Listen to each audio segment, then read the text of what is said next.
Yeah, yeah. Oh, Lulu. Lulu, how you doing? Come up, Lulu.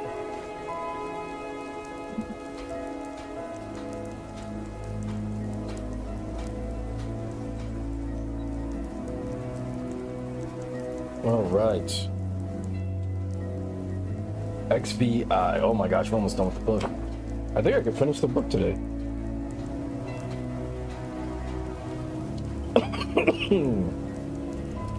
This is 16, right? XVI. Not X videos. Oh my god, come on. XVI.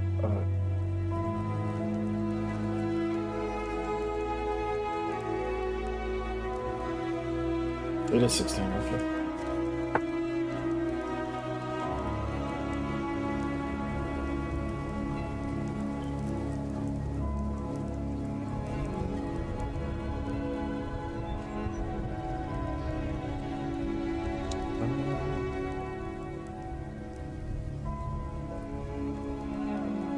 Display capture.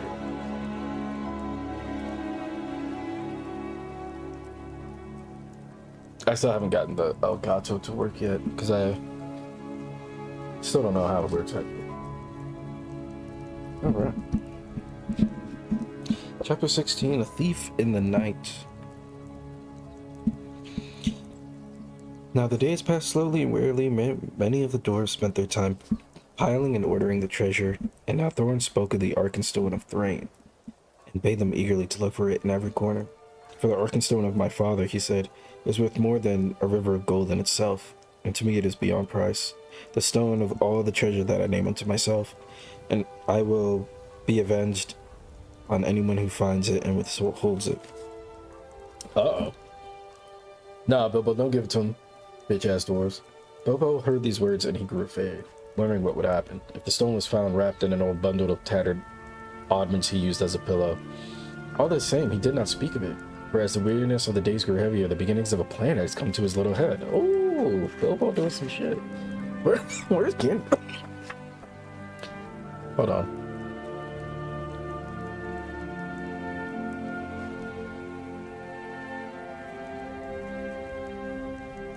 No, that's good. Yeah, I don't know why. I don't have evidence. Good.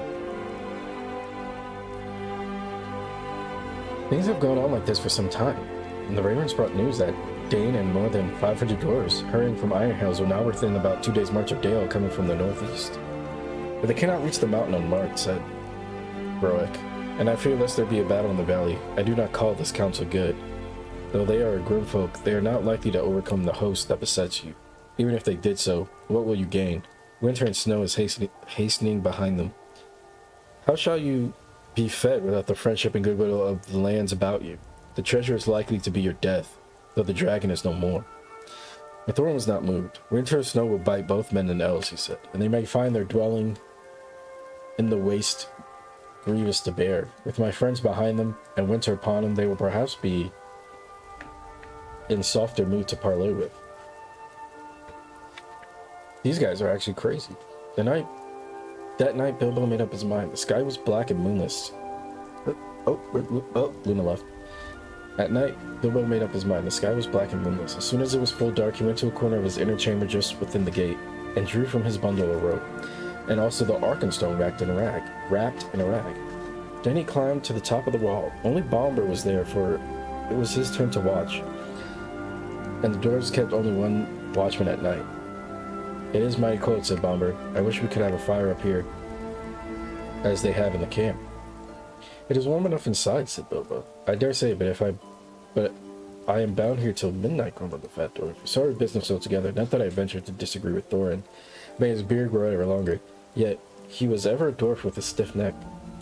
Not as stiff as my legs, said Bilbo. I'm tired of stairs and stone passages. I would give a good deal for the feel of grass at my toes.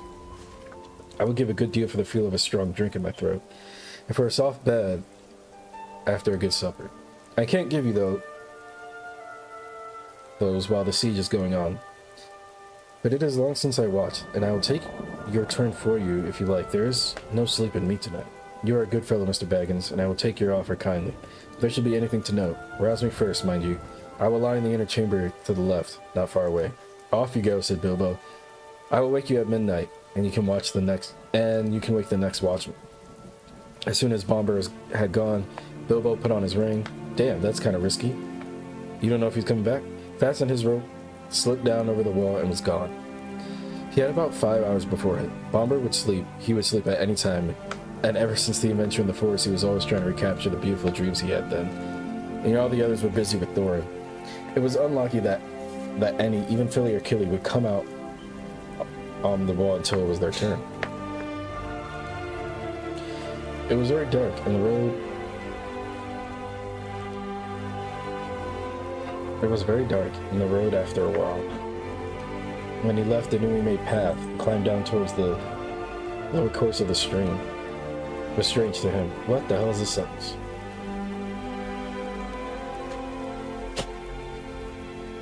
At last he came to the bend where he had to cross the water, if he was to make for the camp, as he wished. The bed of the stream was there, shallow but already broad, and fording it in the dark was not easy for the little hobbit. He was nearly across when he missed his footing on a round stone and fell into the cold water with a splash. He had barely scrambled out of the far bank, shivering, sputtering, when up came elves in the gloom with bright lanterns and searched for the cause of noise. That was no fish, he said. There's a spy about. Hide your lights. They will help him more than us. It was that queer little creature that is said to be their servant. Servant indeed, snorted Bilbo in the middle of his snort. He sneezed loudly, and the elves immediately gathered towards the sound. Let's have a light, he said. I'm here if you want me. And he slipped off his ring and popped it. That might actually scare the shit out of elves. Him having a ring of power. And popped up. Do they even know? And popped up from behind a rock. They seized him quickly, in spite of their surprise. Who are you? Are you the dwarves' hobbit? What are you doing? How did you get so far past their sentinels? They came after knowing. I am Mr. Bilbo Baggins, he asked. I was companion of Thorin, if you want to know. I know your king well by sight, though perhaps he doesn't know me to look at. But Bard will remember me, and his Bard I particularly want to see. Indeed, they said, and what may be your business? Whatever it is my own, my good elves. But if you wish to ever get back to your own woods from this cold, cheerless place, he answered shivering, you will take me along quick to your fire, where I can dry, and then you'll let me speak to your chief as quick as may be. I only have an hour or two to spare.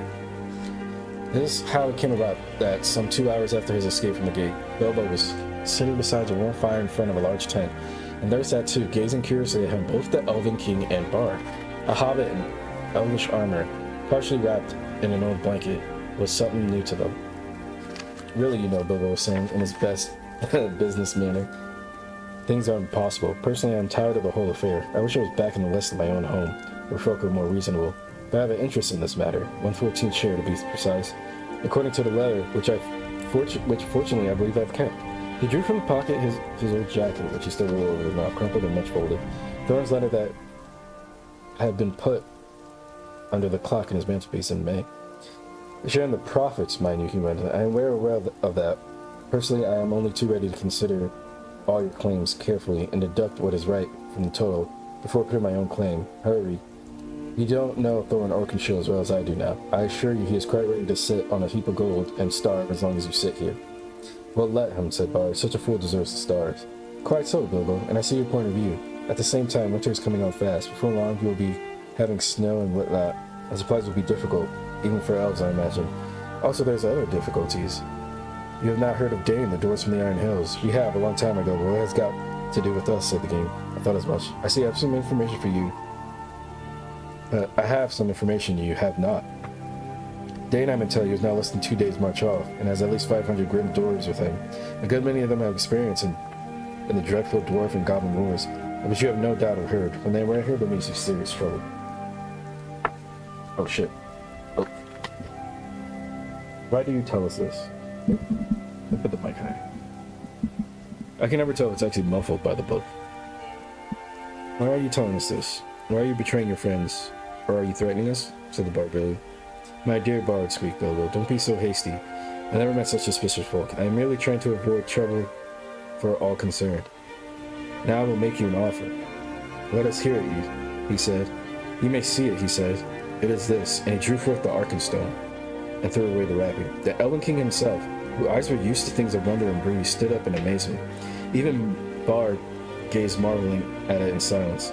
It was if a globe had been filled with moonlight and hung before them in a net woven of the glint of frosty stars. That's a bar. This is the Arkenstone of Thorn, said Bilbo, the heart of the mountain. It is also the heart of Thorn. He values it above a river of gold. I give it to you. It will aid you in your bargaining, said Bilbo. Not without a shudder, not without a glance of longing. He handed the marvelous stone to Bard. Wow. I wonder if that's the power of the ring as well, though. And he held it in his hand, dazed. But how is it yours to give, he asked with an effort. Oh, well, said the hobbit uncomfortably.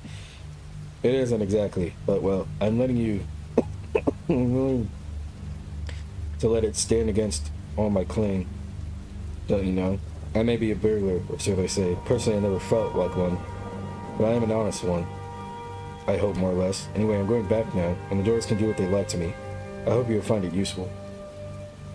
The Elven King looked at Bilbo with new wonder. Bilbo Baggins, he says, you are more worthy to wear the armor of elf princes than many that have looked more comely in it.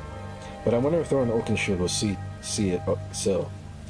I have more knowledge of dwarves in general than you have, perhaps.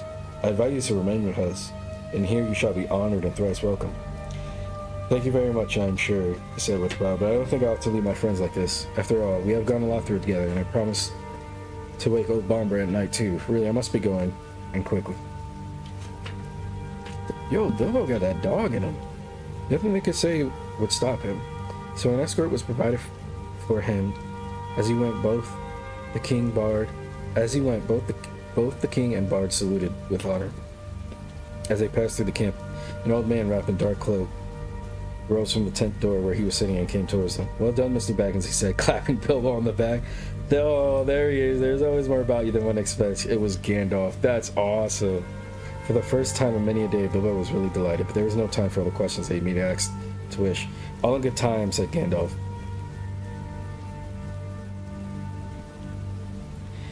Puzzled but cheered, Bilbo hurried on. He was guided to a safe ford and set across drive, and then he said farewell to the elves and climbed carefully back towards the gate. Great weariness began to come over him, but it was well before midnight when he clambered up the road again. It was still where he had left it. He untied it, hid it, and then he set down the wall and wondered anxiously what would happen next. At midnight he woke up Bomber, and then in turn rolled himself up in his corner without listening to the old dwarf's things, which he felt like he had hardly earned. He was soon fast asleep, forgetting all his worries till morning. As a matter of fact, he was dreaming of eggs and bacon. 17. The clouds burst. The next day the trumpets rang early in the camp. Soon a single runner was sent hurrying along the narrow path. At a distance he stood and hailed them, asking whether Thorin would now listen to another embassy, since new tidings had come to hand and matters were changed. That will be Dane, said Thorin. He heard. They would have got wind of his coming, and I thought that would alter their mood. Bid them come, few in number and weaponless, and I will hear, he called to the messenger. About midday, the banners of the forest and the lake were seen to be borne forth again. A company of 20 was approaching. At the beginning of the narrow way, they laid aside sword and spear and came on towards the gate. Wondering, the dwarves saw among them were both Bard and the Elven King, before whom an old man wrapped in a cloak and hood bore a strong casket of iron-bound wood. Hail Thorin, said Bard. Are you still of the same mind? My mind does not change with the rising and setting of the few suns, answered Thorin. Did you come to ask me idle questions? Still, the elf host has not departed as I bade. So then you come in vain and bargain with me. Is there nothing for which you would yield any of your gold? Nothing that you or your friends have to offer? What of the Arkenstone of Thrain, he said. At that same moment, the old man opened the casket and held a soft jewel. The light leapt from his hand, bright and white in the morning. Then Thorin was stricken dumb with amazement and confusion. No one spoke for a long while. Thorin at length broke the silence, and his voice was thick with wrath. That stone was my father's and is mine, he said. Why would I purchase my own? But wonder overcame him, he added. But how came you by the heirloom of my house? If there is need to ask such a question of thieves. We are not thieves, Bard answered. Your own we will give back to you in return for our own. How came you by it? Shouted Thorin. Oh, what the fuck, Bilbo? How came you by it? Shouted Thorin in gathering rage. I gave it to them, squeaked Bilbo, who was peering over the wall. by now in a dreadful fright. You, cried Thorin, turning upon him and grasping him in both hands. You miserable hobbit, you undersized burglar, he shouted. At last, Gandalf would clear that whole house if he wanted to, I just realized. I wonder what he's doing waiting.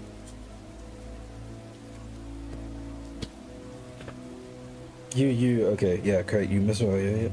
By the beard of Durin, I wish I had Gandalf here. Curse him for his tris of yours. May his beard wither.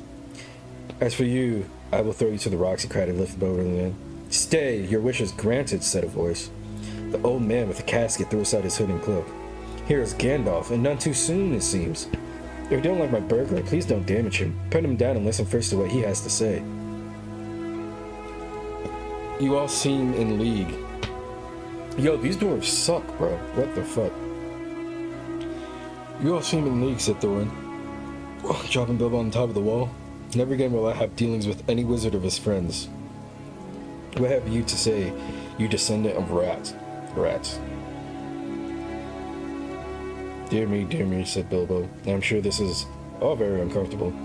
You remember saying that I might choose my own 14th share. Perhaps I took it too literally.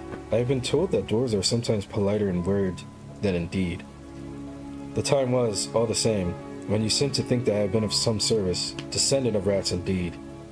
It is all the service of you and your family that I may be promised, Thorin. Take it that I have disposed of my share as I wished, and let it go at that. I will, said Thorin grimly, and I will let you go at that, and we may never meet again. Then he turned and spoke over the wall. I am betrayed, he said. I was rightly guessed that I could not forbear to redeem the Arkenstone, the treasure of my house, for it will give me 1/14th share of the hoard in silver and gold, setting aside the gems. But that shall be accounted the promised share of this traitor, and with that reward he shall depart, and you can divide it as you will. He will get little enough, I doubt not. Take him if you wish him to live, and no friendship of mine goes with him. Get down now to your friends, he said to Bilbo, or I will throw you down. What about the gold and silver? Asked Bilbo. That shall follow after, as can be arranged, he said. Get down. Until then we keep the stone, cried Bard. You're not making a very splendid figure as king under the mountain. Damn, cook him. Cook that fraud, said Gandalf. But things may change yet. They may indeed, said Thorin, and already so strong was the bewilderment of the treasure upon him. He was pondering whether, by the help of the Dane, he might not recapture the Arkenstone and withhold a share of the reward. Motherfucker, just pay them. Why are you... Jesus Christ. Why are you being such a bitch about this? And so Bilbo was swung down from the wall and departed with nothing for all his trouble, except the armor which Thorin had... Well, he has Mithril. That's actually huge. I don't think he knows it, though. This is the armor which Thorin had given him already. More than one of the dwarves in their hearts felt shame and pity at his going. Farewell, he cried to them. We may meet again as friends. Be off, said Thorin. You have mail upon you which was made by my folk, and it is too good for you. It cannot be pierced by arrows. But if you do not hasten, I will sting your miserable feet. So be swift. Not so hasty, said Bard. We will give you until tomorrow. At noon we will return and see if you have brought from the hoard the portion that is to be set against the stone. If that is done without the seat, then we will depart, and the elf host will go back into the forest. In the meanwhile, farewell. And with that, they went back to the camp. But Thorin sent messengers by Roak telling Dana what had passed, and bidding him come with wary speed. Yo, these guys are... Mike, these guys are dickheads. Fucking dickheads, mate.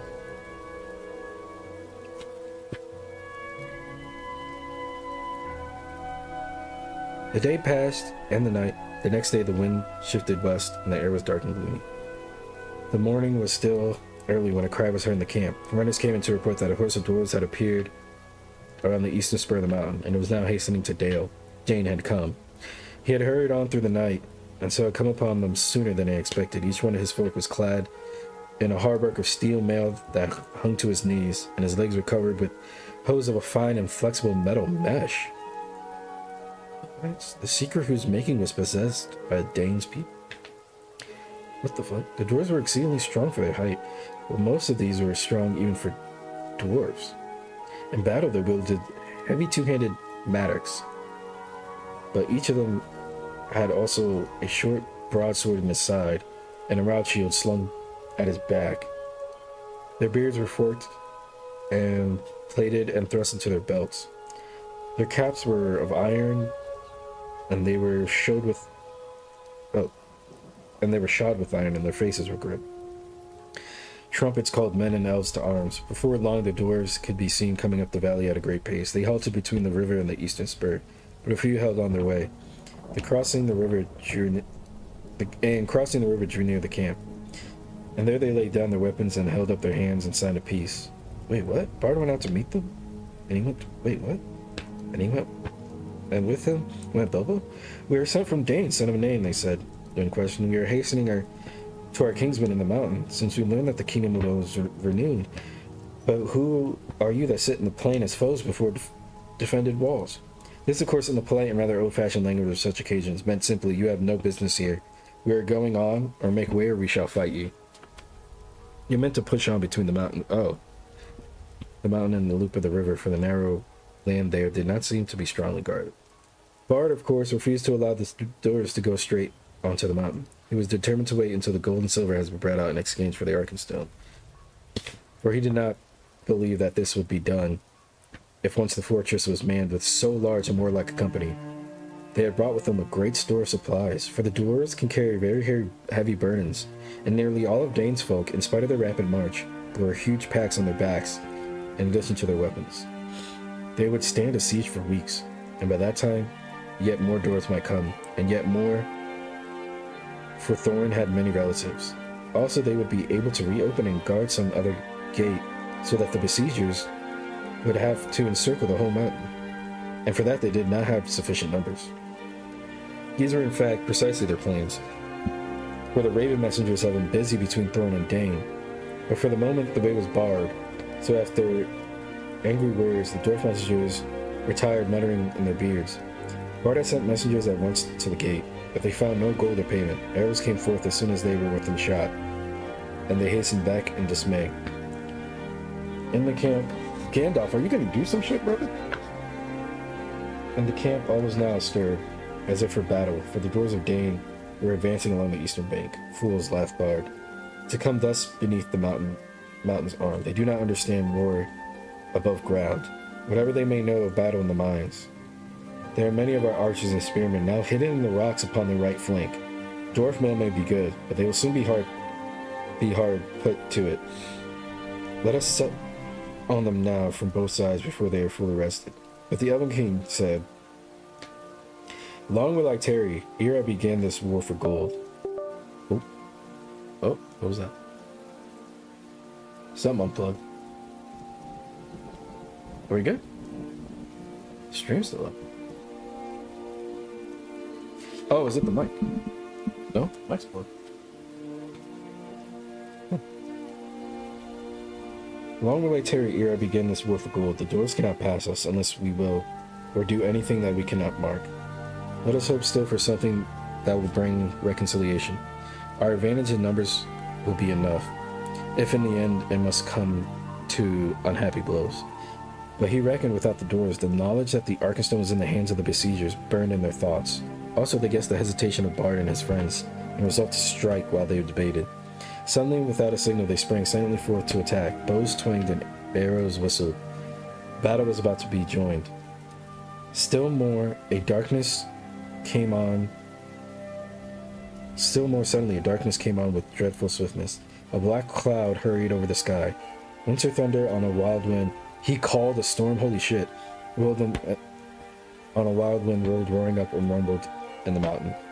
And lightning lit its peak, and beneath the thunder another blackness could be seen rolling forward. But it did not come with the wind, it came with the north, like a vast cloud of birds, so dense that no light could be seen between their wings. Halt! Cried Gandalf. Holy shit, he fucking... Wow, a whole storm. Halt, cried Gandalf, who appeared suddenly and stood alone, with arms uplifted, between the advancing dwarves and the ranks awaiting them. Halt! He called in a voice like thunder, and his staff blazed forth like a flash like lightning. Dread has come upon you all. Alas, oh shit! It has come more swiftly than I guessed. The goblins are upon you. Bolg of the north is coming. O Dane, whose father you slew in Moria. Behold, The bats are above his armies like a sea of locusts. They ride upon wolves, and wargs are in their train. Amazement and confusion fell upon them. Even as Gandalf began speaking, the darkness grew. The dwarves halted and gazed at the sky. The elves cried out with many voices. Come, said Gandalf, there is yet time for counsel. Let Dane, son of Nain, come swiftly to us. Yeah. So began a battle that none had expected, and it was called the Battle of the Five Armies, and it was very terrible. Upon one side were the goblins and the wild wolves, and upon the other were the elves, men, and dwarves. This was how it fell out. Ever since the fall of the great goblin of the Misty Mountains, the hatred of their race for the dwarves have been rekindled to fury. Messengers have passed to and fro between all their cities, colonies, and strongholds, for they resolved now to win the dominion of the north. Tidings they had gathered in secret ways, and in all the mountains there was a forging and an arming. Oh, kind of like Isengard. Okay. Then they marched and gathered by hill and valley, going ever by tunnel or Underdark. Oh, Underdark. Is that a Baldur's Gate reference to that? Until around and beneath the great mountain Gundabad of the north, where there was the goblins have a capital. Okay. Where there was their capital, a vast host was assembled, ready to sweep down in time of storm, unawares upon the south. Oh, they waited for the storm. When they learned of the death of Smaug, and joy was in their hearts, they hastened night after night through the mountains, and came thus, at last, on a sudden from the north, hard on the heels of Dane. Not even the ravens knew of their coming until they had come out in the broken lands which divided the lonely mountain from the hills behind. How much Gandalf knew cannot be said, but it is plain that he had not expected this sudden assault. Oh wow. This is the plan that he made in council with the Elven King and with Bard and with Dane, for the Dwarf Lord now joined them. The goblins were the foes of all, and at their coming all other quarrels were forgotten. Their only hope was to lure the goblins into the valley between the arms of the mountain, and themselves to man the great spurs that struck south and east. Yet this would be perilous if the goblins were in efficient numbers to overrun the mountain itself, and so attack them also from behind and above. But there was no time to make any other plan, or to summon any help. Soon the thunder passed, rolling away to the east-south, but the bat cloud came, flying lower over the shoulder of the mountain, and whirled above them, shining out the light and filling them with dread. To the mountain, called Bard, to the mountain. Let us take our places while there is yet time. On the southern spur, in its lower slopes, and the rocks at its feet, the elves were set. On the eastern spur were men and dwarves. The Bard and some of the nimblest of men and elves climbed to the height of the eastern shoulder to gain a view to the north. Soon they could see the lands before the mountain's feet, black with a hurrying multitude. Ere long the vanguard swirled around the spur's end and came rushing into Dale. These were the swiftest wolf riders, and already their cries and howls rent the air afar. A few brave men were strung before them to make a feint of resistance, and many there fell before the rest drew back and fled to either side.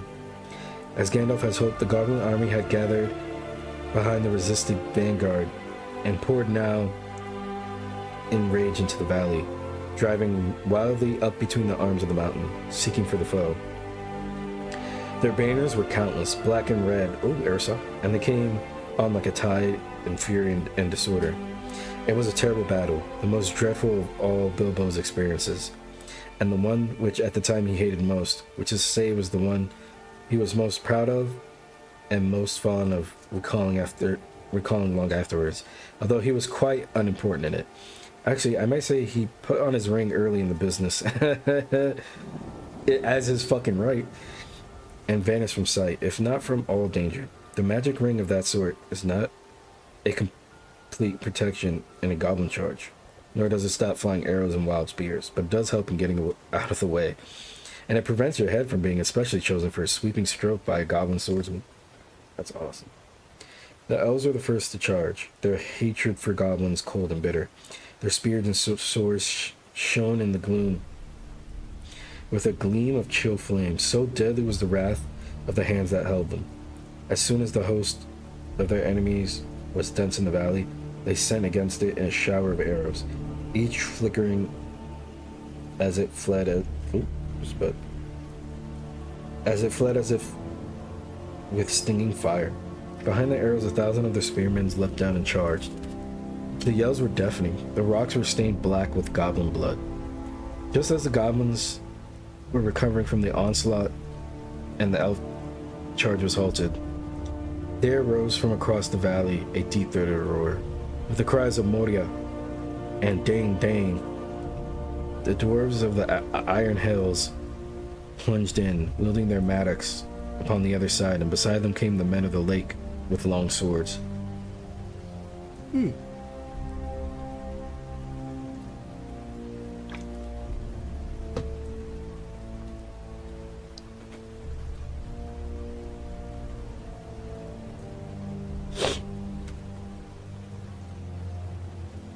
Panic came upon the goblins, and even as they turned to meet this new attack, the elves charged again with renewed numbers.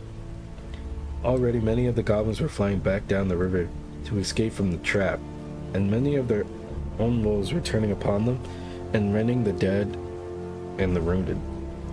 Victory seemed at hand when a cry rang out on the heights above. The goblins have scaled the mountain from the other side, and already many were on the slopes above the gate, and the others were streaming down recklessly, heedless of those that fell screaming from cliff and precipice to attack the spurs from above. Each of these could be reached by paths that ran down from the main mass of the mountain in the center, and the defenders had too few to bar the way for long. Victory now vanished from hope. They had only stemmed the first onslaught of the black tide. The day drew on. The goblins gathered again in the valley. There a host of wargs came ravening, and with them came the bodyguard of Baldur. Goblins of huge size with scimitars of steel. Soon actual darkness was coming into a stormy sky, while still the great bats swirled about the heads and ears of men, or fastened vampire-like on the stricken. Okay, I don't think bats do that.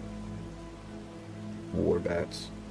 Now Baldur was fighting to defend the eastern spur, and yet giving slowly back, and the elf lords were at bay about their king upon the southern arm, near the watch post on Ravenhill. Suddenly there came a great shout, and from the gate came a trumpet call. He had forgotten Thorin. Part of the wall, moved by levers, flew outward and crashed into the pool. Out leapt the king under the mountain, and his companions followed them. Hood and cloak were gone. They were in shining armor, and red light leapt from their eyes in the gloom, and the great dwarf gleamed like gold in a dying fire. Rocks were hurled down from on high by the goblins above, but they held on, leapt down to the fall's foot, and rushed forward to battle. Wolf and rider fell or fled before them. Thorn wielded his axe with mighty strokes, and nothing seemed to harm him. Oh, because he has mithril as well. To me, elves and men, to me, oh my kinsfolk, he cried, and his voice shook like a horn in the valley. Down, heedless of order, rushed all the dwarves of Dane to his help. Down too came many of the Make-men, for Baldur could not restrain them, and out upon the other side came many of the spearmen of the elves. Once again the goblins were stricken in the valley, and they were piled in heaps till Dale was dark and hideous with their corpses. The wargs were scattered, and Thorin drove right against the bodyguard of Baldur, but he could not pierce their ranks. Already behind him among the goblin dead lay many men and many dwarves, and many a fair elf that should have lived yet long ages merrily in the wood. I wonder if he's talking about a battle he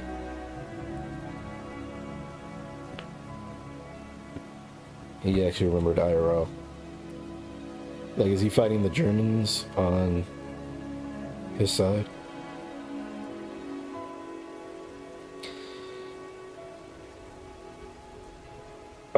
and many fair elf that should have lived yet long ages merrily in the woods. And as the valley widened to his onset grew ever slower.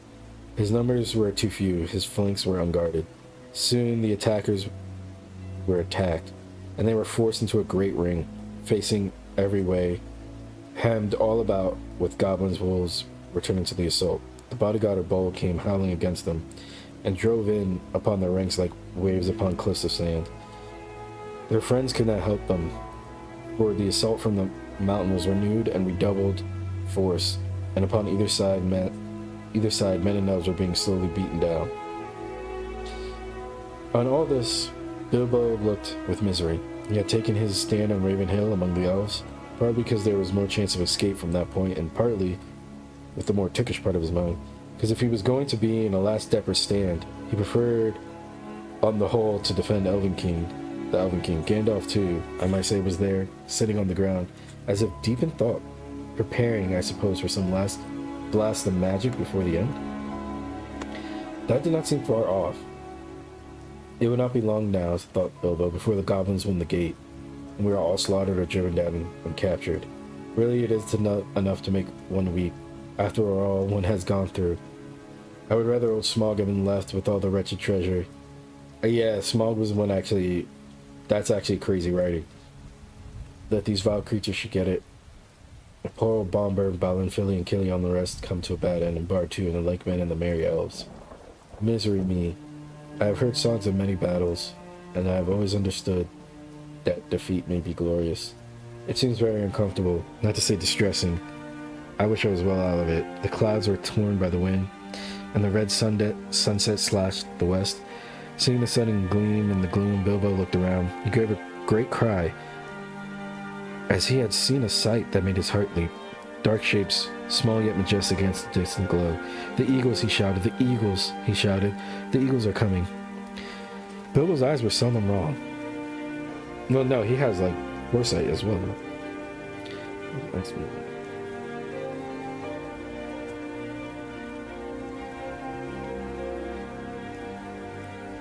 18, alright.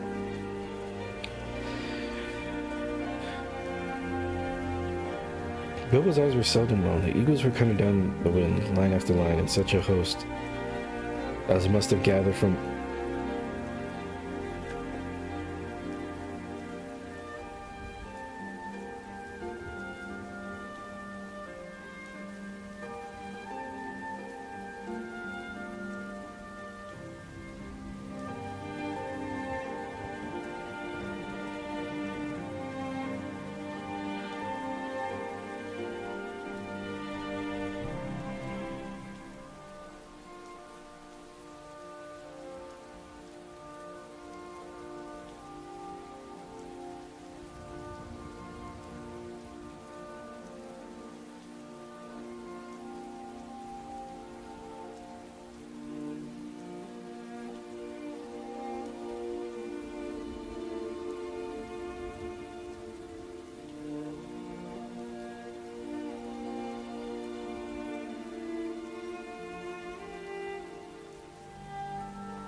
the eagles, Bilbo cried, dancing and waving his arms. If the elves could not see him, they could hear him. Soon, they too took up the cry, and it echoed across the valley. Many wondering eyes looked up, though as yet nothing could be seen except the southern shoulders of the mountain. The eagles, Bilbo said once more, but at that moment Oh, what the fuck? A stone, hurtling from above, smote heavily on his helm, and he fell with a crash and knew no more. What the fuck? 18. A return journey. Wait, what? No way. When Bilbo came to himself, he was literally by himself. He was lying on the flat stones of Ravenhill, and no one was near. A cloudless day, but cold was brought... Wait, he had the ring on the whole time? How does that not fuck him up? But cold and brought above him. He was shaking, and as chilled as stone, but his head burned with fire. Now I wonder what has happened, he said to himself. At any rate, I am not yet one of the fallen heroes, but I suppose there's still time enough for that. He sat up painfully, looking to the valley. He could see no living goblins. After a while, his head cleared a little. He thought he could see elves moving in the rocks below. His rubbed his head. Surely there was a camp still in the plain some distance off, and there was a coming and going about the gate. Dwarves seemed to be busy removing the wall. But all was deadly still. There was no call, no echo of a song. Sorrow seemed to be in the air. Victory after all, I suppose, he said, feeling his aching head. Well, it seems a very gloomy business. Suddenly he was aware of a man climbing up and coming towards him. Hello there, he called with a shaky voice. Hello there, what's news? What voice is that? It speaks among the stones, said the man halting, peering him not far off where Bilbo sat. Then Bilbo remembered his ring. Well, I'm blessed, he said. This invisibility has its drawbacks after all. Otherwise, I suppose I might have spent a warm, comfortable night in bed. It's me, Bilbo Baggins, companion of Thorin, he cried, hurriedly taking off the ring. It is well that I have found you, said the man, striding forward. You are needed, and we have looked for you long. You would have been numbered among the dead, who are many, if Gandalf the Wizard had not said that your voice was last heard in this place. Have you been sent to look here? I have been sent to look here for the last time. Are you much hurt? A nasty knock on the head, I think, said Bilbo. But I have a helm and a hard skull. All the same, I feel sick, and my legs are like straws. I will carry you down to the camp in the valley, said the man, and picked him up lightly. The man was swift and sure-footed. It was not long before Bilbo was set down before a tent in Dale. And there stood Gandalf with his arms in a sling. Even the wizard had not escaped without a wound. And there were few unharmed in all the host. When Gandalf saw Bilbo, he was delighted. Baggins, he said, he exclaimed. Well, I never. Alive after all. I am glad. I began to wonder even if your luck would see you through. A terrible business. It nearly was disastrous, but other news can be wait. Come, he said more gravely, you are called for. And the leading hobbit he took with him in the tent. Hail Thorin, as he entered, I have brought him. And there indeed lay Thorin Oakenshield, wounded with many wounds, and his rent armor and his notched axe were cast upon the floor. He looked up at Bilbo as he came beside him. Farewell, good thief. Oh, shit, he said. I go now to the halls of waiting to sit beside my fathers, until the world is renewed. Since I leave now all gold and silver, and go where it is of little worth, I wish to part in friendship from you. And I would take back my words and deeds at the gate. Bilbo knit on one leaf filled with sorrow. Farewell, King under the Mountain, he said. This is a bitter adventure. If it must end so, and not a mountain of gold can amend it, yet I am glad to have shared in your perils. That has been more than any Baggins deserves. No, said Thorin. There is more in you of good than you know, child of the kindly West. Some courage and some wisdom blended in measure. If more of us value food and cheer and song above hoarded gold, it would be merrier world. But sad or merrier, I must leave it now. Farewell. Then Bilbo turned and he went by himself and sat alone wrapped in a blanket. And whether you believe it or not, he wept until his eyes were red and his voice was hoarse. He was a kindly little soul. Indeed, it was not long before he had the heart to make a joke again. A mercy it is, he said at least to himself, that I woke up when I did. I wish Thorin were living, but I'm glad we parted in kindness. You are a fool, Bilbo Baggins, and you made a great mess of that business with the stone. And there was a battle, and in spite of all your efforts to buy peace and quiet, but I suppose you can hardly be bailing for that. Bars. Yo, he has that dog in him, bro. All that had happened after he was stunned, Bilbo learned later, but it gave him more sorrow than joy. He was now weary of his adventure. He was aching in his bones for the homeward journey. That, however, was a little delayed, so in the meantime, I will tell something of events. The eagles had long suspicion of the goblins' mustering. For their watchfulness, the movements in the mountains could not be altogether hid. So they too had gathered in great numbers under the great eagle of the misty mountains. And at length, smelling battle from afar, they had come speeding down the gale in the nick of time. It was who dislodged the goblins from the mountain slopes, casting them over precipices or driving them down shrieking and bewildering among their foes. It was not long before they had freed the lonely mountain, and the elves and men on either side of the valley could come at last to the help of the battle below. But even with the eagles, they were still outnumbered. And oh, I totally forgot, Bjorn. In the last hour, Bjorn himself had appeared. No one knew how or from where. Well, if the ravens knew, he definitely... He had come alone and in bear shape, and he seemed to have grown almost to giant size in his wrath. The roar of his voice was like drums and guns. Oh, there's guns in the Hobbit. Oh, what? That's crazy. Yo, chill.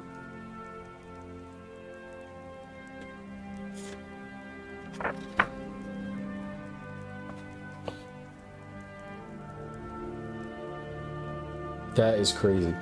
Drums and guns. And he tossed wolves and goblins from his path like straws and feathers. He fell upon their rear and broke like a clap of thunder through the ring. The dwarves were making a stand still about their lords upon a low rounded hill. Then Bjorn stooped and lifted Thorin, who had fallen, pierced with spears, and bore him out of the fray. Swiftly he returned, and his wrath was redoubled, so that nothing could withstand him, and no weapon seemed to bite upon him. He scattered the bodyguard, and pulled down Balk himself and crushed him. Then dismay fell on the goblins, and they fled in all directions. But weariness left their enemies with the coming of new hope, and they pursued them closely, and prevented most of them from escaping where they could. They drove many of them into the running river, and such as fled south or west they hunted into the marshes about the forest river. There the greater part of the last fugitives perished, while those that came hardly to the wood elves' realm were there slain, or drawn in to die deep in the trackless dark of Mirkwood. Ooh, the spiders are eating tonight. Songs have said that 3 parts of the goblin warriors of the north perished on that day, and the mountain had peace for many years. For many a year. Damn. Victory had been assured before the fall of night, but the pursuit was still on foot when Bilbo returned to the camp, and not many were in the valley save the more grievously wounded. Where are the eagles? He asked Gandalf that evening, as he lay wrapped in warm blankets. Some are in the hunt, said the wizard, but most have gone back to the eyries. They would not stay here, and departed with the first light of the morning. Dane was crowned their chief with gold and sworn friendship with them forever. I'm sorry, I should have liked to see them again, said Bo sleepily. Perhaps I shall see them on the way home. Perhaps I shall be going home soon. As soon as you like, said the wizard. Actually, it was some days before Bilbo really set out. They buried Thorin deep beneath the mountain, and Bard laid the Arkenstone upon his breast. There let it lie till the mountain falls, he said. May it bring good fortune to all his folk that dwell hereafter. Upon his tomb, the Elven King then lay Orcrist, the elvish sword that had been taken from Thorin in captivity. It is said in songs that it gleamed ever in the dark if foes approached, and the fortress of the dwarves cannot be taken by surprise. There now, Dane, son of Nain, took up his abode, and he became king under the mountain. And in time, many other dwarves gathered to his thrones and in the ancient halls. Of the 12 companions of Thorin, 10 remained. Oh shit. Fili and Kili had fallen, defending him with shield and body, for he was their mother's eldest brother. The others remained with Dane, for Dane dealt his treasure well. It was, of course, no longer any question of dividing the hoard in such shares that had been planned. To Balin and Dwalin, Dorian, Nori and Ori, and Orn and Glorin, and Beaufort and Bombur, or to Bilbo. Yet a 14th share of all silver and gold wrought and unwrought was given up to Bard. For Dane had said, we will honor the agreement of the dead, as he has now the Arkenstone in his keeping. Even a 14th share was wealth exceedingly great, greater than that of many mortal kings. From that treasure, Bard sent much gold to the master of the lake town, and he rewarded his followers and friends freely. To the Elven King he gave the emeralds of Girion, such jewels that he most loved, which Dane had restored to him. To Bilbo he said, this treasure is as much as yours as it is to mine, though old agreements cannot stand, since so many have a claim in its winning and defense. Yet even though you are willing to lay aside your claim, I should wish that the words of Thorin, which he repented, should not prove true, that we should give you little. I would reward you most richly of all. Very kind of you, said Bilbo, but really it is a relief to me. How on earth should I have got all that treasure home without war and murder all along the way? I don't know.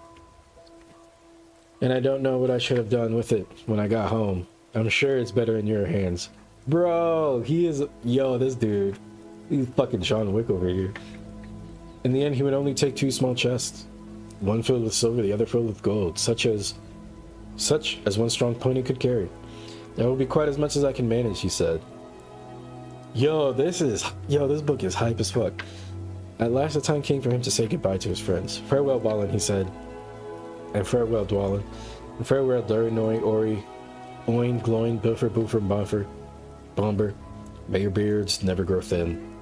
And turning towards the mountain, he added, farewell, Thorin and Shield, and Fili and Kili, where your memory never fade. Then the dwarves bowed low before their gate, but words stuck in their throat. Goodbye and good luck, wherever you fell, said Balin at last. If you ever visit us again, when our halls are made fair once more, then the feast shall indeed be splendid. If ever you are passing my way, said Bilbo, don't wait to knock. Tea is at 4, but any of you are welcome to join at any time. Then he turned away. Yo, he got that dog in him, bro.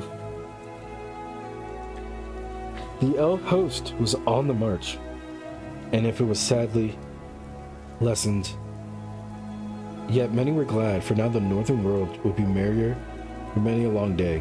The dragon was dead, and the goblins overthrown, and their hearts looked forward after winter to a spring of joy. Gandalf and Bilbo rode behind the Elven King, and beside them strode Born, once again in man shape, and he laughed and sang in a loud voice upon the road. So they went on until they drew near the borders of Mirkwood, to the north of the place where the forest river ran out. Then they halted, for the wizard and Bilbo could not enter the wood, even though the king bade them to stay while in his halls. They intended to go along the edge of the forest, and round its northern end in the waste that lay between it and the beginning of the Grey Mountains. It was a long and cheerless road, but now that the goblins were crushed, it seemed safer for them than the dreadful pathways under the trees. Moreover, Bjorn was going that way too. Farewell, O Elven King, said Gandalf. Merry be the greenwood, while the world is yet young, and merry be all your folk.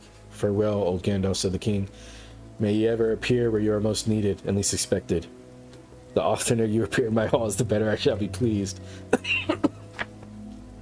I beg of you, said Bilbo, standing on one foot, to accept this gift. He brought out a necklace of silver and pearls that Dana had given them at their parting. In what way have earned such a gift, O Hobbit, said the king. Well, I thought, don't you know, said Bilbo, rather confused, that, some little return should be made for your, hospitality. I mean, even a burglar has his feelings. I have drunk much of your wine and eaten much of your bread. Yo, Bilbo is such a G. I will take your gift, O Bilbo the Magnificent, said the king gravely, and I name you Elfriend and blessed. May your shadow never grow less, or stealing would be too easy. Farewell. Then the elves turned towards the forest, and Bilbo started on his own. Wait a minute. May your shadow never grow less, or stealing would be too easy. Farewell. Does he know about the ring? Or am I reading too much into that? Because you slowly become a shadow when you have... Maybe I'm reading too much into that. Then the elves turned the forest and Bilbo started on his long road home. He had many hardships and adventures before he got back. The wild was still the wild, and there were many other things in it in those days besides goblins. But he was well guided and well guarded. The wizard was with him and Bjorn for much of the way. He was never in great danger again. Anyway, by midwinter, Gandalf and Bilbo had come back along both edges of the forest to the doors of Bjorn's house.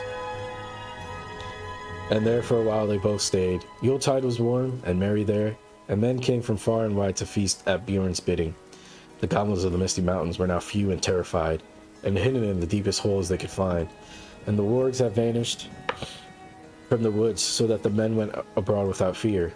Oh, travel came back. Oh, okay, I see. Bjorn indeed became a great chief afterwards in those regions and ruled a wide land between the mountains. And isn't there more than one of him though? Or is he the last one? And it was said that for many generations the men of his line had power of taking bear shape. And some were grim men and bad, but most were in heart like Bjorn, if less in size than strength. In their day the last goblins were hunted from the misty mountains, and a new peace came over the edge of the wild. It was spring, and a fair one with mild weathers and a bright sun, before Bilbo and Gandalf took their leave at last of Bjorn, and though he longed for home, Bilbo left with regret, for the flowers of the gardens of Bjorn were in springtime, no less marvelous than in high summer. At last they came up the long road and reached the very pass where the goblins had captured them before. When they came to that high point at morning, and looking backwards they saw a white sun shining over the outstretched lands. There behind lay Mirkwood, blue in the distance and darkly green at the nearer edge, even in the spring. There far away was the lonely mountain at the edge of the eyesight. On its highest peak, snow yet unmelted was gleaming pale. So comes snow after fire, and even dragons have their ending, said Bilbo as he turned his back on his adventure. The Tookish part was getting very tired, and the Baggins was daily getting stronger. I wish now only to be in my own armchair, he said. Yo, he's such a fucking G. It was on May the 1st that the two came back at last to the brink of the Valley of Rivendell. Oh, are they going to tell him what happened? There stood the last, or the first, homely house. Again it was evening and their ponies were tired, especially the one that carried the baggage. And they all felt in need of rest. As they rode down the steep path, Bilbo had heard the elves still singing in the trees, as if they had not stopped once he left. And as soon as the riders came down into the lower glades of the woods, they burst into a song of much of the same kind as before. This is something like it. The dragon is withered, his bones are now crumbled, his armor is shivered, his splendor is humbled. Those swords shall be rusted, and throne and crown perish, with strength that men trusted, and wealth that they cherish. Here grass is still growing, and leaves are yet swinging, the white water flowing, the elves are yet singing. Come, tra-la-la-la-lee, back to the valley. The stars are far brighter, the gems without measure, the moon is far wider than silver and treasure. The fire is more shining on hearth in the gloaming than gold won by mining. So why go a-roaming? Oh, tra-la-la-la-la-lee, come back to the valley. Oh, where are you going, so late in returning? The river is flowing, the stars are all burning. Oh, whither are laden? Oh, sad, oh, dreary, so sad and so dreary. Here, elf and elf maiden, now welcome the weary. With tra-la-la-la-lee, come back to the valley. Tra-la-la-la-lee, fa-la-la-la-lee, fa-la. Then the elves of the valley came out and greeted them, and led them across the water to the house of Elrond. There a warm welcome was made, and there were many eager ears that evening to hear the tale of their adventures. Gandalf it was who spoke, for Bilbo had fallen quiet and drowsy. Most of the tale he knew, for he had been in it, and he himself told much of it to the wizard on their wayward homeward way, or in the house of Bjorn. But every now and again he would open one eye and listen when a part of the story which he did not know came in. It was in this way that he learned where Gandalf had been too, for he has ever heard the words of the wizard to Elrond. It appeared that Gandalf had been a great counsel to the White Wizards, masters of lore and good magic, and that they had at last driven the necromancer. Oh fuck, here we go. Oh buddy, here we go. And that they had at last driven the necromancer from his dark hold in the south of Mirkwood. Ere long now, Gandalf was saying, the forest will grow somewhat more wholesome.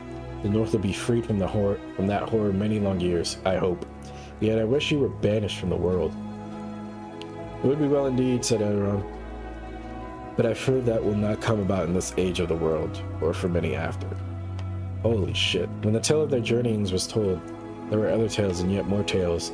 Tales of long ago, and tales of new things, and tales of no time at all. Till Bilbo's head fell forward on his chest, and he snored comfortably in a corner.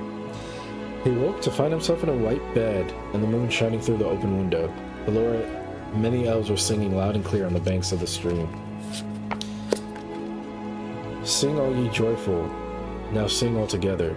The winds in the treetop, the winds in the heather. The stars are in blossom, the moon is in flower, and bright are the windows of the night in her tower. Dance all ye joyful, now dance all together, soft as the grass, and let foot be like feather. The river is silver, the shadows are fleeting. Merry, merry is Maytime, and merry our meeting. Sing now softly, and dream at dreams let us weave him. Wind him in slumber, and there let us leave him. The wanderer sleepeth, now soft be his pillow. Lullaby, lullaby, alder and willow. Alder and willow. Sigh no more pine, till the wind of the morn. Fall moon, dark be the land, hush, hush, oak, ash, and thorn. Hush be all water, till dawn is at hand. Well, merry people looking out, what time by the moon is this? Your lullaby would waken a drunken goblin, yet I thank you. And your snores would waken a stone dragon, yet we thank you, they answered with laughter. It is drawing towards dawn, and you have slept now since the night's beginning. Tomorrow's perhaps you will be cured of weariness. A little sleep does a great cure in the house of Elrond, he said, but I will take all the cure I can get. A second good night. Fair friends. And with that, he went back to bed and slept till morning. Yo, this dude is such a fucking G. Oh, man.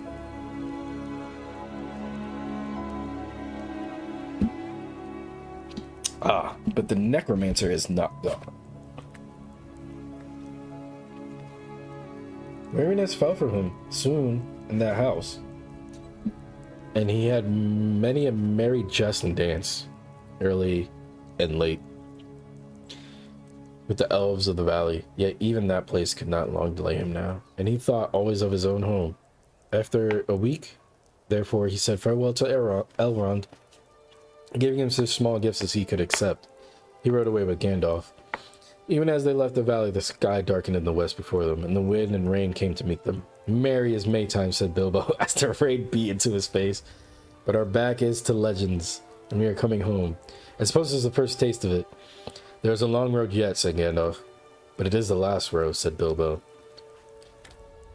They came to the river that marked the very edge of the borderland of the wild, and to the ford beneath the steep bank which you may remember. No, it's been a long while. The water was swollen both with the melting of the snows at the approach of summer.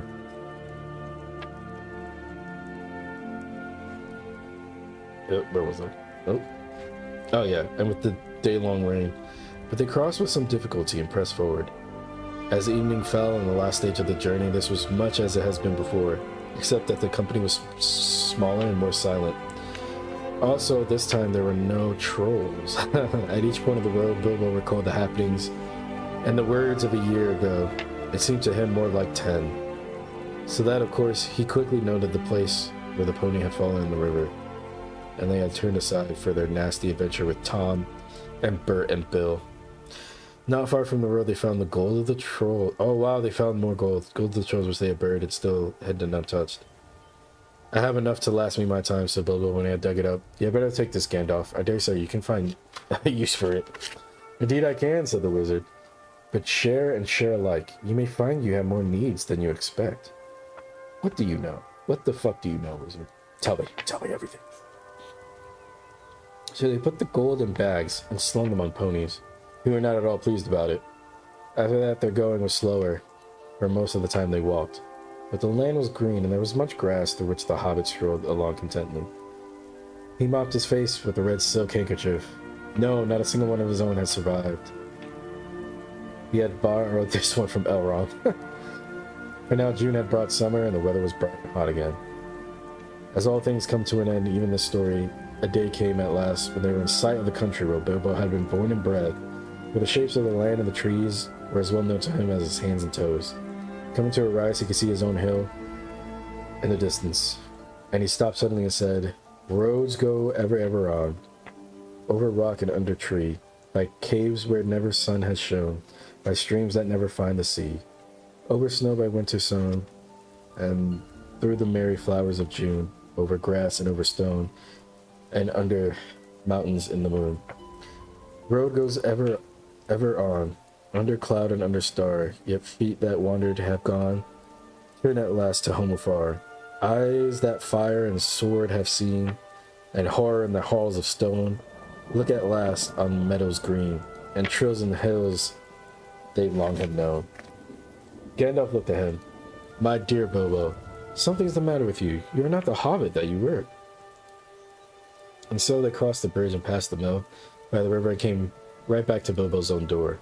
Bless me, what's going on? He cried. There was a great commotion, and people of all sorts, respectable, unrespectable, were thick around the door, and many were going in and out, not even wiping their feet on the mat, as Bilbo had noticed an annoyance.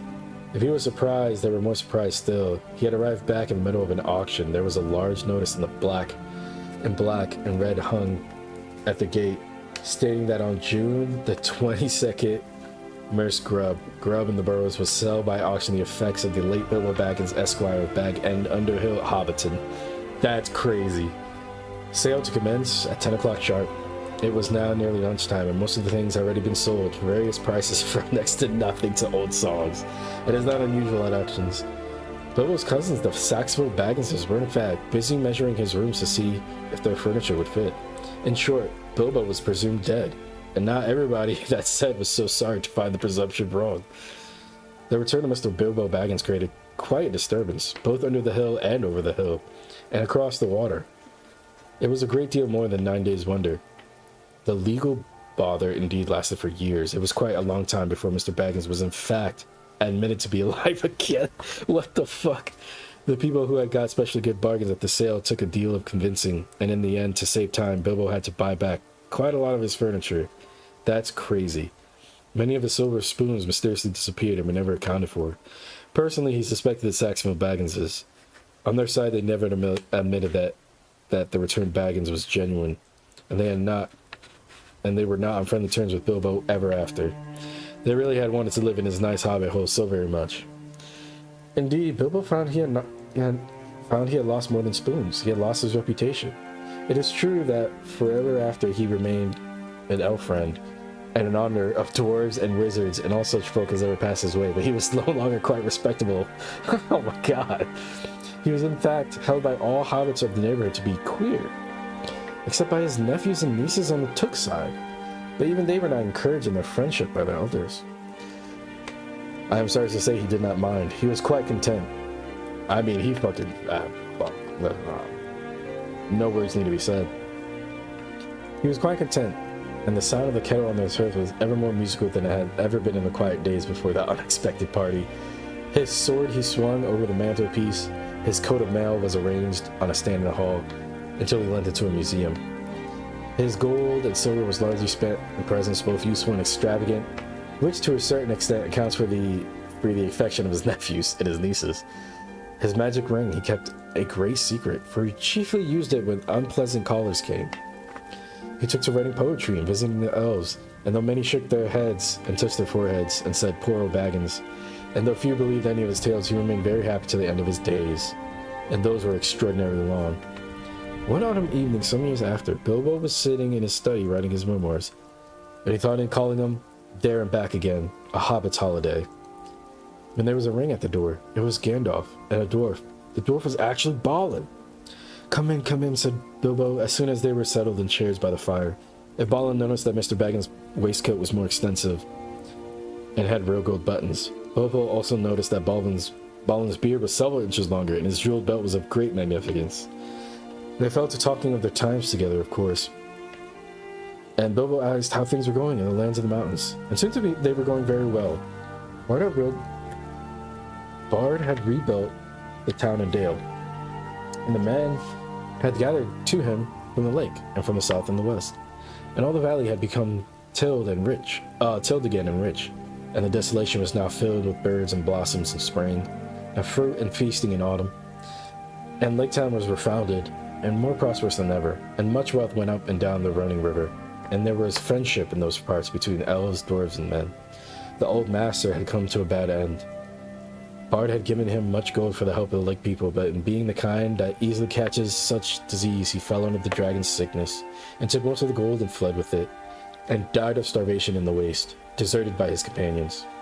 The new master is of a wiser kind, said Baldur, and very popular, of course. He gets most of the credit for the present prosperity. They are making songs which say that in his day the rivers run with gold.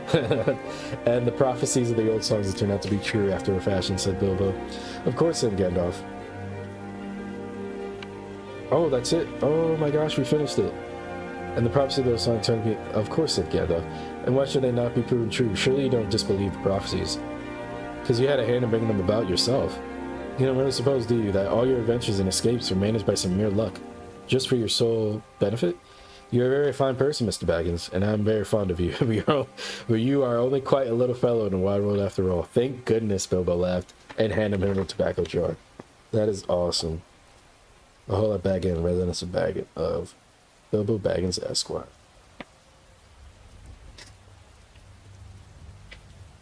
Oh. Oh! Should we read the first chapter of Lord of the Rings? If you're interested in the Hobbits, you'll learn a lot more about them in Lord of the Rings, the Fellowship of the Ring, the Two Towers, and Return of the King. Yo, fuck it. We're here anyway. The Lord of the Rings by J.R.R. Tolkien. The following pages contain the first chapter of the Fellowship of the Ring, the first part of J.R.R. Tolkien's epic adventure, The Lord of the Rings.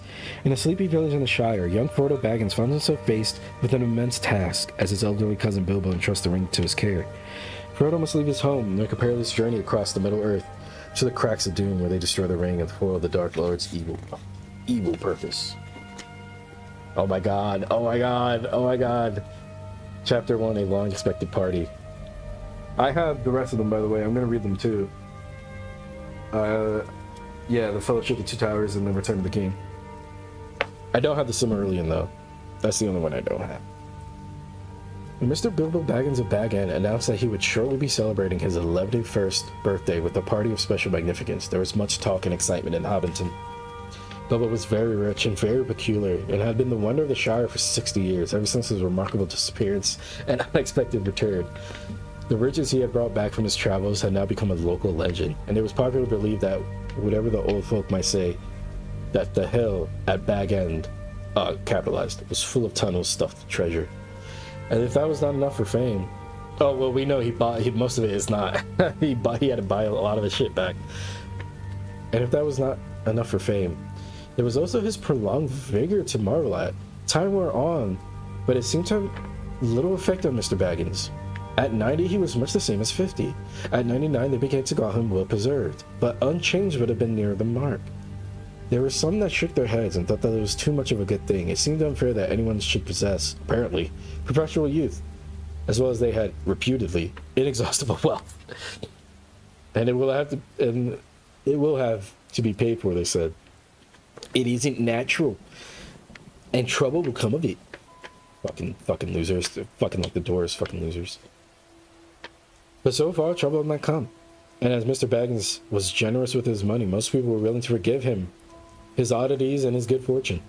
He remained on visiting terms with his relatives, except, of course, the Saxville Bagginses, the fucking bastards. And he had many devoted admirers among the hobbits of poor and unimportant families, but he had no close friends until some of his younger cousins began to grow up. The eldest of these, and Bilbo's favorite, was young Frodo Baggins. When Bilbo was 99, he adopted Frodo as his heir and brought him to live at Bag End, and the hopes of the Saxville Bagginses were finally dashed. Yeah, fuck you. Bilbo and Frodo happened to have the same birthday, September 22nd. You had better come and live here, Frodo, my lad, said Bilbo one day, and then we can celebrate our birthday parties comfortably together. At that time, Frodo was still in his tweens, as the hobbits called the irresponsible 20s, between childhood and the coming of age at 33. Oh, well, what does that make me? Also a hobbit tween. 12 more years passed. Each year the Bagginses had given very lively combined birthday parties at Bag End. But now it was understood that something quite exceptional was being planned for that autumn. Bilbo was going to be 111.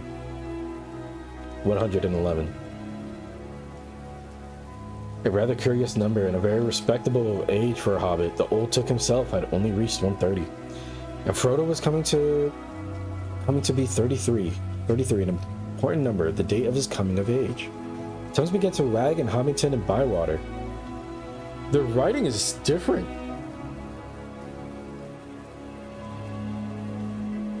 Is it not?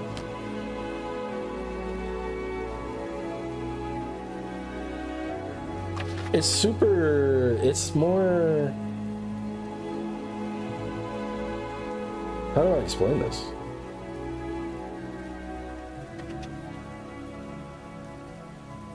This feels more precise English, I would say.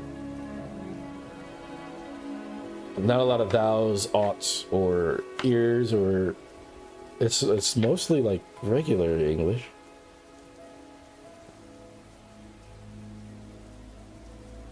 The history and character of Mr. Bilbo Baggins became once again the chief topic of conversation, and the older folks suddenly found the reminiscences in welcome demand. No one had more attentive audience than Old Ham Gamgee, commonly known as the Gaffer.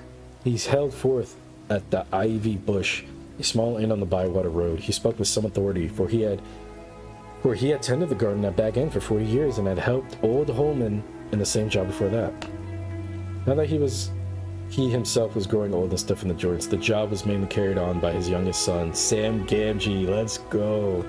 Both father and son were on very friendly terms with Bilbo and Frodo. They lived on the hill itself in number 3 Bagshot Road, just below Bag End. That reminds me of the Xbox game. The original Xbox game. Oh, so good.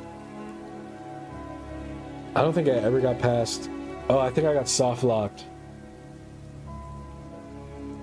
On the original Xbox, there's a part where... Oh no, was that the Third Age? Am I thinking of the Third Age? Did I have 2 games? No, I think it was the Third Age. I think that's a different... Damn, I want to play that game again. Fuck. I wonder if I can find it online. Where was I? A very nice, well-spoken, gentle hobbit is Mr. Bilbo. As I've always said, the Gaffer declared with perfect truth, for Bilbo was very polite to him, calling him Master Handfast, and consulting him constantly upon the growing of vegetables. In the matter of roots, especially in potatoes, the Gaffer was recognized as the leading authority by all in the neighborhood, including himself. Yeah, this is different. This is definitely like more...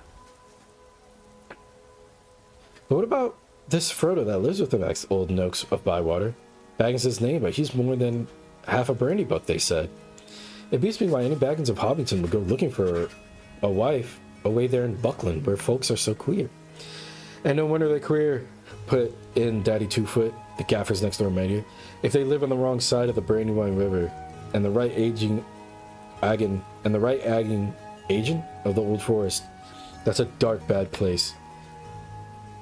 If half the tales be true. You're right, Dad, said the Gaffer. Not that the brandy bucks of Buckland and in the Old Forest, but they are a queer breed, seemingly. They fool about with boats on that big river, and that isn't natural. Small wonder that trouble came of it, I say.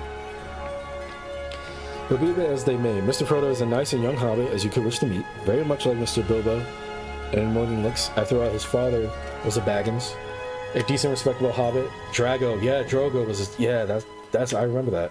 A decent, respectable hobbit was Mr. Drogo Baggins. There was never much to tell of him till he was drowned. Drowned, said several voices. They have heard this and other darker rumors before. Of course, but hobbits have a passion for family history, and they're ready to hear it again. Well, so they say, said the Gaffer. You see, Mr. Drogo, he married poor Miss Primula Brandybuck.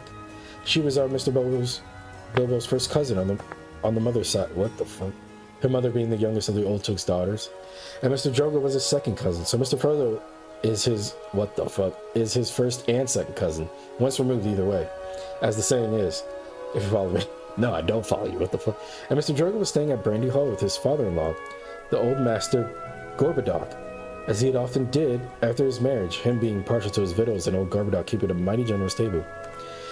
And he went out boating on the Brandywine River, and he and his wife were drowned, and poor Mr. Frodo was only a child and all. I heard they sat on the water after... they went on the water after dinner in the moonlight, said Old Noakes, and it was Drogo's weight that sunk the boat. And I heard she pushed him in, and he pulled her in after him, said Sandyman, the Hobbit's miller. You shouldn't listen to all you hear, Sandyman, said the Gaffer, who did not much like the miller. There isn't no call to go talking of pushing and pulling. Boats are quite tricky enough for those who sit still without looking further for cause of trouble. Anyway, there was this Mr. Frodo left an orphan and stranded, as you might say, among these queer Bucklanders. being brought up anyhow in Brandy Hall. A regular warren by all accounts, old Master Gorbadoc never had fewer than a couple hundred relations in the place. Mr. Bilbo never did a kinder deed than when he brought the lad back to live among decent folk.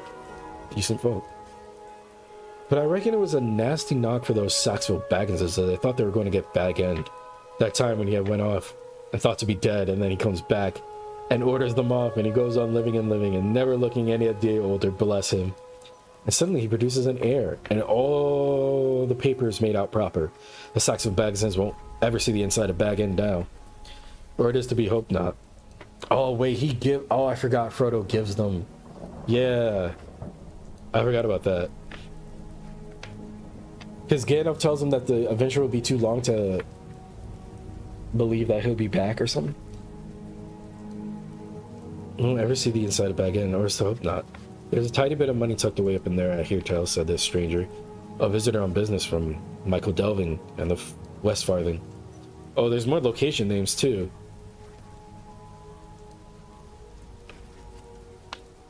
In the West Farthing.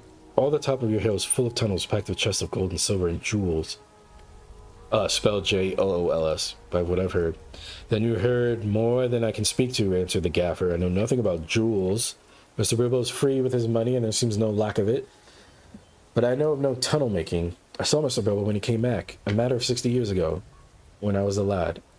I'd not long come apprentice. I'd not long come apprentice to old Holman, him being my dad's cousin. But he had me up at Bag End, helping him to keep folks from trampling and trespassing all over the garden while the sale was on. And in the middle of it all, Mr. Mr. Bilbo comes up the hill with a pony and some mighty big bags and a couple of chests. I don't doubt they were mostly full of treasure, and that he had picked up I don't doubt they were mostly full of treasures he had picked up in foreign parts, where there are mountains of gold, they say. But there wasn't enough to fill tunnels. But I let Sam a little more about that. He's in and out of the Bag End, crazy about stories of the old days he is, and he listens to all Mr. Bilbo's tales. Mr. Bilbo learned him his letters, meaning no harm, mark you, and I hope no harm will come of it. Elves and dragons, I say to him, cabbages, potatoes are better for me and you. Don't go into getting mixed up in the business of your betters, or you will land in trouble too big for you, I said to him. And I might say it to others, he added with a look at the stranger and Miller. But the gaffer did not convince his audience. The legend of Bilbo's wealth was not too firmly fixed in the minds of the younger generation of hobbits. But he has likely enough been adding to what he brought at first, argued the Miller, voicing a common opinion. He's often away from home. And look at the outlandish folk that visit him. Dwarves coming at night. And that old wandering conjurer, Gandalf. That seems slightly racist. To call a wizard a conjurer seems like, I don't know. That seems slightly racist. Well, conjurer, Gandalf and all. You can say what you like, Gaffer, but the Bag End's a queer place, and its folks are queer. And you can say what you like about what you know no more of than you do of boating, Mr. Sandyman, retorted the Gaffer, disliking the Miller more than usual. If that's being queer, then we can do with a bit more queerness in these parts. There's some not far away that wouldn't offer a pint of beer to a friend if they lived in a hole with golden walls. But they do things proper at Bag End. Our Sam says that everyone's going to be invited to the party, and there's going to be presents, mark you, presents for all, this very month as is. The very month was September, as fine as you can ask. A day or two later, September is a good month to be born in. A day or two later, I was not born in September. A day or two later, a rumor, probably started by the knowledgeable Sam, was spread about, well, I mean, he purposely probably spread about like there was going to be fireworks. Fireworks, what is more, such has not been seen in the Shire for nigh on a century. Not indeed since the old Took died. Days passed and the day drew near. An odd-looking wagon with laden... Oh, I can see the scene in my head. Oh, fuck. An odd-looking wagon laden with odd-looking packages rode into Hobbiton when even, and toiled up the hill to Bag End, and the startled Hobbits peered out of the lamp-lit doors to gape at it. It was driven by outlandish folk, singing strange songs. Wait a minute. Where's the... Whoa.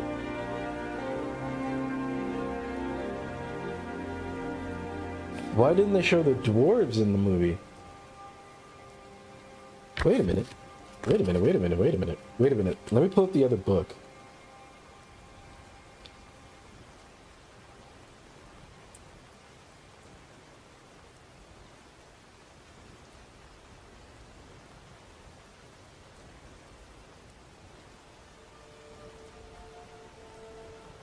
Hold on. Hold on, hold on.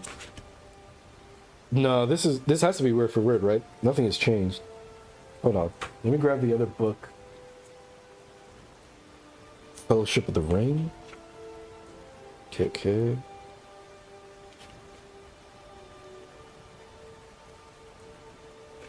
Oh, wait a minute. Oh, that's a prologue. Oh, shit. Should I have read the prologue first? Oh, fuck. Now I don't know what to do with myself. Hold on.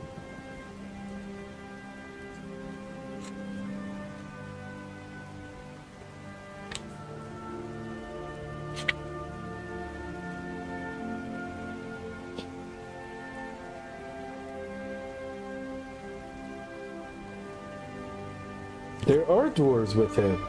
Why didn't they show that in the movie?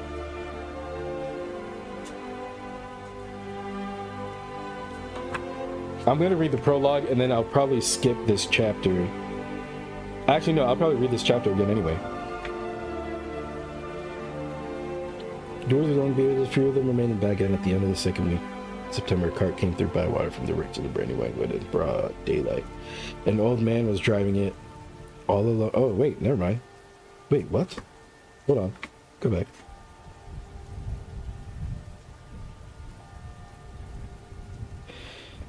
Day passed, and the day, capitalized, drew nearer. An odd-looking wagon laden with odd-looking packages rolled into Hobbiton one evening and toiled up the hill to Bag End. The startled hobbits peered out of lamp-lit doors to gape at it. It was driven by outlandish folk, singing strange songs, dwarves with long beards and deep hoods. A few of them remained at Bag... Oh, that's right. Okay, I remember now. They came in and then left. Okay, I remember that. I remember now. Long beards and long hoods.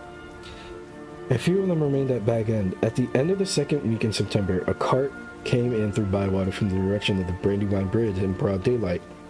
An old man was driving it all alone. He wore a tall, pointed blue hat, a long gray cloak, and a silver scarf. He had a long white beard and bushy eyebrows that stuck out beyond the brim of his hat. Small hobbit children ran after the cart all through Hobbiton and right up the hill. He had a cargo of fireworks, as they rightly guessed. At Bilbo's front door, the old man began to unload. There were great bundles of fireworks, all sorts and shapes, each labeled with a large red G. In the elf room... Oh, wait. Oh, you guys can't see that, because I'm using words. I mean, you guys could look it up, but I forgot. I guess he introduces his own language in this book.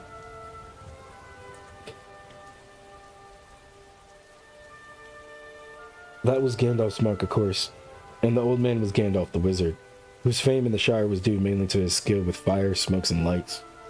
His real business was far more difficult and dangerous, but the Shire folk knew nothing of it. To them, he was just one of the attractions at the party, hence the excitement of the Hobbit children.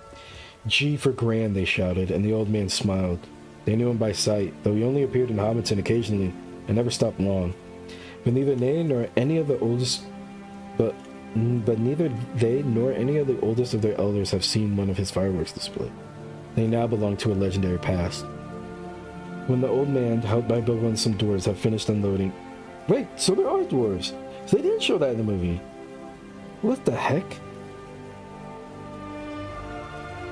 Have finished unloading, Bilbo gave a few pennies away, but not a single squid or cracker was forthcoming. To the disappointment of the onlookers. Run away now, said Gandalf. You get plenty when the time comes. And then he disappeared inside with Bilbo, and the door was shut. The young hobbit stared at the door in vain for a while, and then made off, feeling that day of the party would never come. Wait, in the movie, doesn't he fire one off? Inside Bag End, Bilbo and Gandalf were seated in the open window of a small room looking out west onto the garden. The late afternoon was bright and peaceful. The flowers grow red and golden, snapdragon and sunflowers, nasturtiums trailing all over the turf walls and peeping in the round windows. How bright your garden looks, said Gandalf. Yes, said Bilbo. I'm very fond of it indeed, and of all the dear old Shire, but I think I need a holiday. You mean to go on with your plan, then? I do. I made up my mind months ago. I haven't changed it. Very well, it's no good saying anymore. Stick to your plan, your whole plan, mind. I hope it will turn out for the best, for you, for all of us. I hope so, anyway. I mean to enjoy myself on Thursday and have my little joke. Who will laugh, I wonder, said Gandalf, shaking his head. We shall see, said Bilbo. He's such a fucking G. The next day, more carts rolled up the hill, and still more carts. There might have been some grumbling about dealing locally. But the very week, orders began to pour out of Bag End for every kind of provision, commodity or luxury that could be attained in Hobbiton or Bywater, or anywhere in the neighborhood. People became enthusiastic, and they began to tick off the days on the calendar, and they watched eagerly for the postman, hoping for invitations. Before long, the invitations began pouring out, and the Hobbiton post office was blocked, and the Bywater post office was snowed under, and the voluntary assessment postmen were called for. I see, that was part of the game too. You had to deliver mail. There was a constant stream of them going up the hill, carrying hundreds of polite variations on, "Thank you, I shall certainly come." A notice appeared on the gate of Bag End. No admittance except on party business.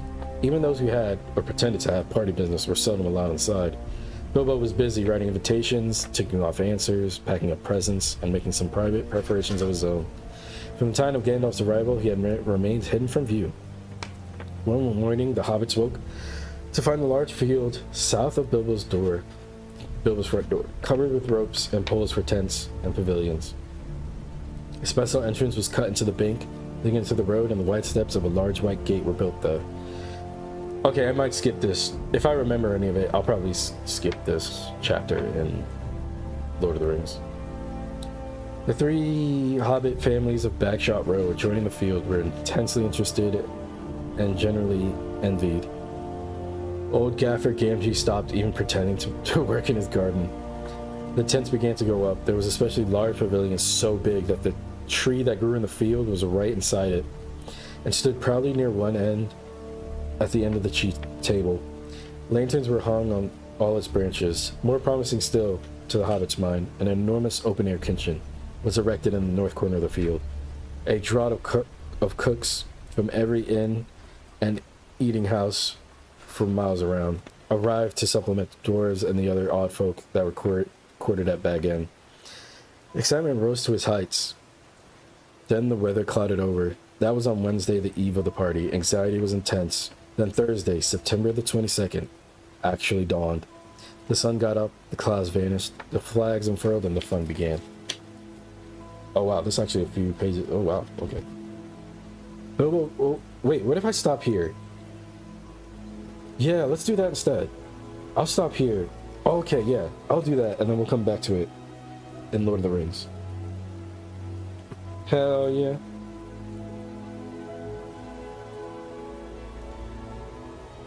A compromise, you could say. Let's get in there.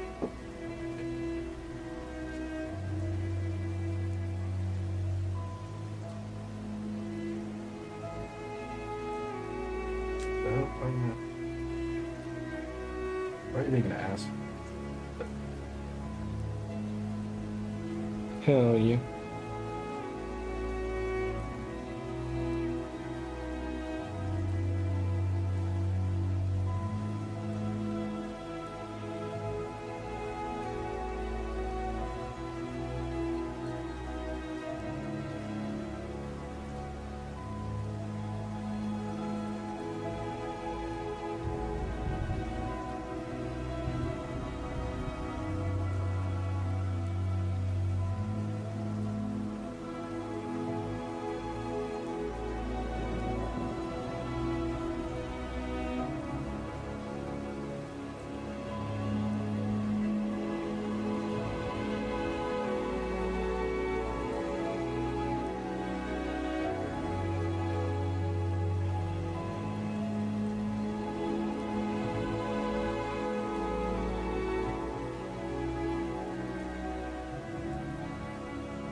Dinner is hors d'oeuvre.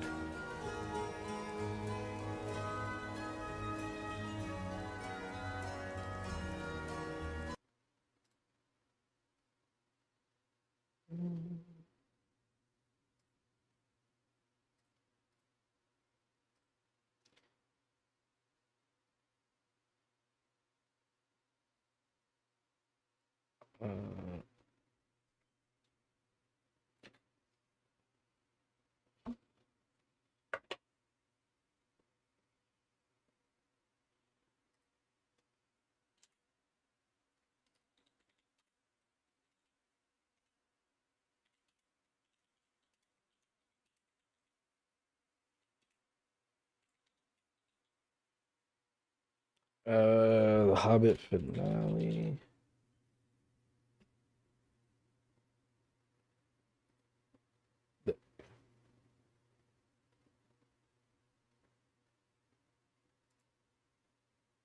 This is probably gonna be a short stream too, cause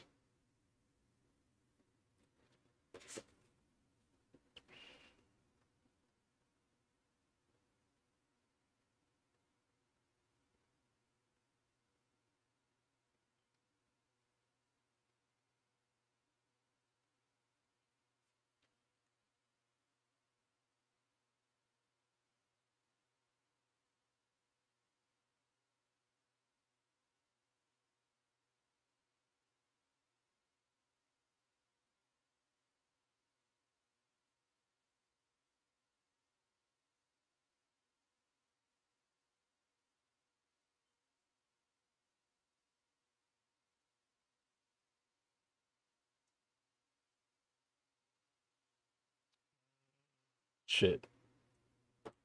There's stuff happening now.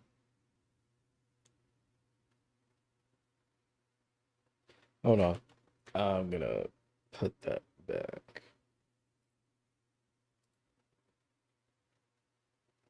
How do you?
All right, I'm back.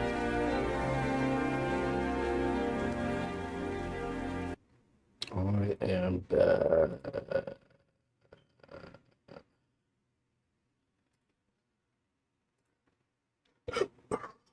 Boulder Gate, Boulder Gate. Where are you, Boulder Gate?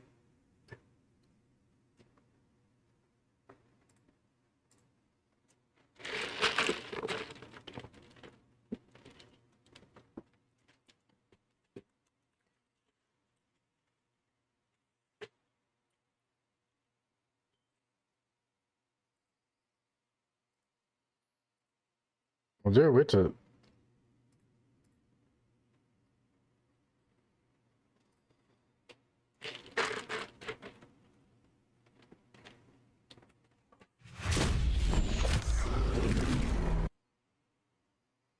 Oh, no.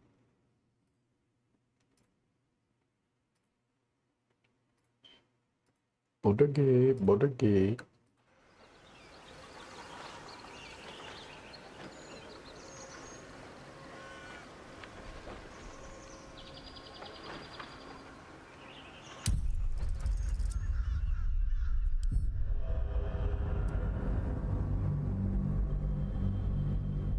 I have to talk to what's his face though.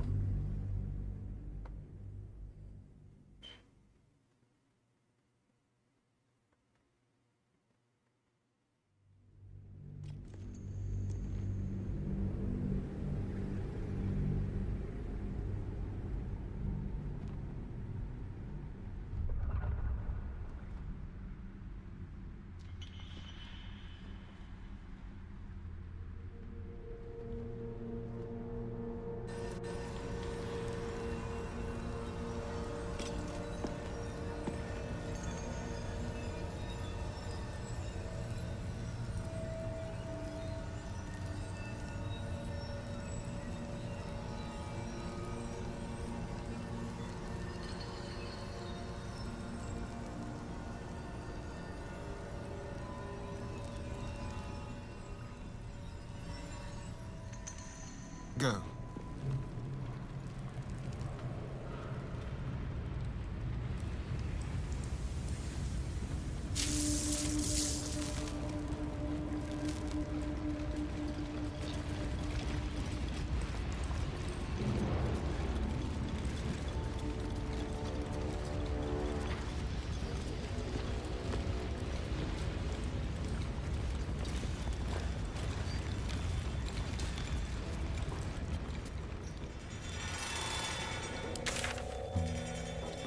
Wait a minute.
Huh?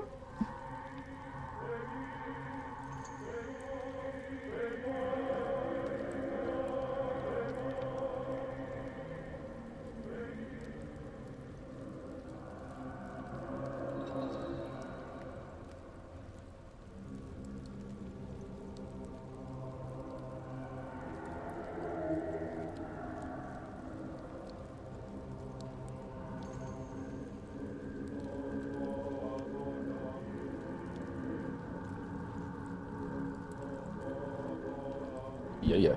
They must have changed it because it says here you only have one long rest in the Grim Forge, but I definitely slept like 3, 4, 5 times.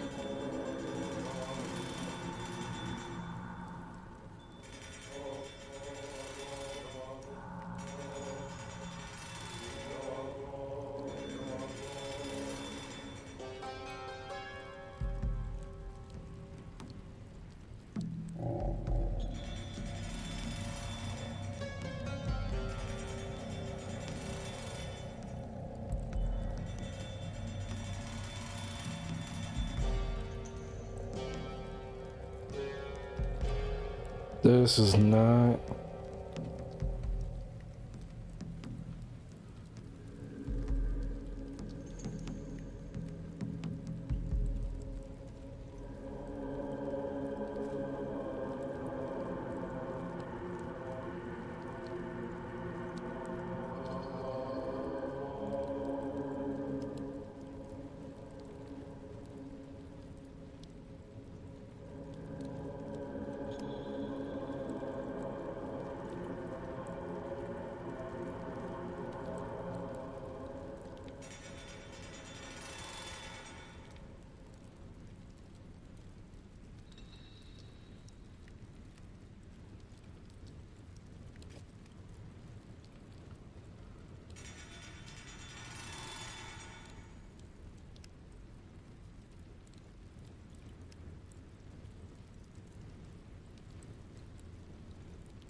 Wait, one of them is hiding behind a secret door where the gas is.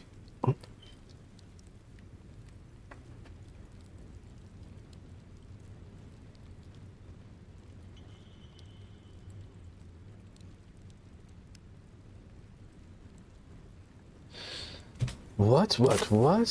A quick rummage. No time to rest. These boots have seen everything.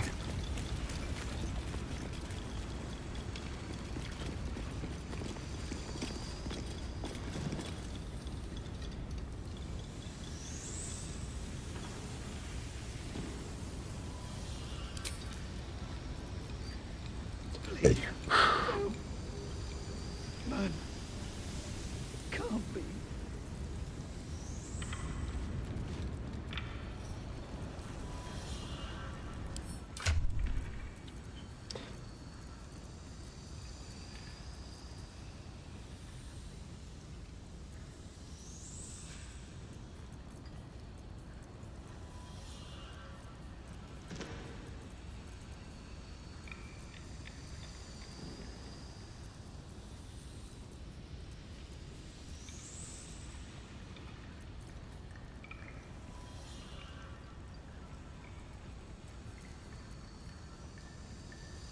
Oh, I'll give those to you.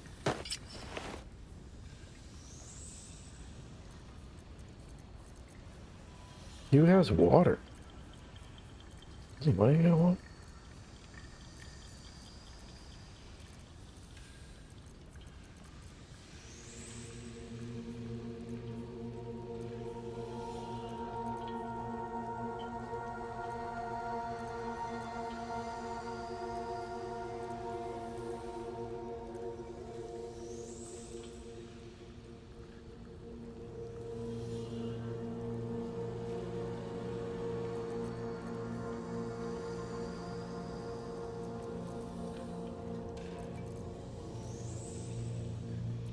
There's no way. I thought I had water on me.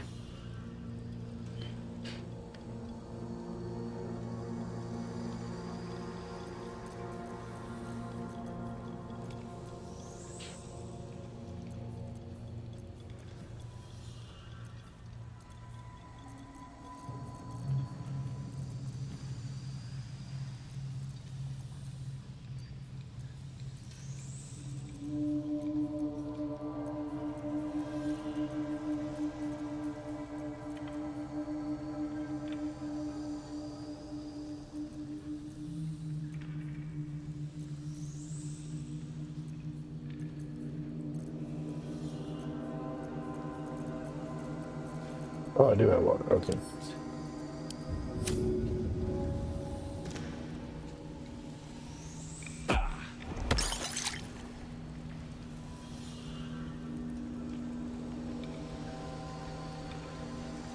Okay.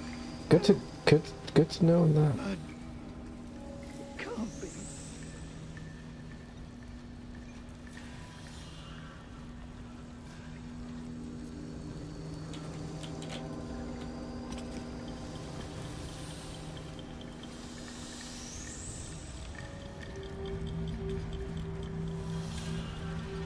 How are you supposed to get past this poison cloud? Not right. Not right. I'm so sorry.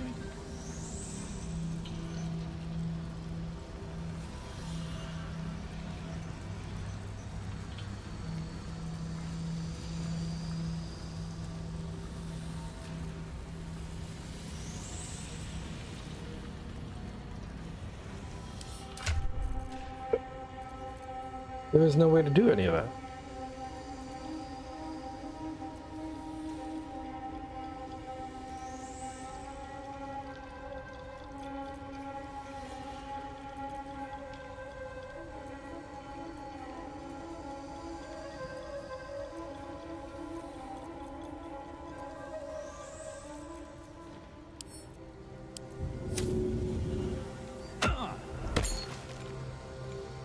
It's not right. Not right.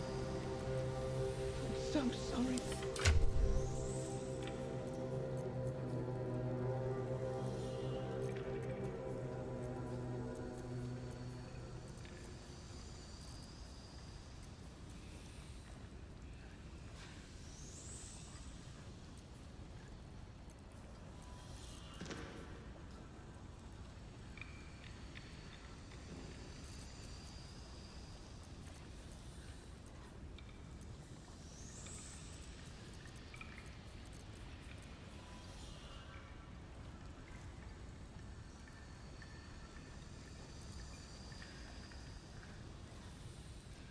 Oh, wait a minute. This knife is better in your hands. Oh, no.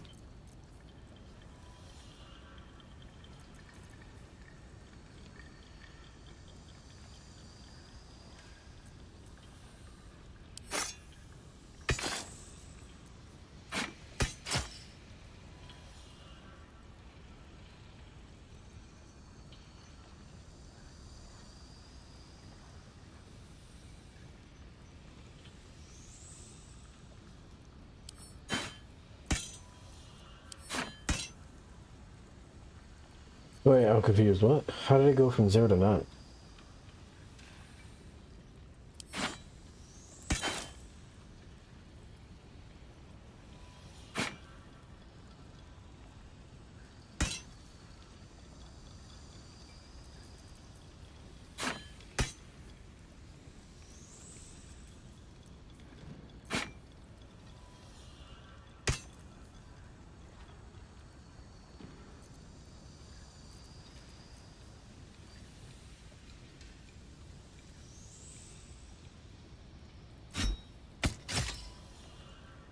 Not professional. Oh my god, that's what it's huge.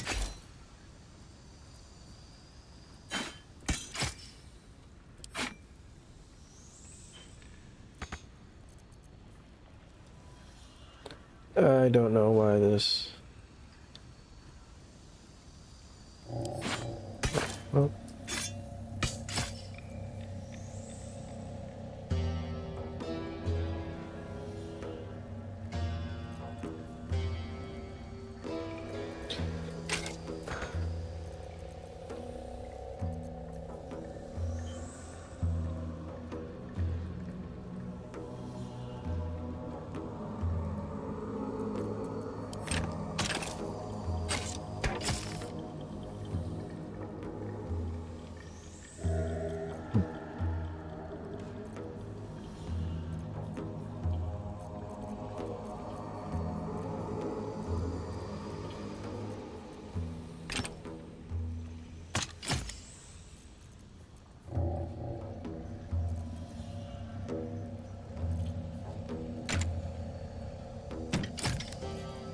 There we go.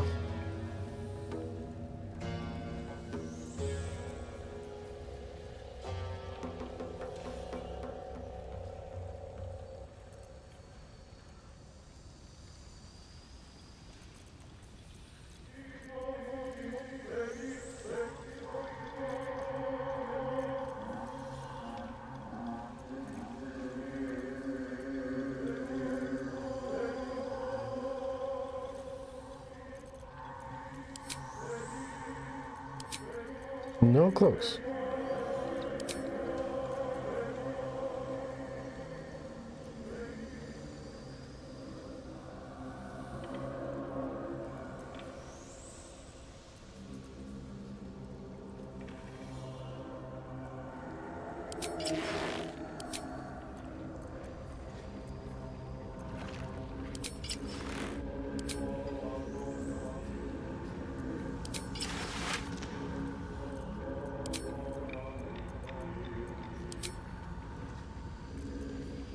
Oh.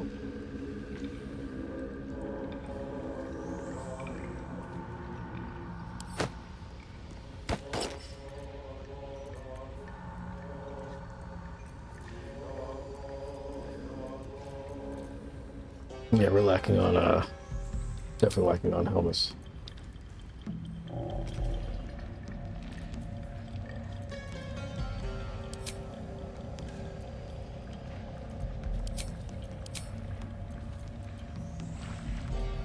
None of us are proficient in music.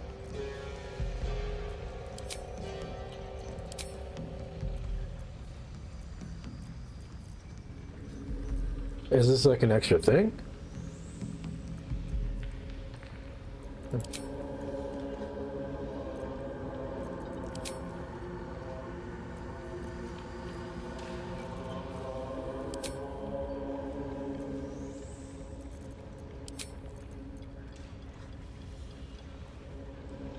Whoa.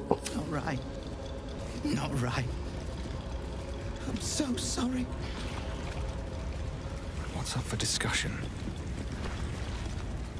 We'll be safe across the Ebon Lake. Then, back to... What path lies before me? What's inside?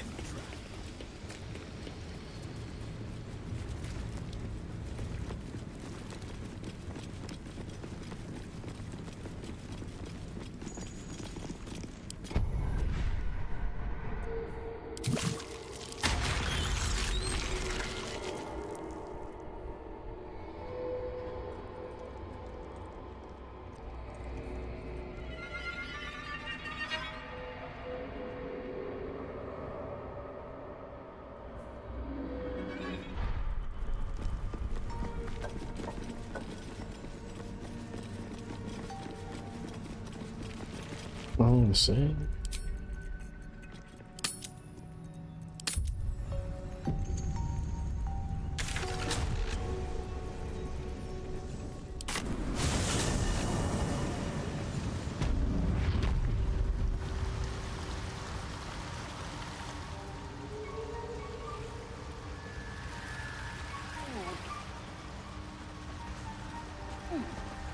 Oh wait, does she want her boots back?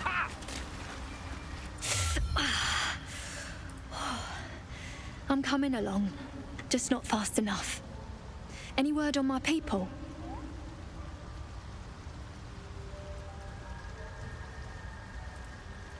You did? Then I owe you more than I can ever repay. Thank you. I'm almost sorry to hear it. I hope to have the pleasure myself.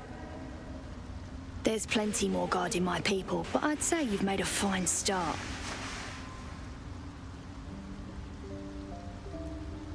Don't know. Longer than I'd like, but a slow recovery's still a recovery.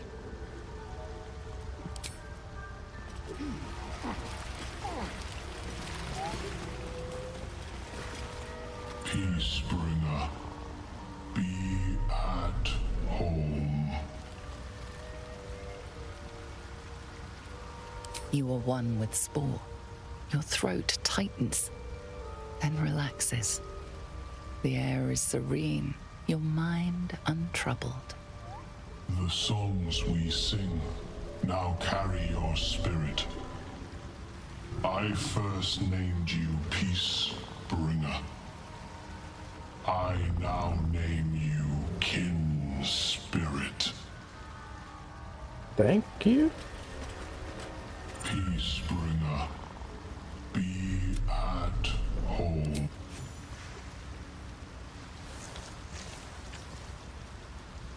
The Drow sought to shatter our circle. Now his flesh may feed its growth. In dealing death, you have brought this circle life, and thus we name you Life Chanter.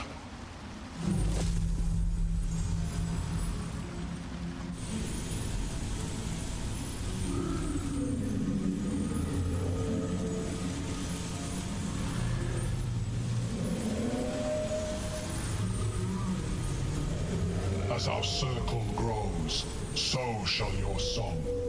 Wherever you go, only listen, and you may hear it.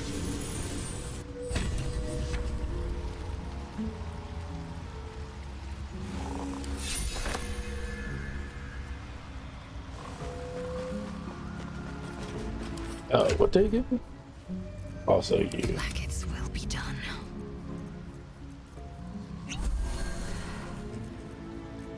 Still breathing, despite everything. What did he?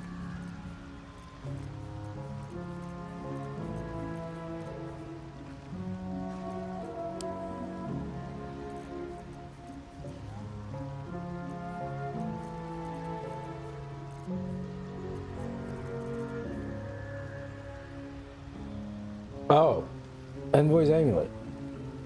Voice of the Circle, class actions. First, all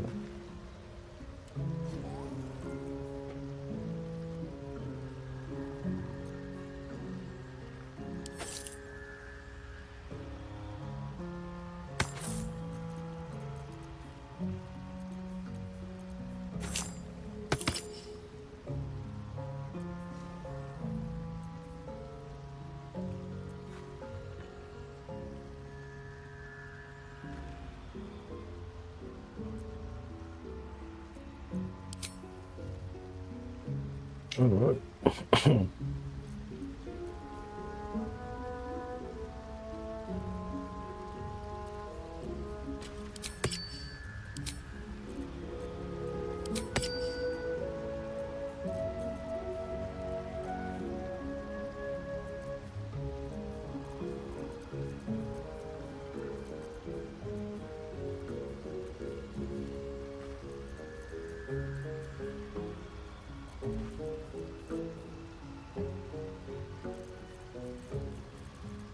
All right, cool.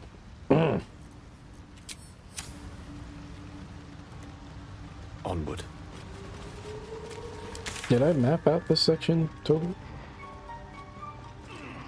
No, there's actually shit behind here.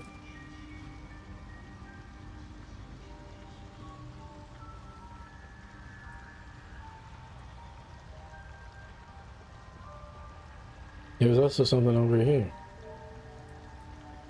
Hold on now.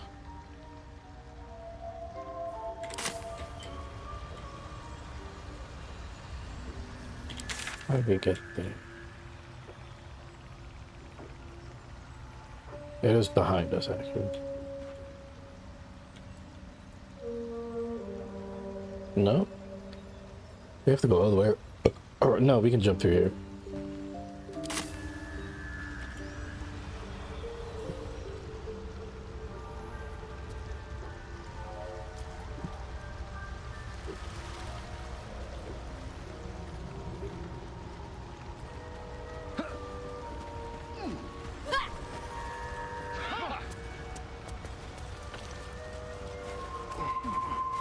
Might as well go myself.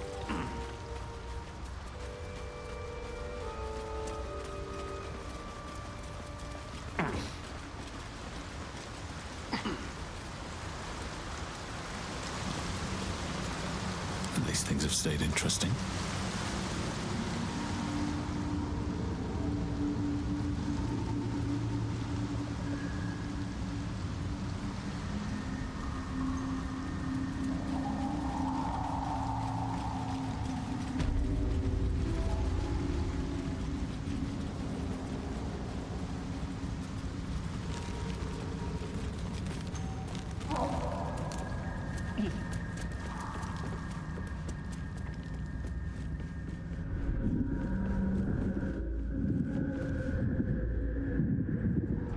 Oh.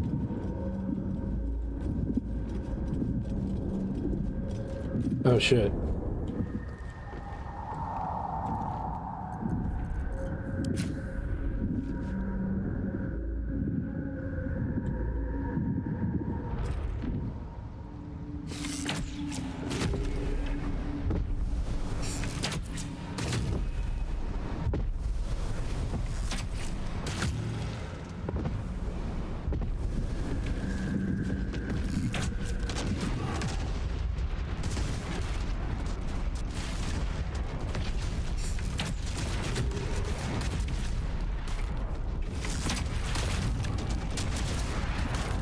Oh, wait a minute.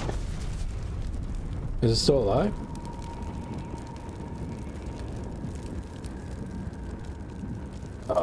shit.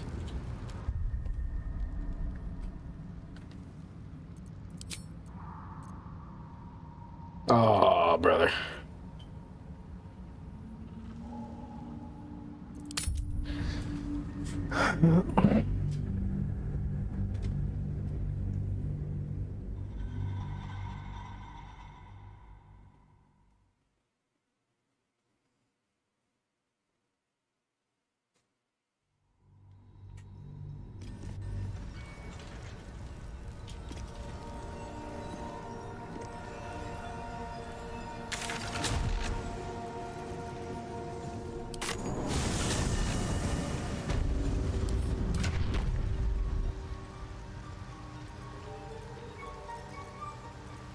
Action, not reaction. All's well that ends. Not as bad as it could have.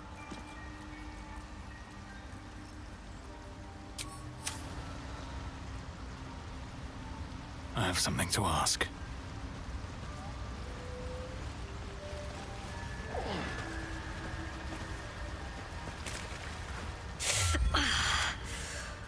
You did?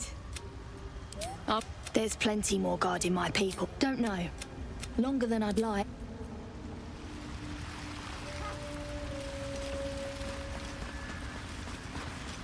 Peacebringer. You are one. The Peacebringer. Indeed, as our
Step by step.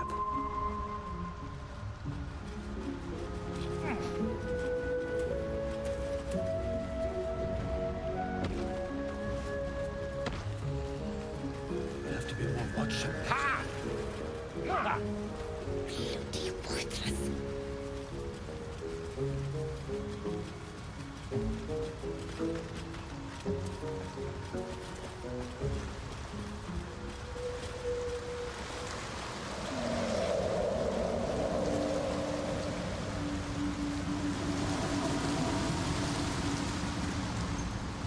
Could be useful.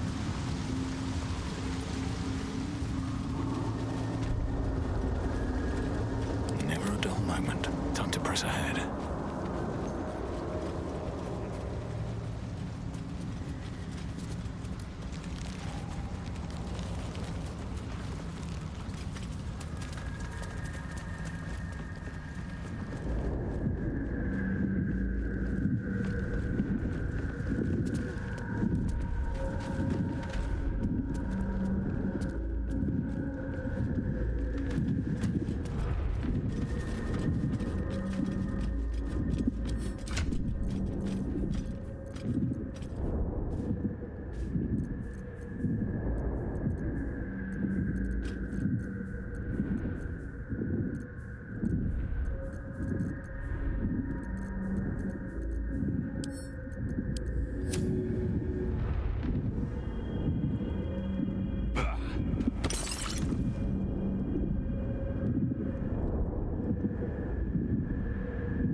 I gotta get that thing.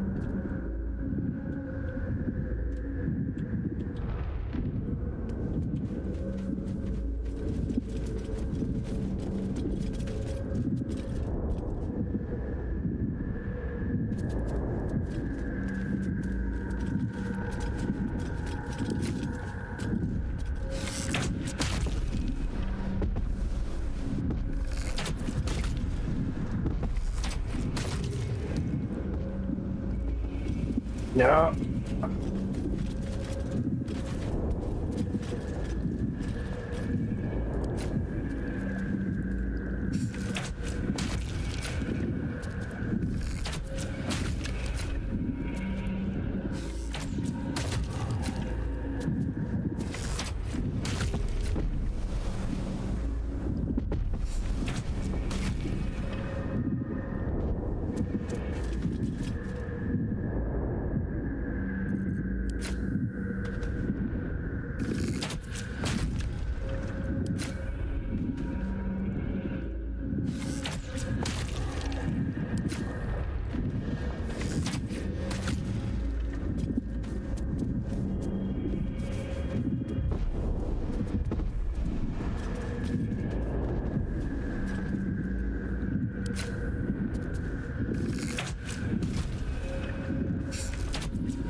You can grab it?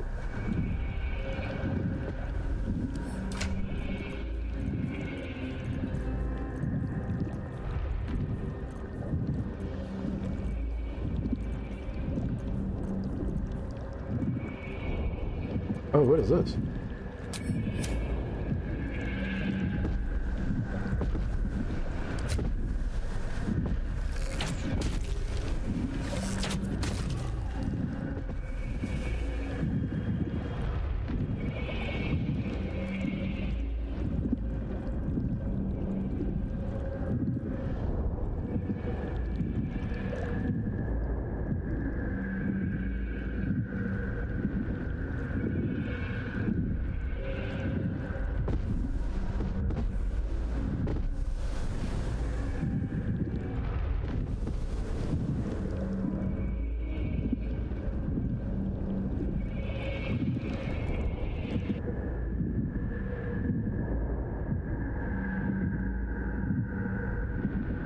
Okay.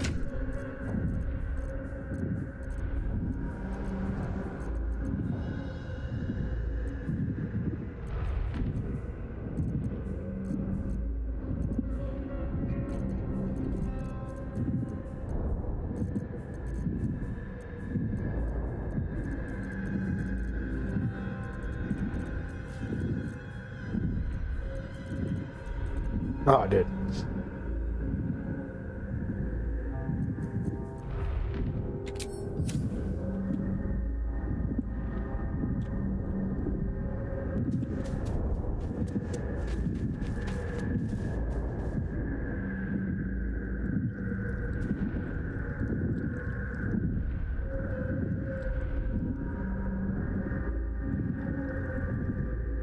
I don't see anything else.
Not well. Nutrition my species receives. Something's on my mind. I greet you, child of the dark. How has your search for the mushrooms fared? I was born with a propensity for arcane magic my people despise. It gave me the strength to resist the elder brain. Every waking hour I pushed back against its dire hold. My wizardry empowered me. The moment its control shattered, I fled. Before the colony discovered I had defected.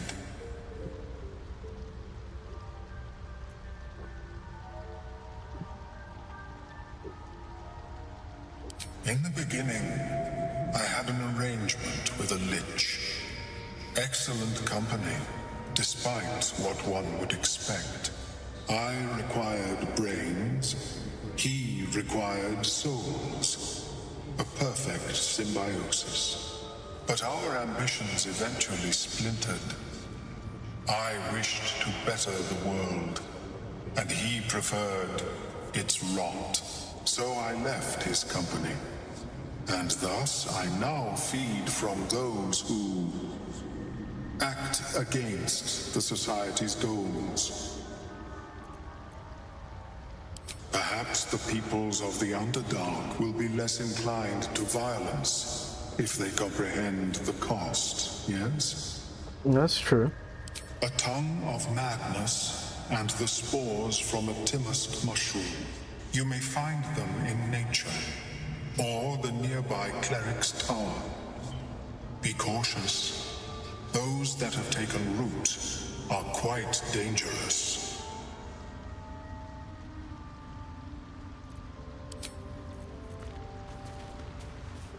Welcome back. Have you made any new discoveries?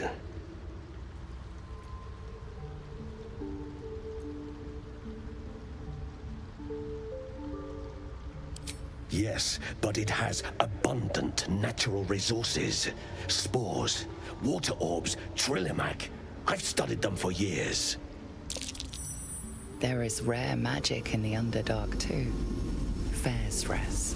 It radiates from the earth, warping, teleportation, and divination magic.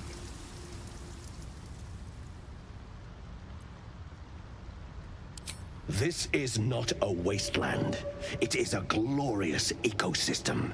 Every civilization here could thrive without conflict. I do enjoy a good bargain, if anything in my private collection is to your liking.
Very well. I have mushrooms to catalogue. Have you spoken with Skris?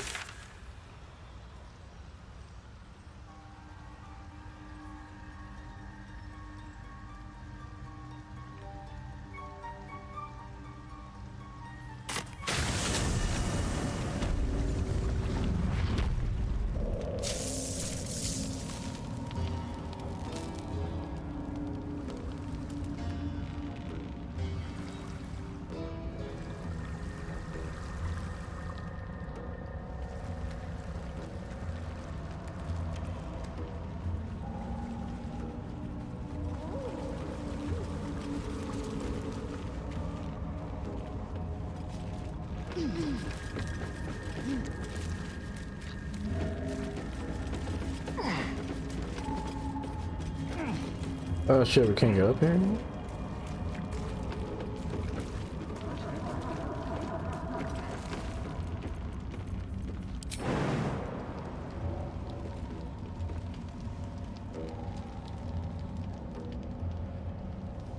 Oh shit, that's not good.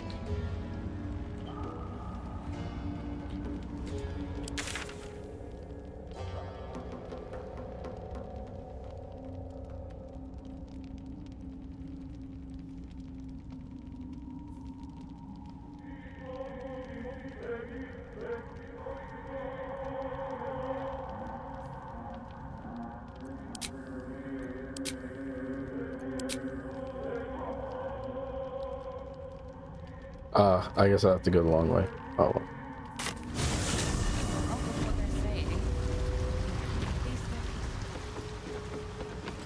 Oh, wait a minute. Oh shit. Perhaps, but at such an accelerated rate.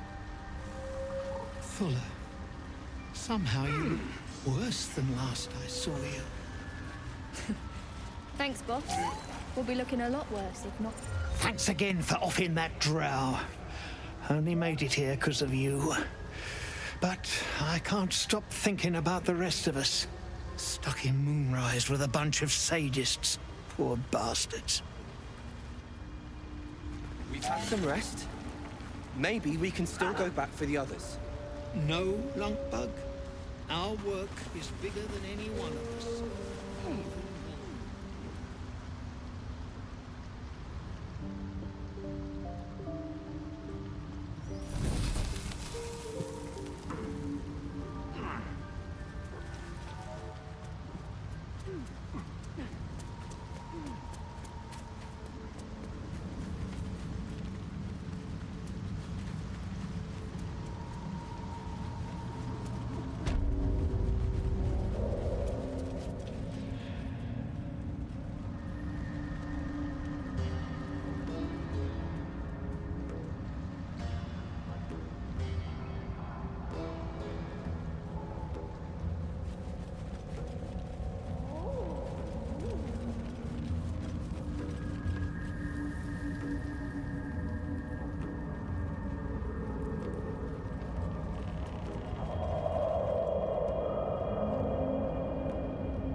Seems simple enough.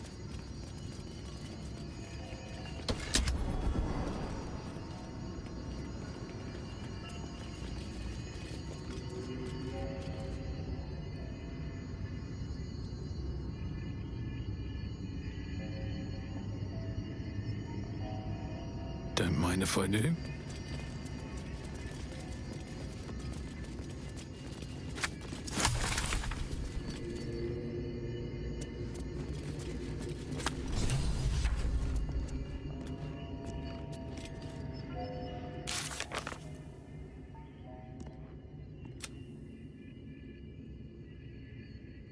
Okay, we found it.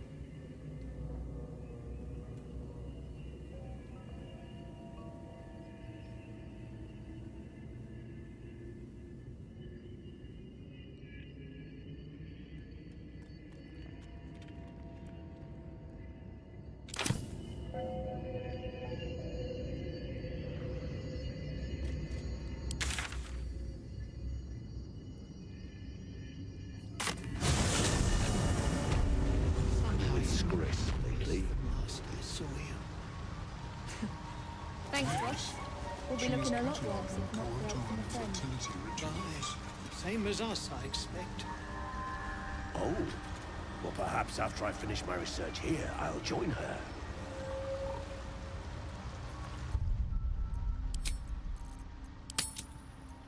We've had some rest. Maybe we can still go back for the others. No, Lunkbug. Our work is big. I greet you, child of the dark. How has your search for the mushrooms fared? These are fine specimens. It will only take me a moment to brew them to proper potency. Ormeluum turns away to prepare the potion, lost in its own musings. You must drink the entire draught. I can make no promises as to its taste.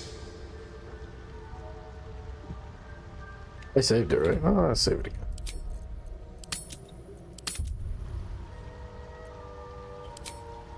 The acidic liquid tightens your throat, burning on the way down. It's a bolt of agony straight to your stomach. Not a drop left. Very good. As the potion influences your mind, you may find yourself acting irrationally. Try and stay focused. The world loses its edges, its finer boundaries. You are fluid, but trapped like a creature suspended in amber.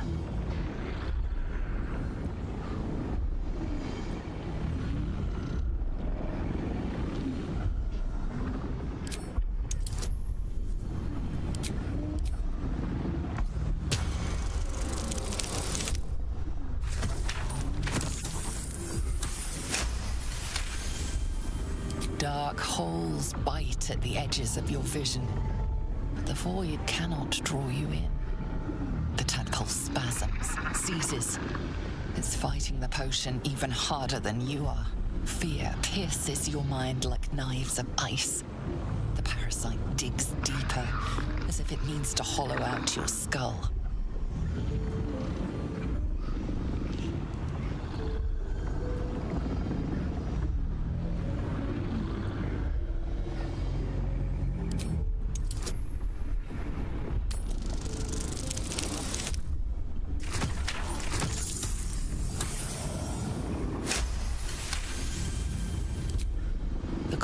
Blades lose their edge.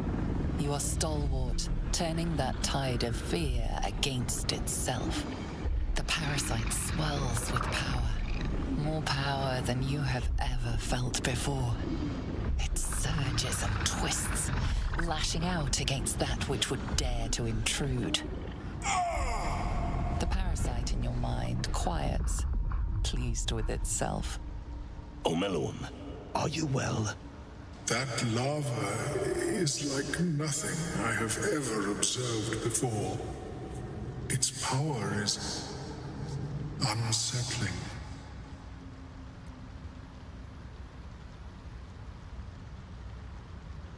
Such an outcome was not in my calculations. There is more to this being than mere stasis.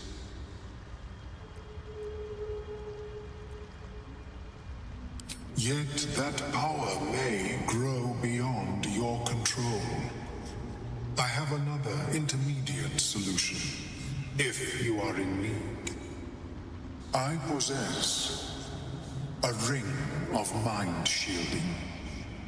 It prevents elder brains from noticing my presence. It will not remove the lava, but it will limit its influence, both positive and negative. I would offer it as a gift, but in truth, the ring is priceless. Is there anything you could offer me in turn?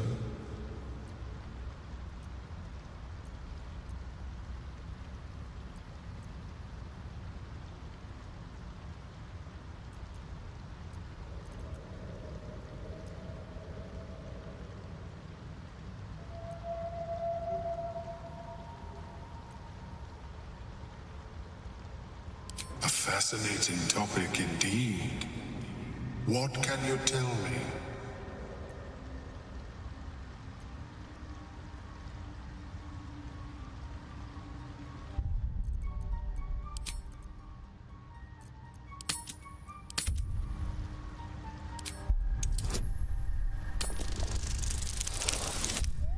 Are you fuck?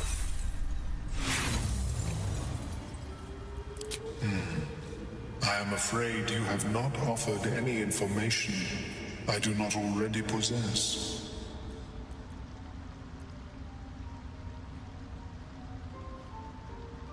My research is in perpetual need of funding. Yes, I am willing to accept your coin. Oh, that was easy. That was easy.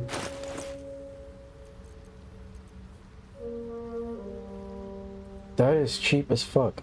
Brother, what? You said it was priceless.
Oh damn, 700. Jesus. Alright, we'll get to that. May it serve you as well as it has served me. To deal with this abomination, nigh unthinkable. Yet even Vlaakith herself could not deny the ring's merit. The fuck are you talking Of about? course, the lava remains.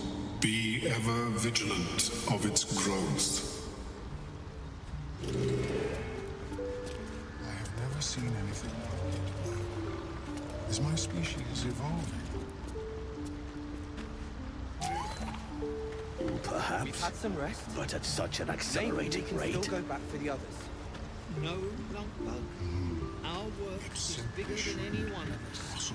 Even Wolf. Okay, so what?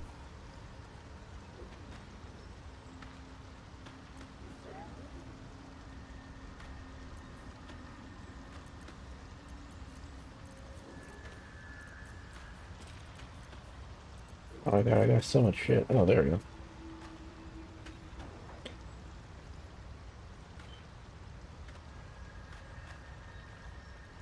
So that actually doesn't do anything. Hold on.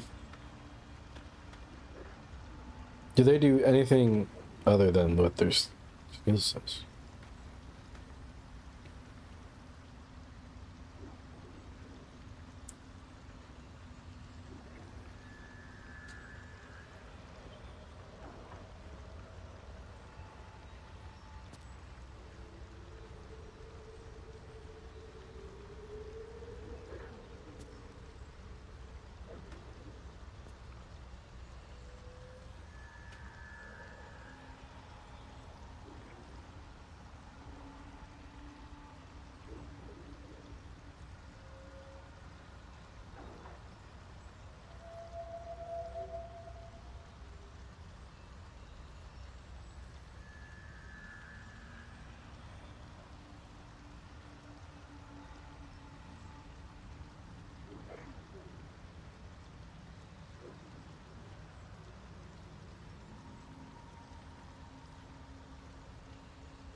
Oh, he scammed me. Well, I mean, that's... You know, he's allowed to do that. He's allowed to do that. I can't hate on it. We've had some rest. Maybe we can still go back for the others. The grind goes ever on. Now, what the fuck was I supposed to do?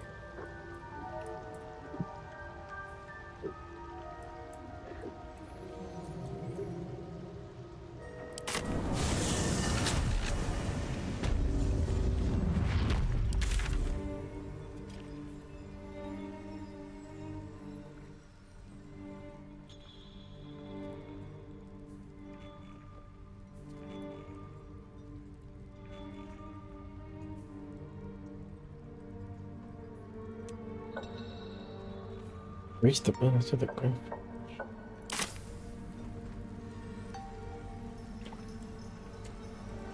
Wait, it's telling me this way.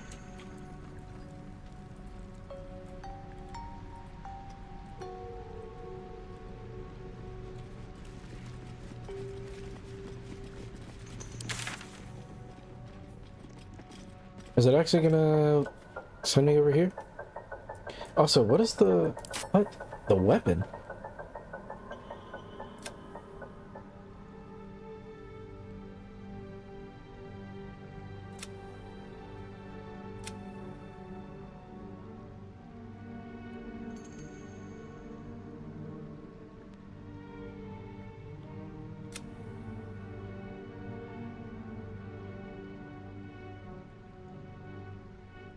What forge?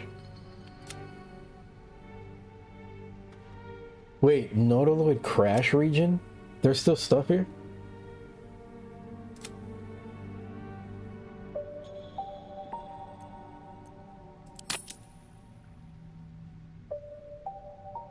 What?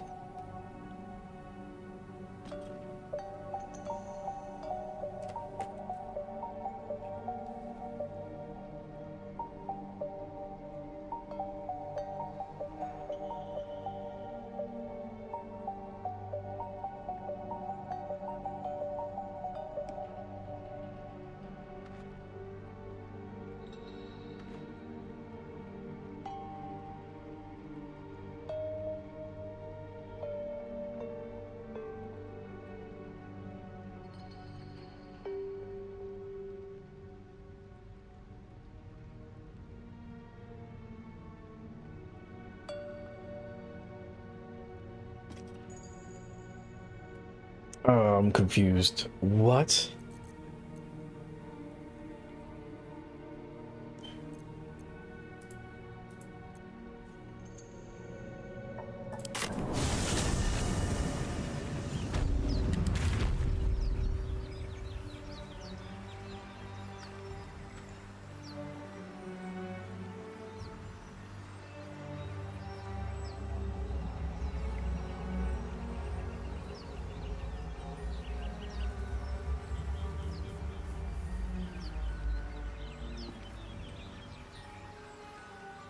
What?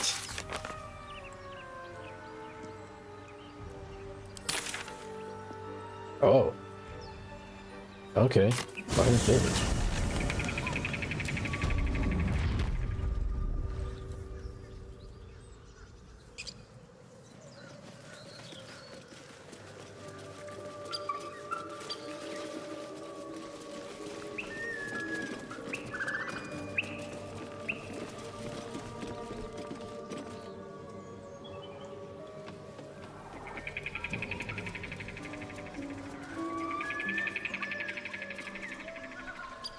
Is there a way to get down there?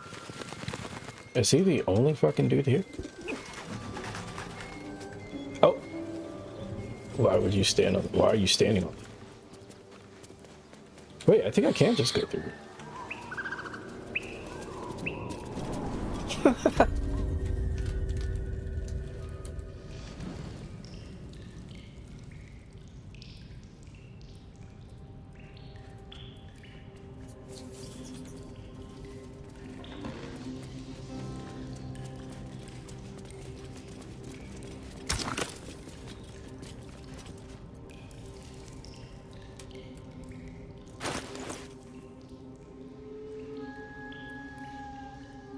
Oh shit, hold on.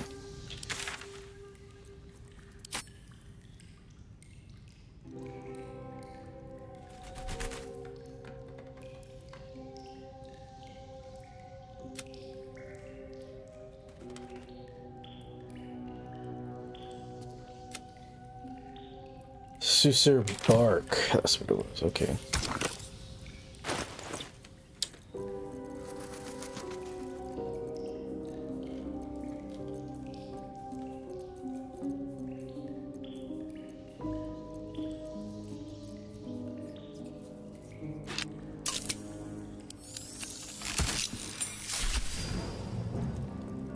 Or sickle.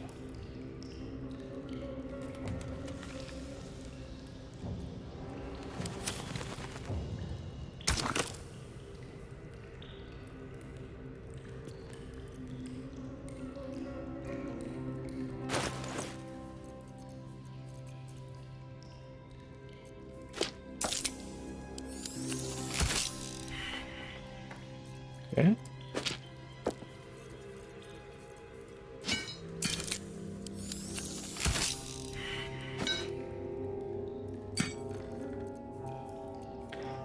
Sorry, what?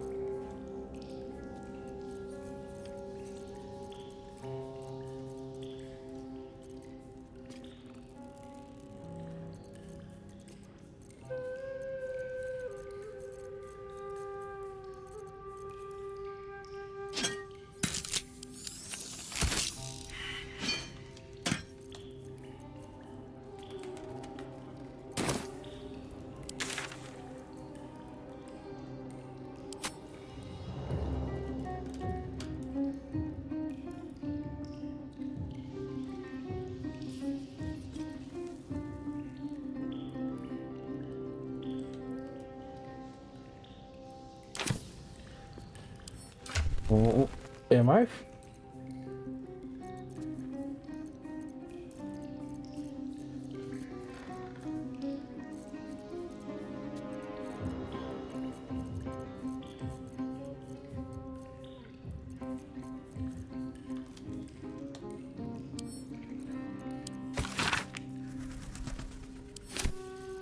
Wait, hold on.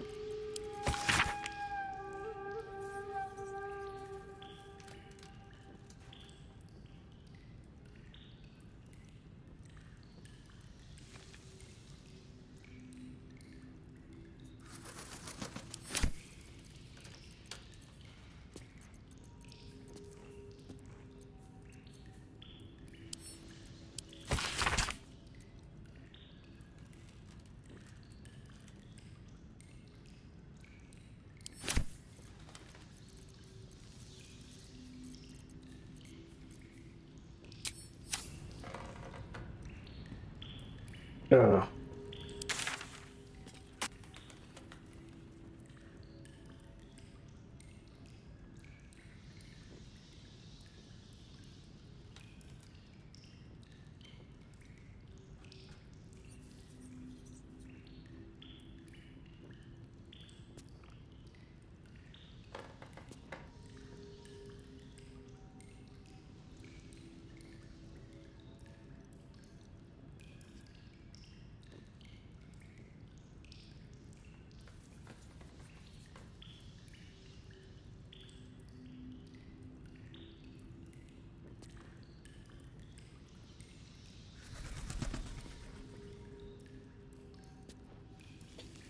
Common, white rarity, daggle stick, or a greatsword to forge the weapon. Oh.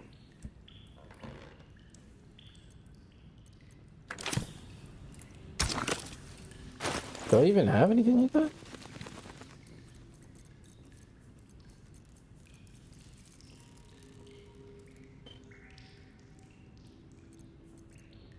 What a day.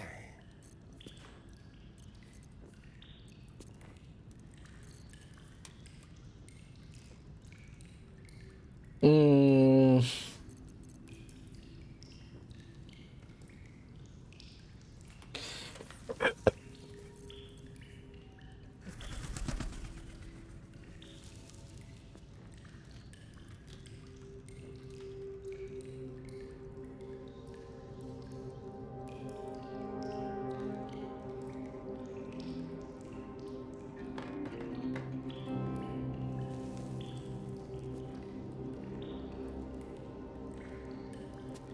Hmm.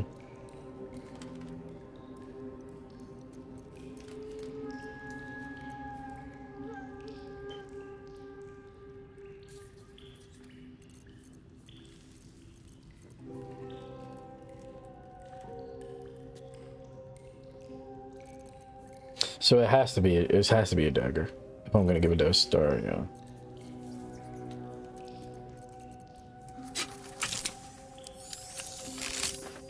The roaring furnace awaits an offering.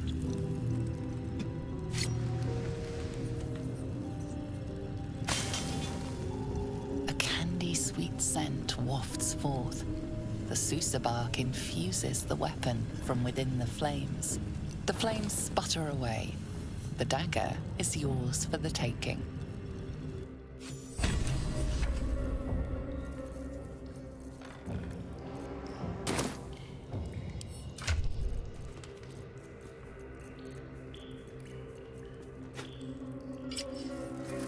Oh yeah. Oh, they have to roll for it. That was a waste.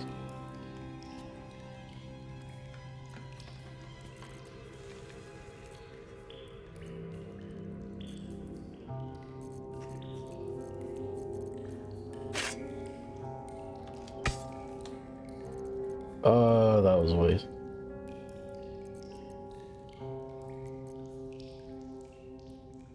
Well, maybe it will actually work. It'll work out for us. Alright, that one's done. Alright.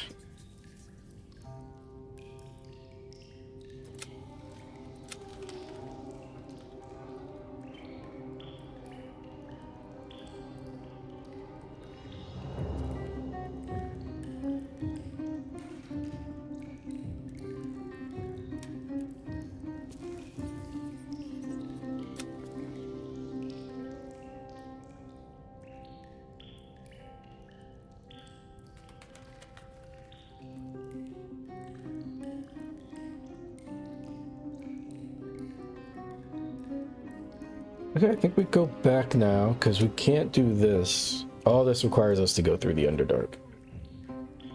Most of these actually require us to go through the Underdark, so...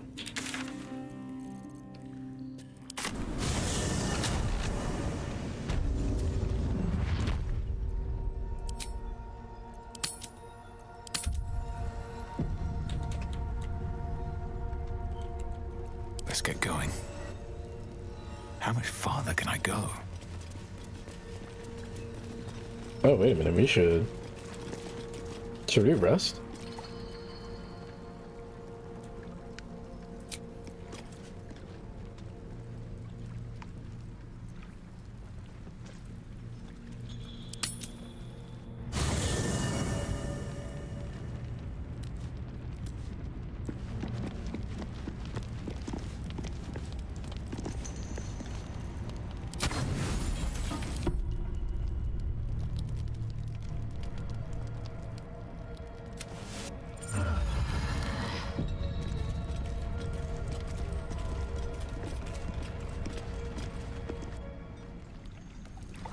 That was fast. That was way faster than last time. All right. Let's see.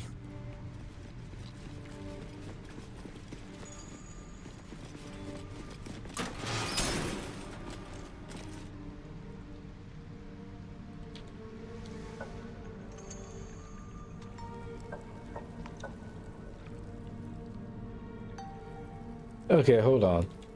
But that... What is this? Oh, it's taking... It wants to take me back. Okay, never mind.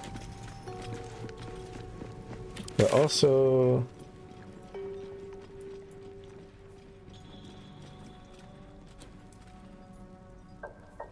We have to get through that poison somehow.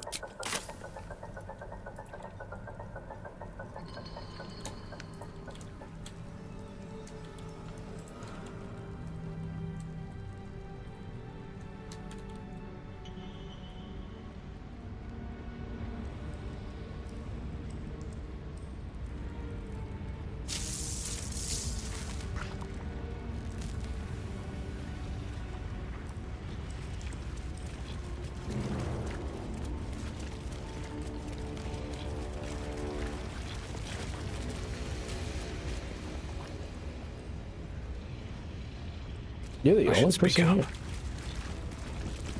Well, you did it. I shouldn't be surprised, considering our history. And yet... nothing good happens in the Underdark. You should know as well as I. As you know, some of the Iron Hand gnomes, my friend Wulbrin among them, have been taken prisoner in Moonrise Towers. They're not even going after him. I wish I were surprised. And so, to Moonrise Towers I go.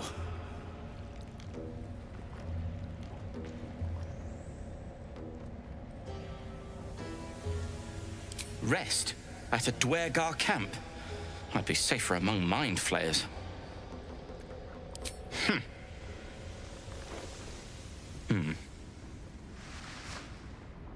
Fine.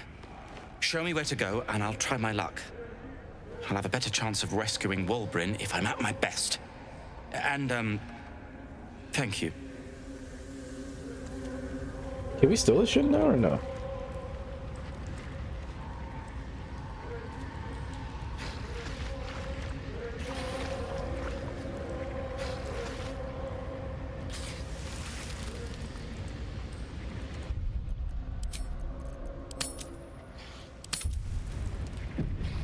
What's hiding here?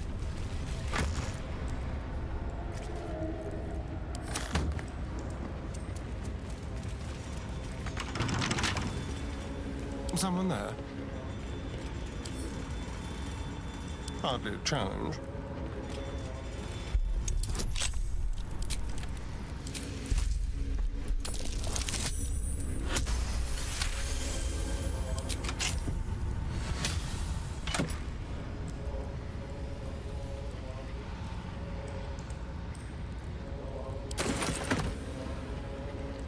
Yeah, there's really no consequence in taking any of this stuff.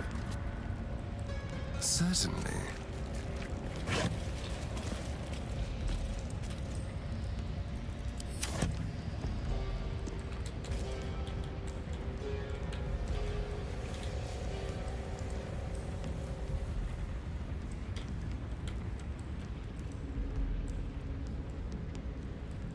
Any other chests, secrets, anything?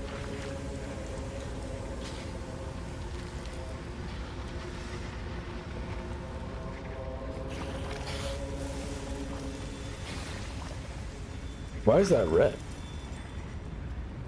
Hold on.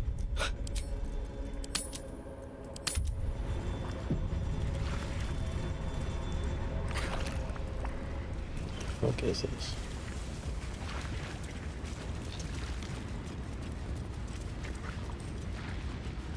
A little blasphemous graffiti. Though I don't recognize the symbol. I've got a long road ahead.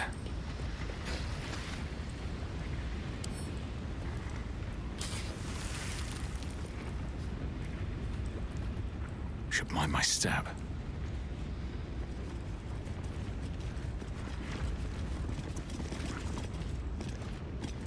Let me see something.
Wait, what?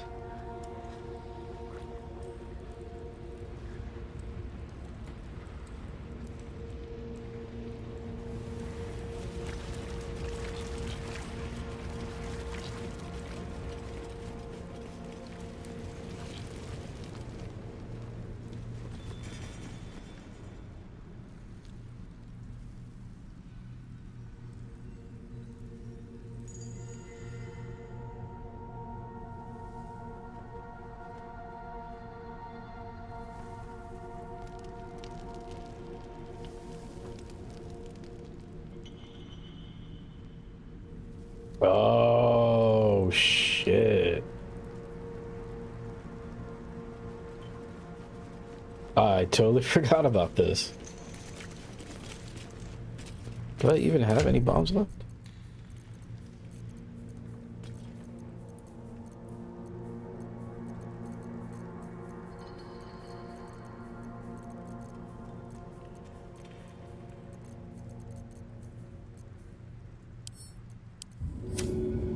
Hope this ends well.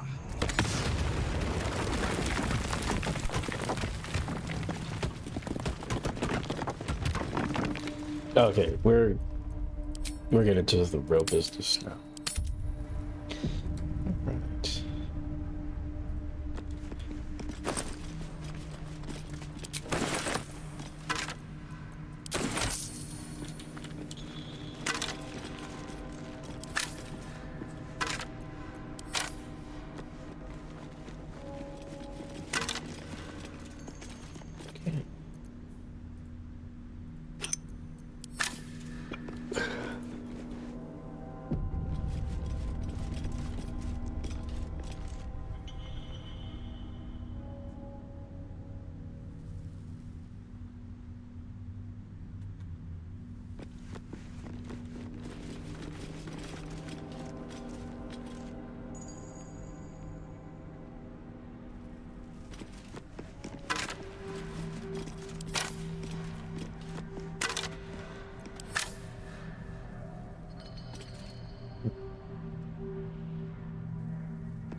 Let's see what this does. Something's off. Pure shadow. Around me. Inside me.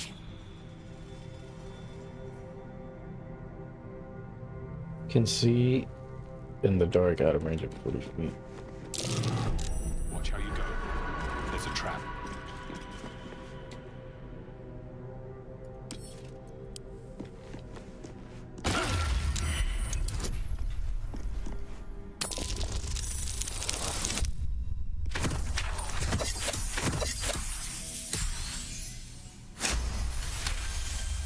It already exploded.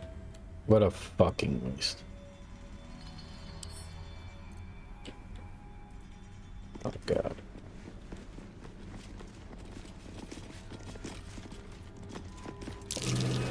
Oh. Watch how you go. There's a trap. Move with purpose.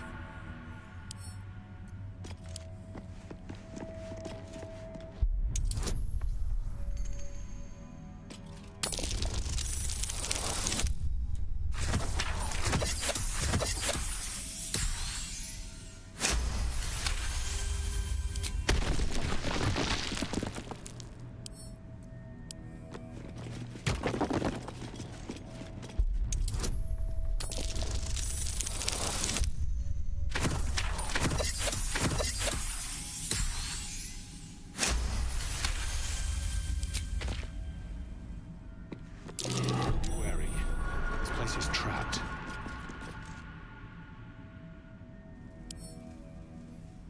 Trust no one.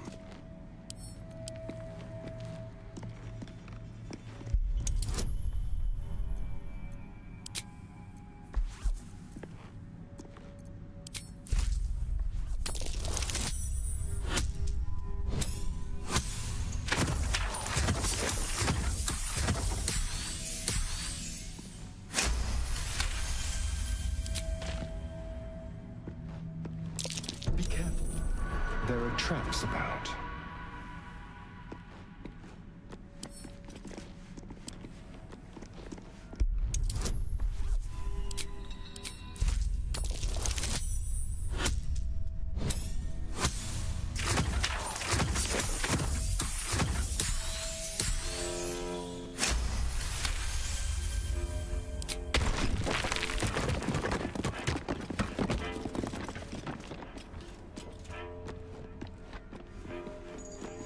Be careful. There are traps about.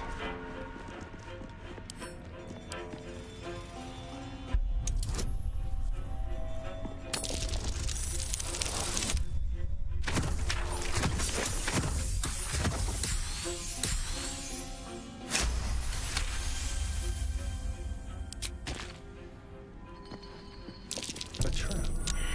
Someone doesn't like visitors.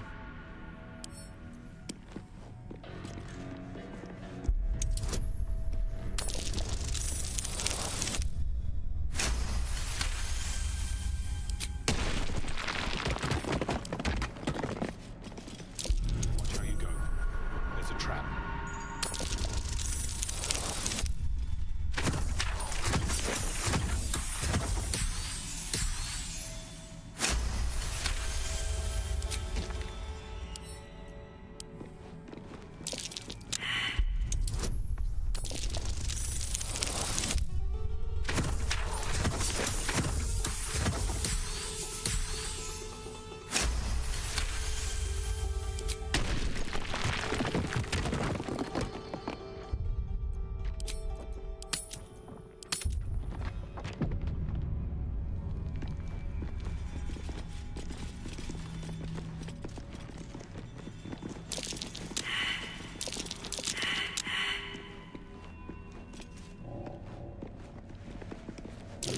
Watch how you go. There's a trap.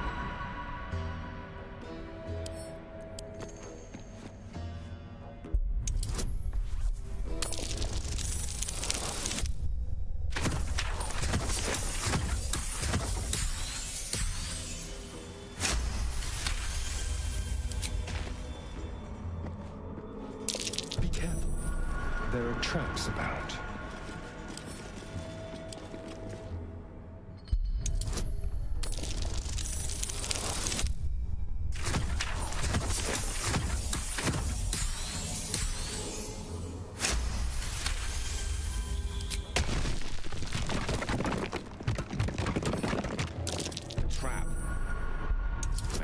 dangerous than I thought.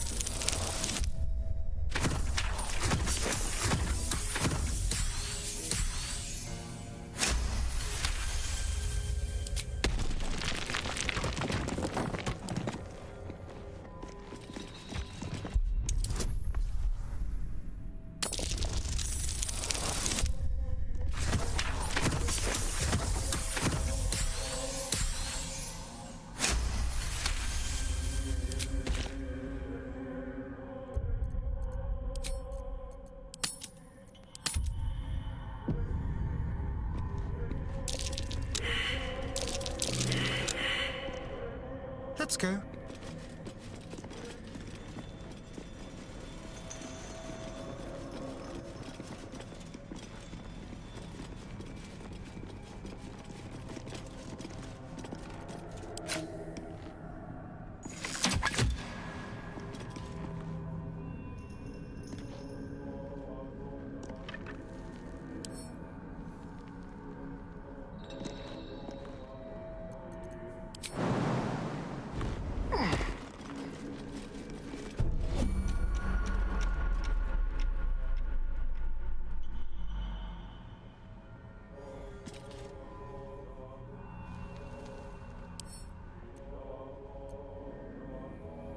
Oh, for a skeleton key.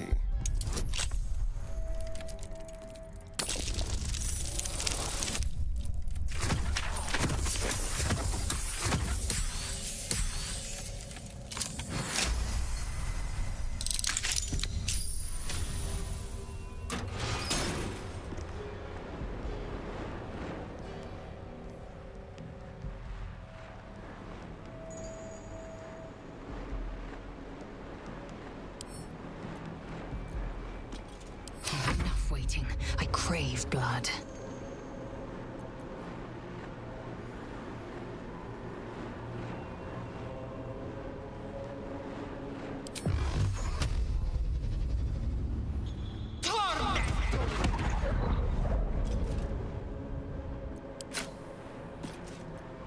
Seek and you shall find me.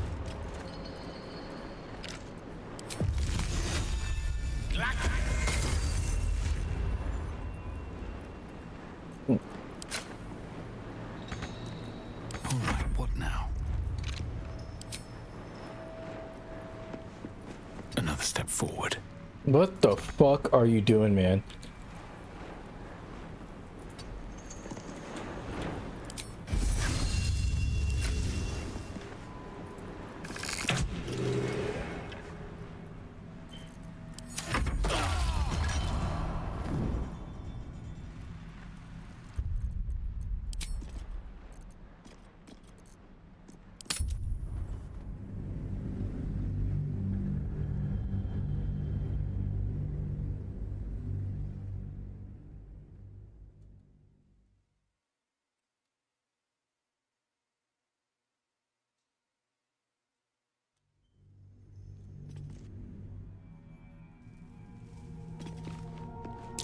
Traps.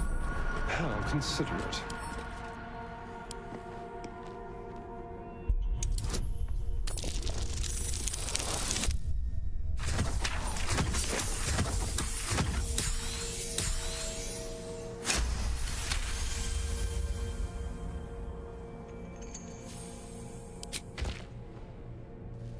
Shall we?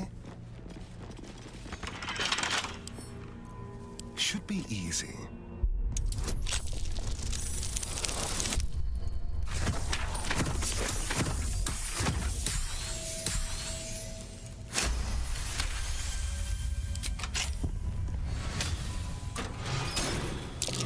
Trap. Be cautious.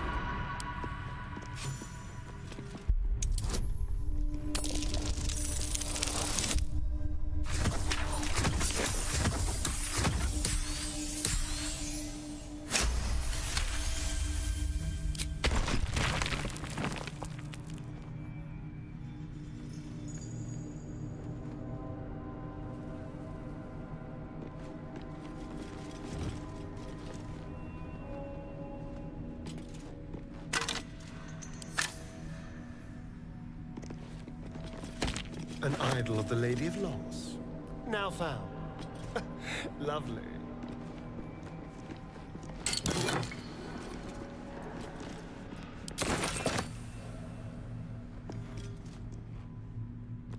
Okay.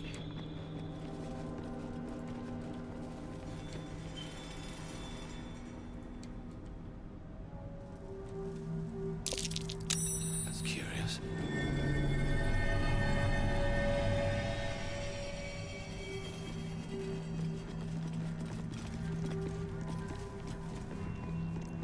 Can't give up now. What does this mean?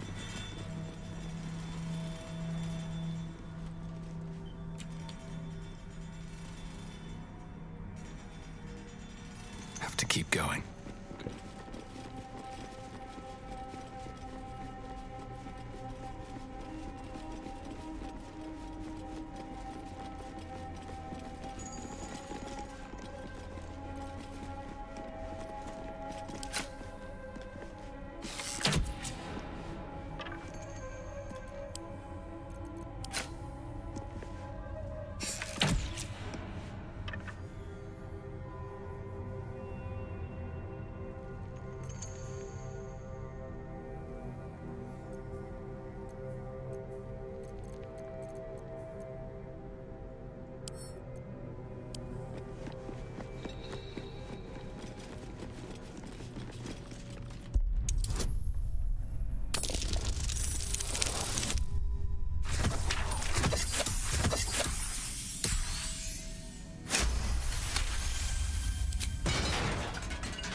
Assume nothing. Shouldn't have wished to live in more interesting times.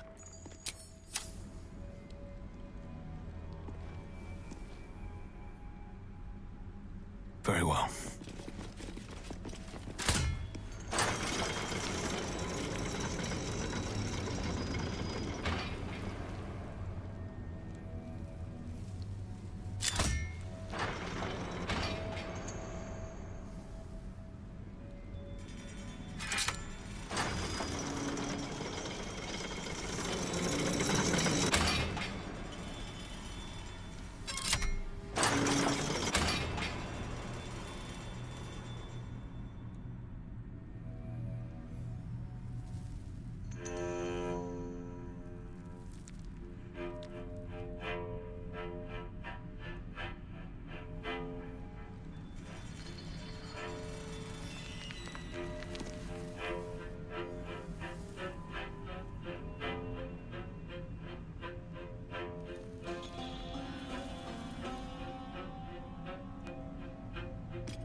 Who can jump the farthest? I don't know, actually.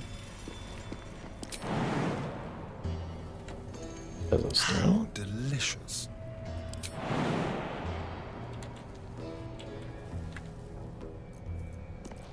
Action, not reaction. Okay, she can jump the farthest.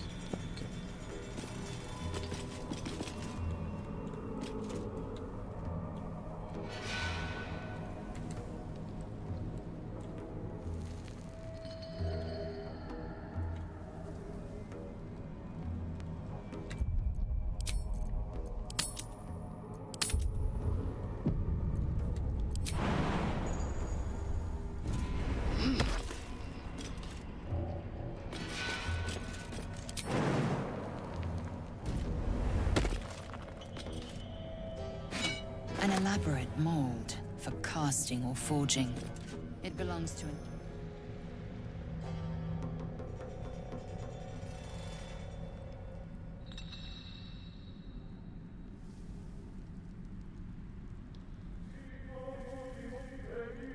One true way.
Keep your distance, darling.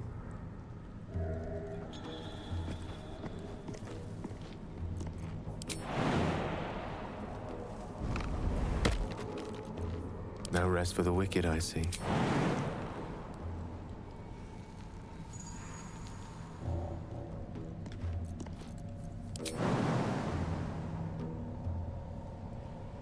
What do you mean, not enough space? Oh, what the fuck? Have a lot on my mind. And, well, in it.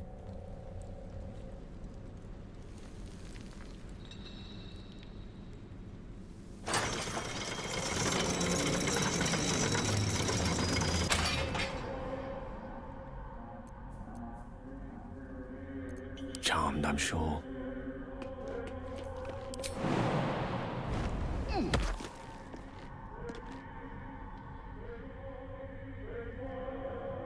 What now?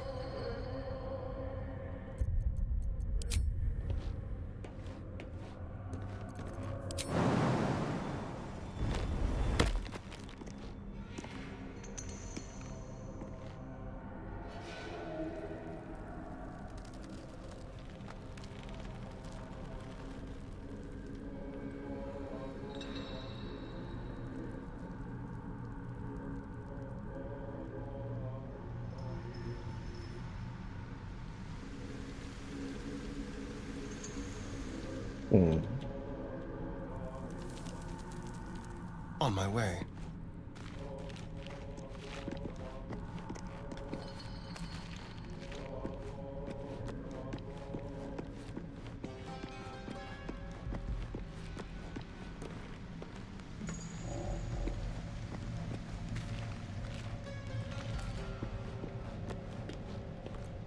Your desire? Forthwith.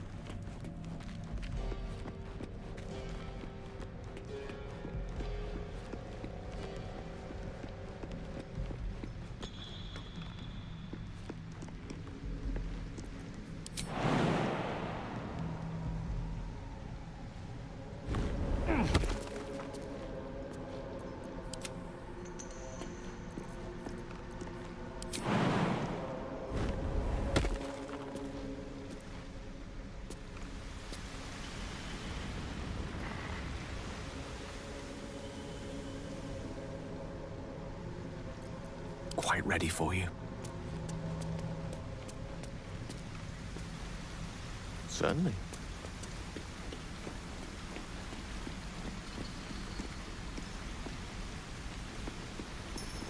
Keep a blade close. Step quick.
Is a dwarf supposed to just jump over? What the fuck?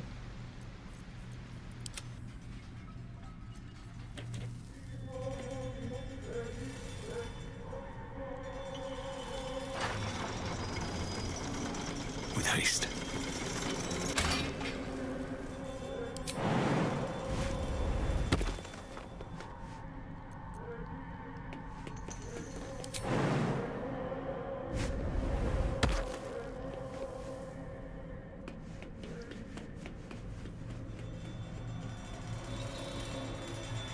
Let's have a look.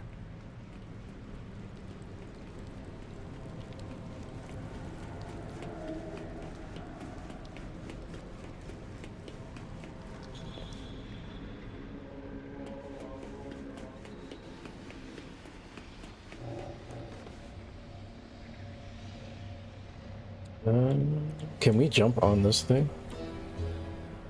Because I want to have him and him, since they're the ones with the most.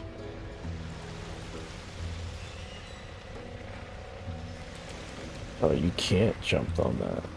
You can go down, but I don't think you can go up. Let me see. You have my attention. On my way.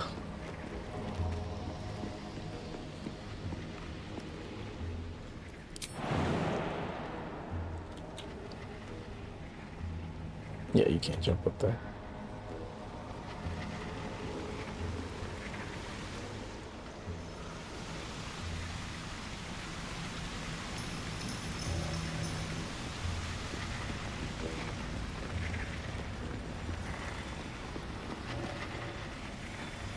Well, I guess it's you two for now.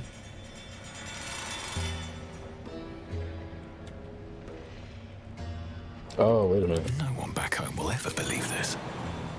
Okay. Platform's covered in rust. Must be older than bone dust. Oh, enough waiting. I crave blood. Would you fucking relax?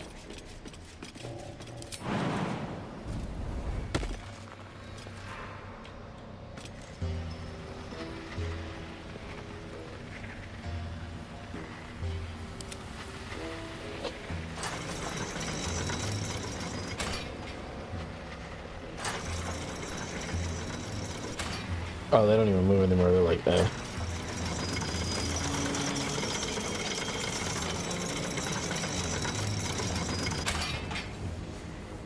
Is that blood? No, never mind.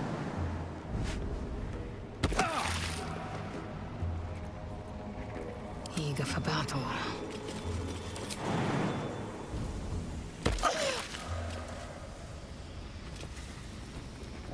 Let's move. Light on my feet.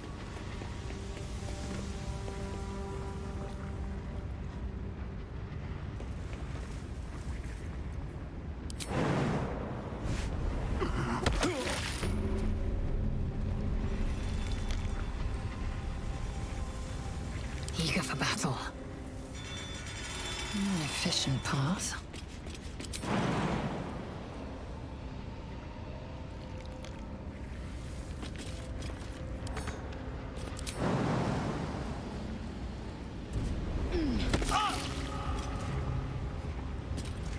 I will take my pick.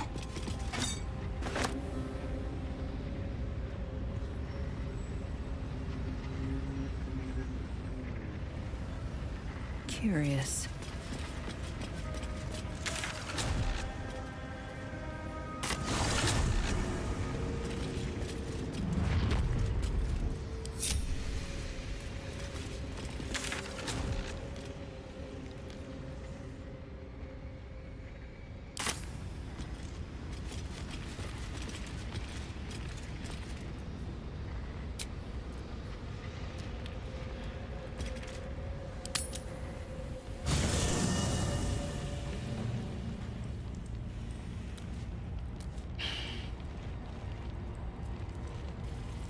Oh yeah, the gnome. Is the gnome here? Oh, there he is. Cursed to put my hands on everything.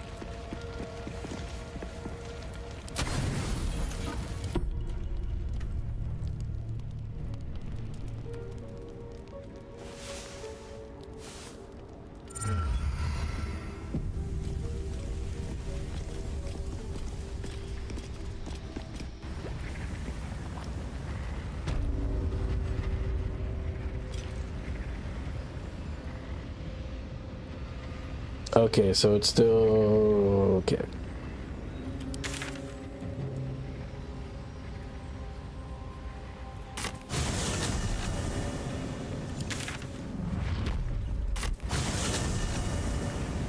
There we go. If not over, then through.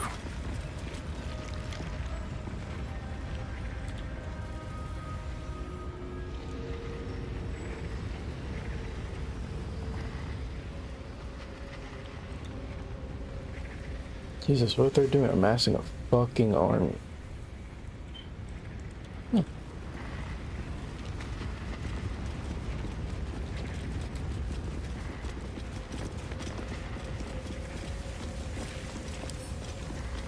Forge your blade in the fires and raise it in the mistress's name.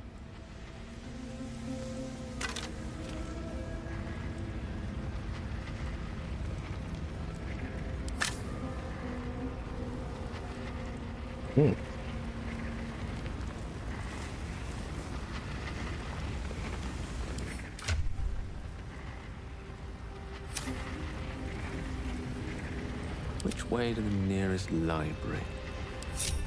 Adventure awaits.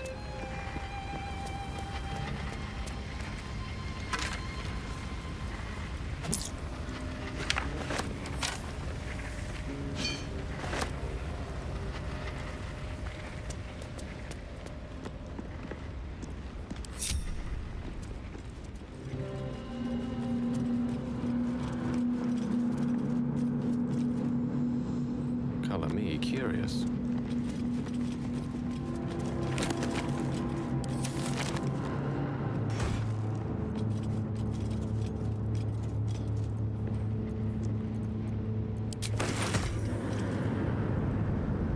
On it.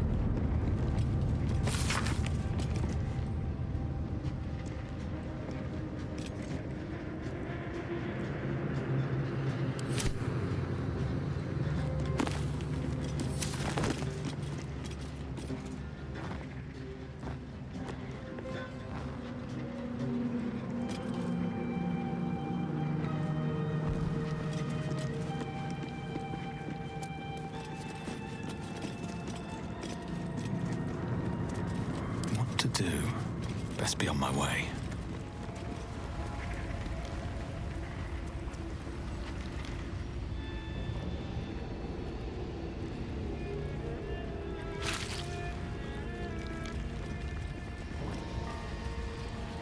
Oh, I have the magic touch. My. Oh, there were people up here. I didn't even notice. What?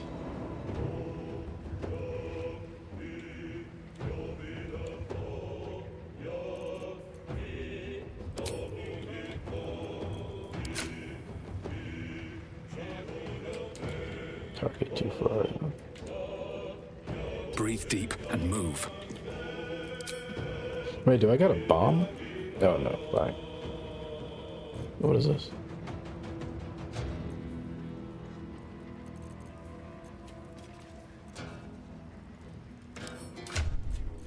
I don't have the explosive one anymore?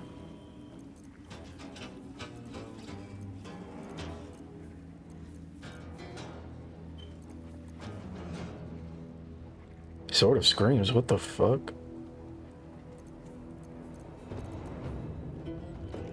Oh yeah.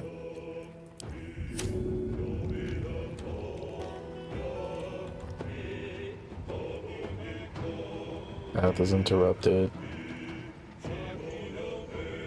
Path is interrupted. Oh my god.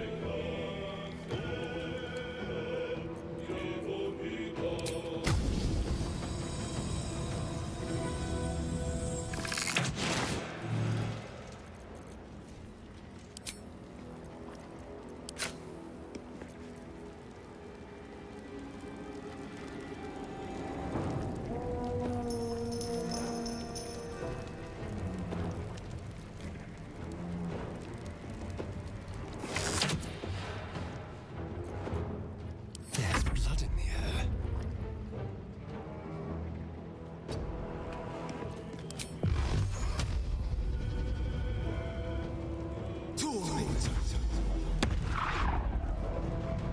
Gone with the weave.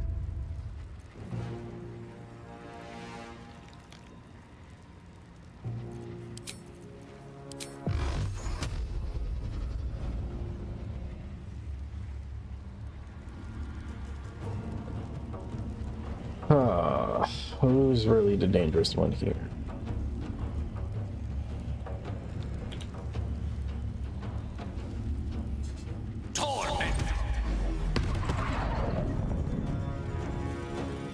I will ascend.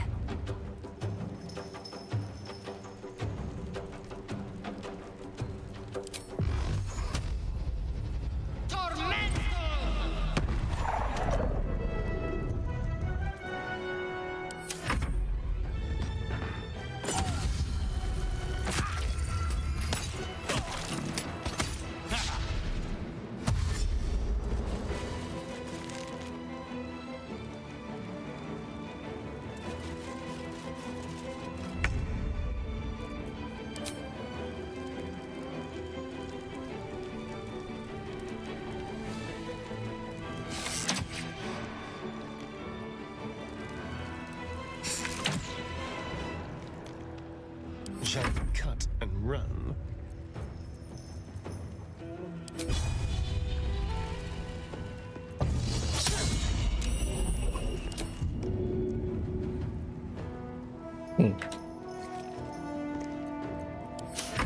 I don't fancy their chances.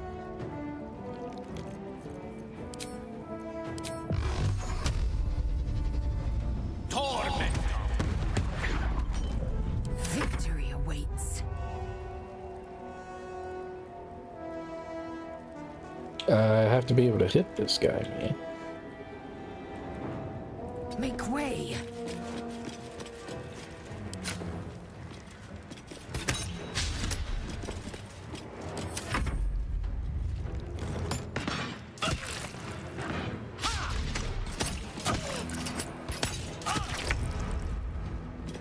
Light on my feet.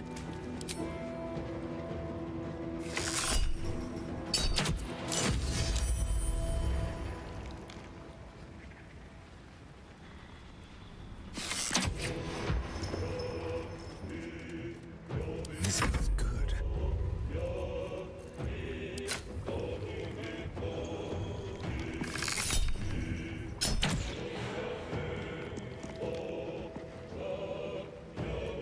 Allow me to demonstrate.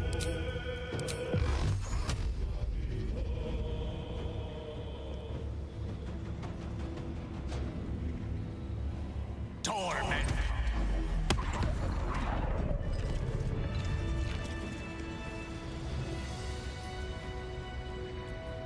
We're a long way from Waterdeep. Like its will be done.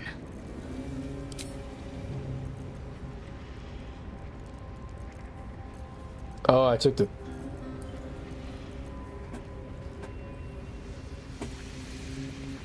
Ah, shit, whatever.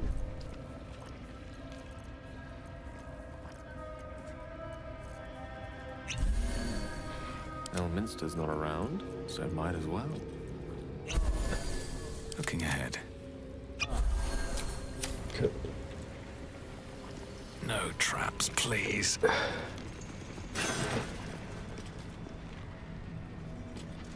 Great sword. Moving in.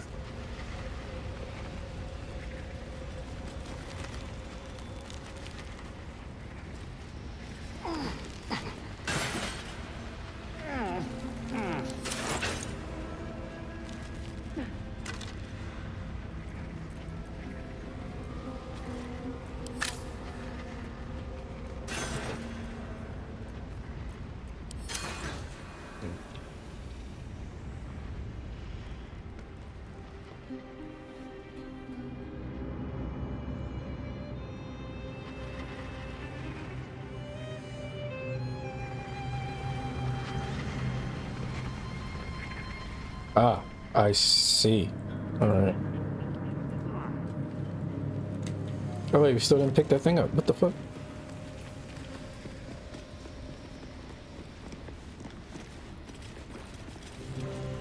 Let me work my magic. Still alive. So that's progress. One day I'll catch a break. Okay, hold on. Hold on.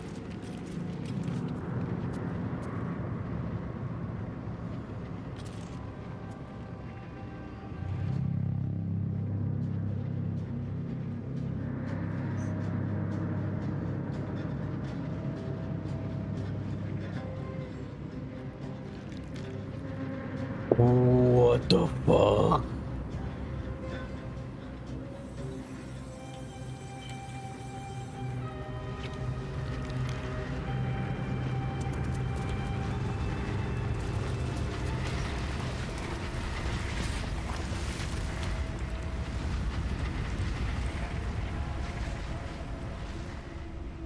Wait, I don't think I need to be here.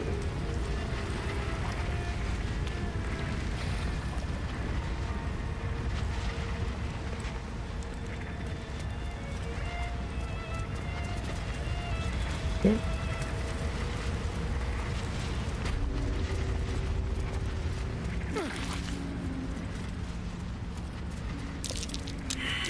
That's curious.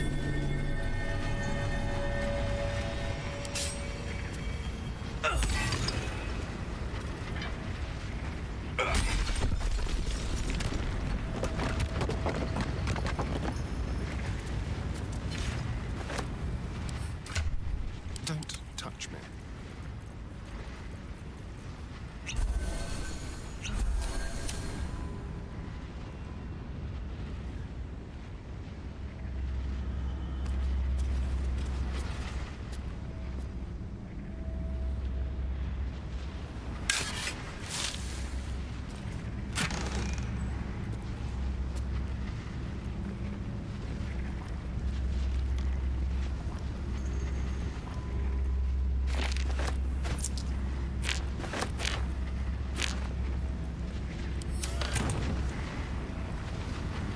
Watch your back.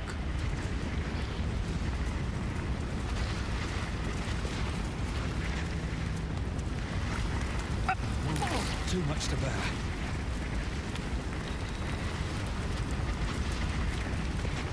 Y'all are actually fucking stupid.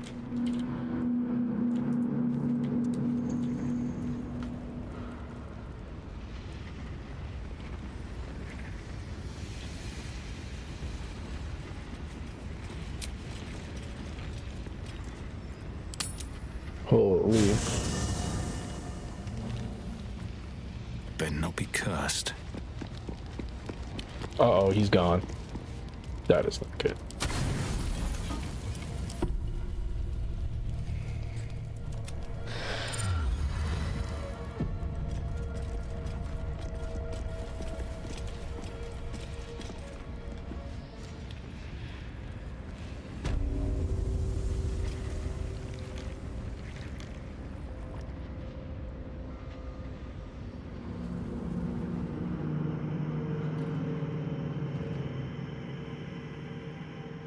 Oh, it's like the bridge of Khazad-dûm.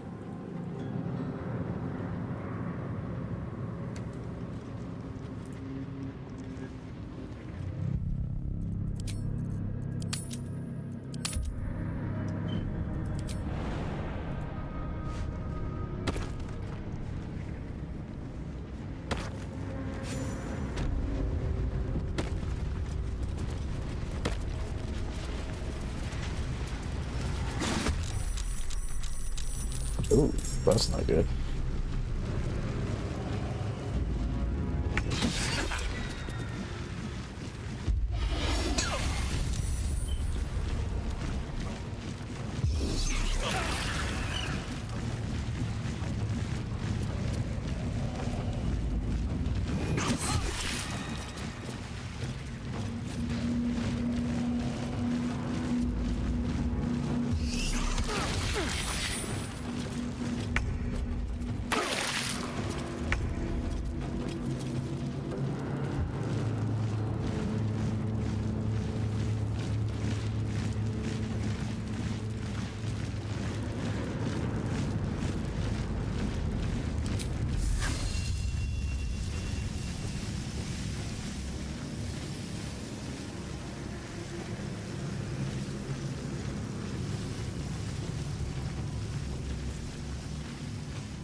Hold on, what does that do?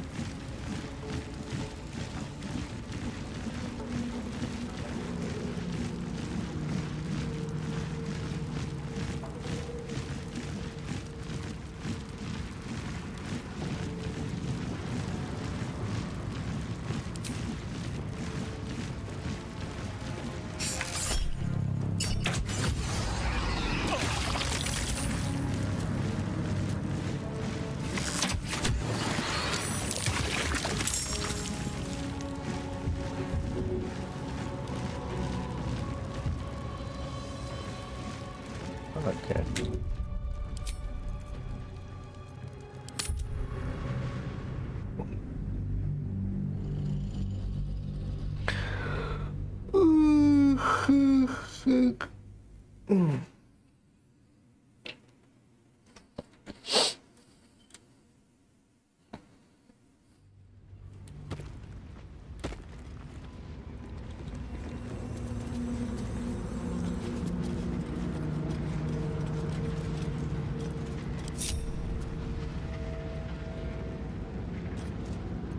No one's stopped me yet.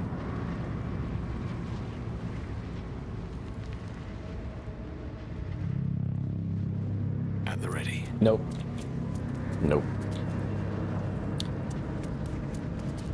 I can't put them exactly where I need them to be. Oh well.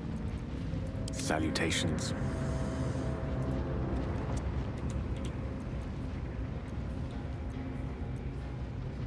Indolence breeds madness. Objective noted.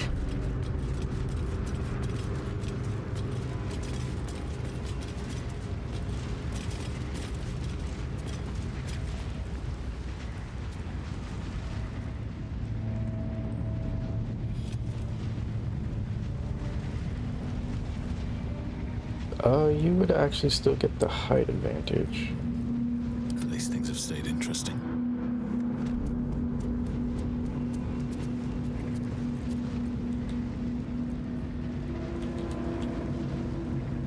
Careful, I might. No, you stay right there. Action, not reaction.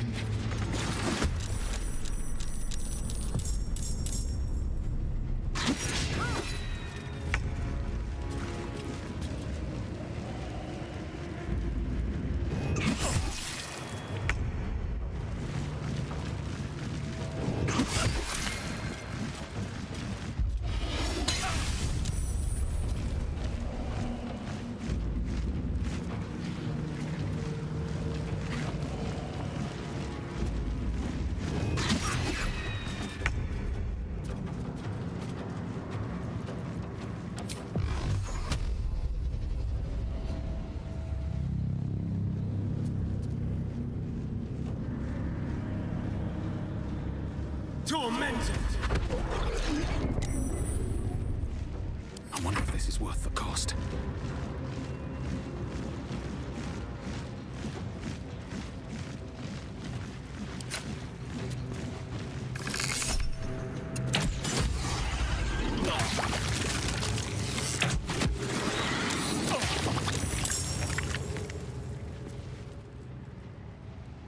Maybe we just don't go over here.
Nothing important is ever easy.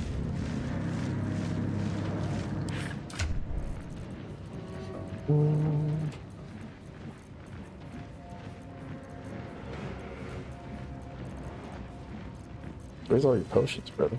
There we go.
That's just gonna kill him, isn't it?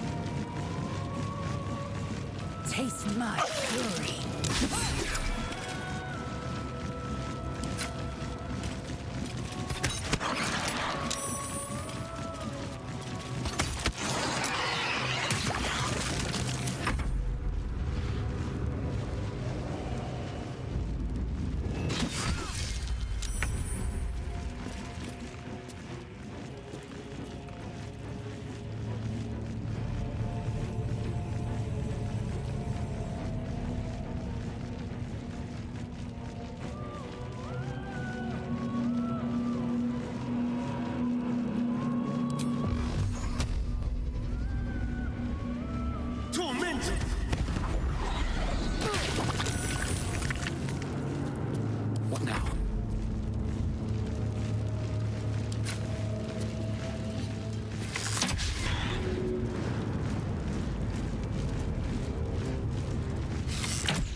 Well, that only gives him one potion.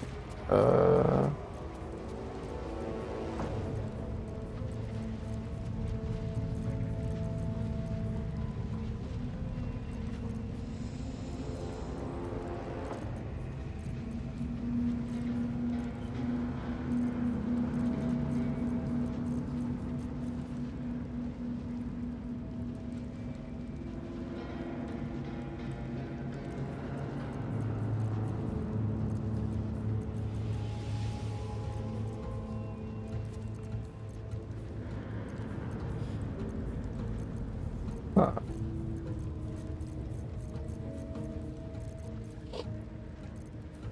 None of you guys have water.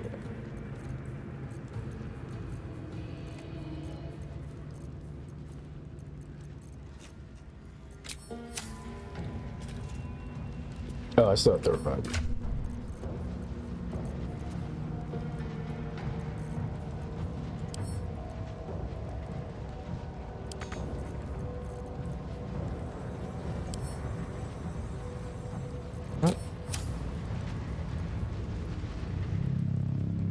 Enough waiting. I crave blood. Take you. Not fall before my time. Open up.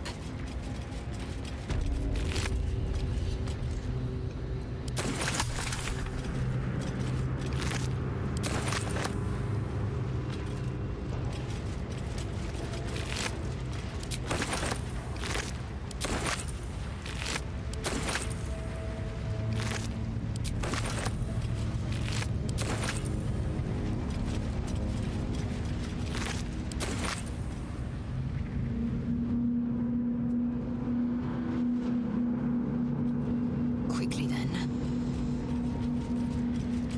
Well, do they come back? Okay, everybody.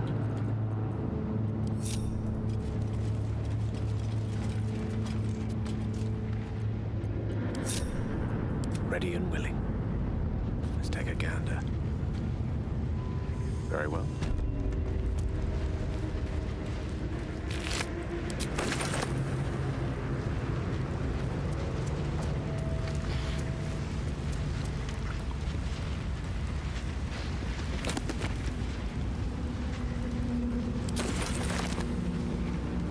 Hobbit.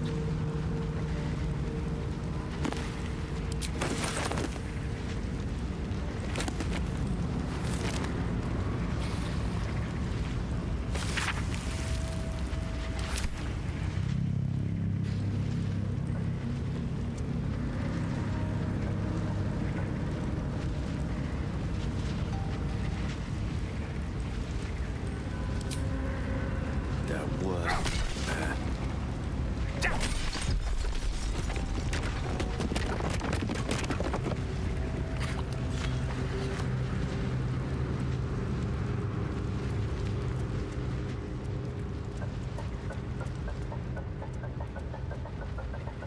And we're gonna go rest again. Oh, I forgot. Can we even jump back up there?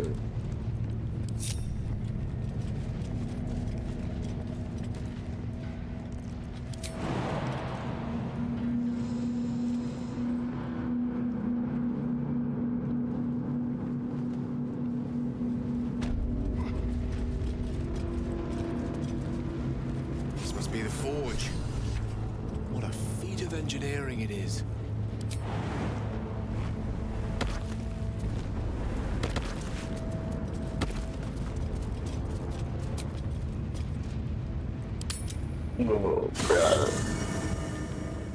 Oh, he's right there.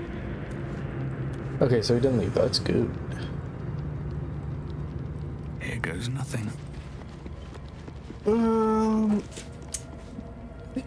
Next time.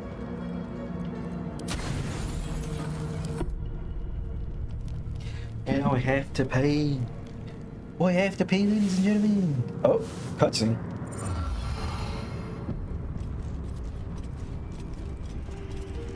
Oh, okay, not sure what that was.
Whoa, that scared the shit out of him.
Dude's being a little weirdo.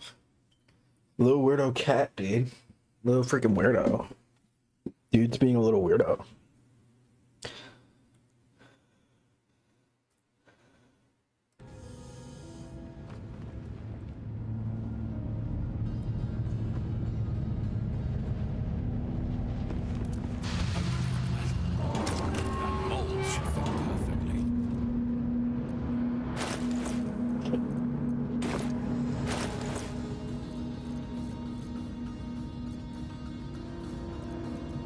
Indolence breeds madness.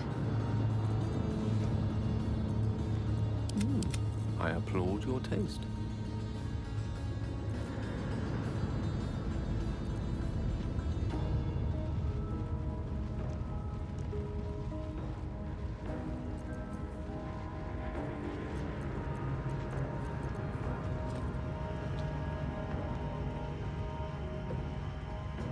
Mm-hmm.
Do I have a shield one?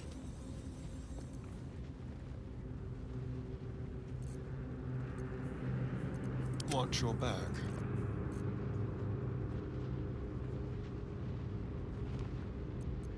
Did we grab one? Did we even grab one? Assume nothing.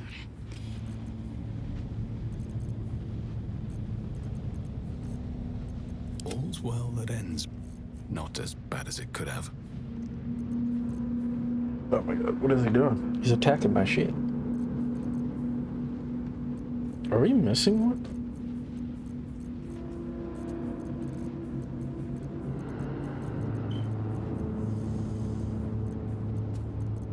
Or does it not say shield? And I'm just tripping.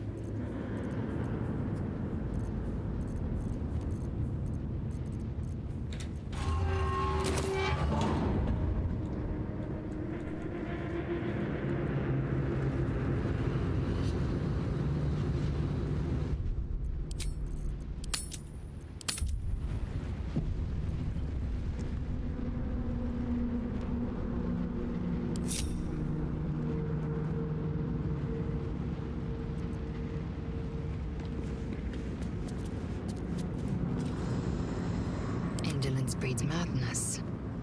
An efficient path. Lost in thought. Well, hello. Subtle steps.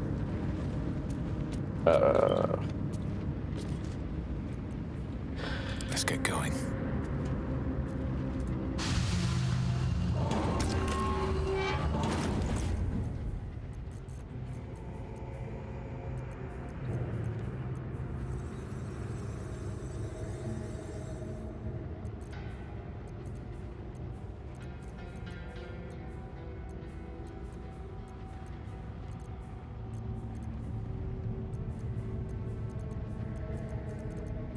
Blackets will be done.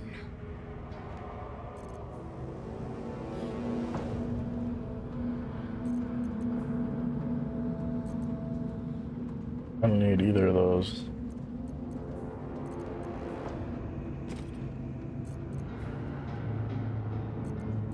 At the ready.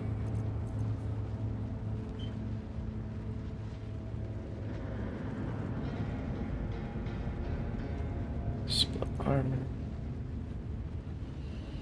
Mail armor. So I am missing one. Damn, dude. How is that the one I'm missing? That sucks.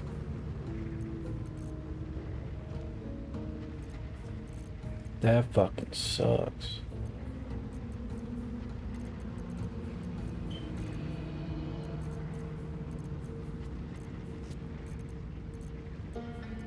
Lovely day this. For now.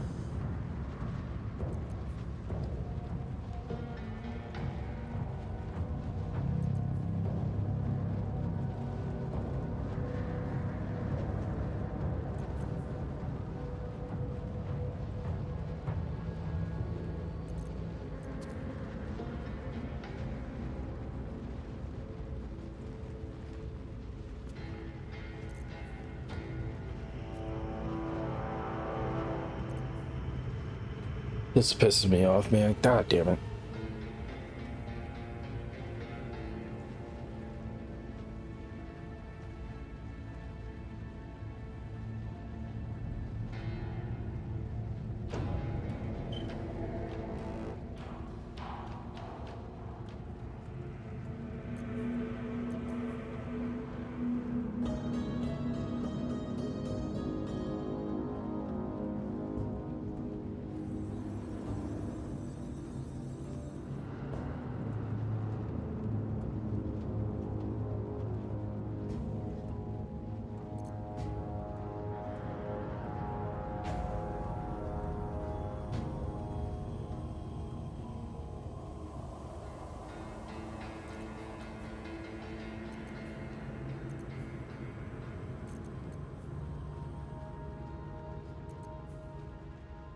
Still alive.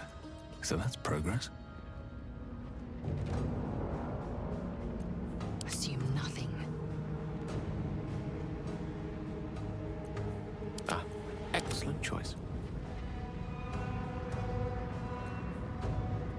They can't even wear it. Will ever believe this? Eager for battle. One with the weave.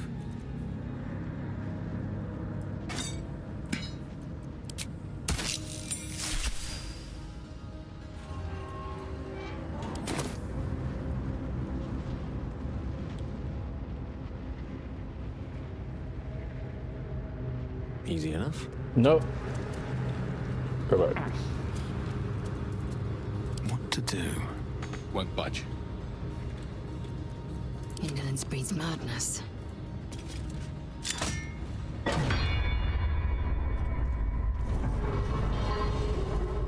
Consider me intrigued. Nope. Never a dull moment.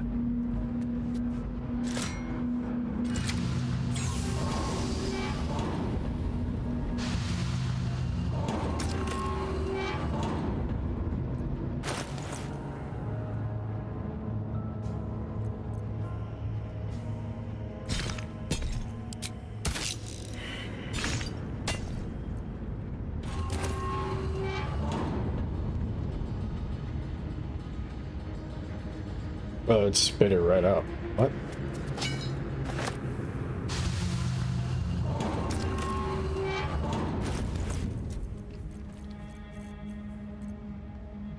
Where did you go?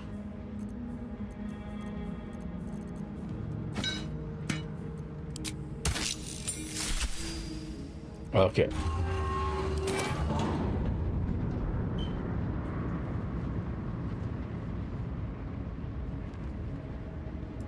Seems to be stuck.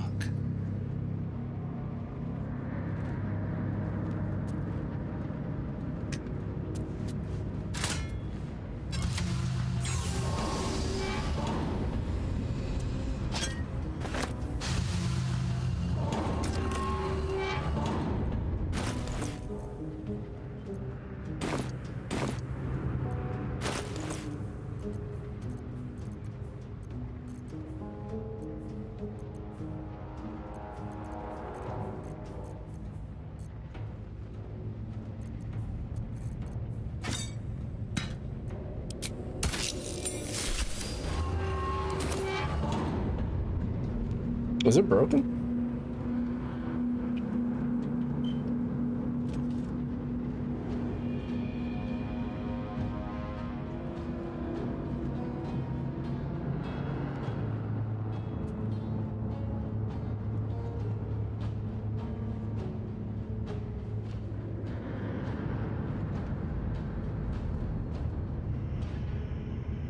Oh.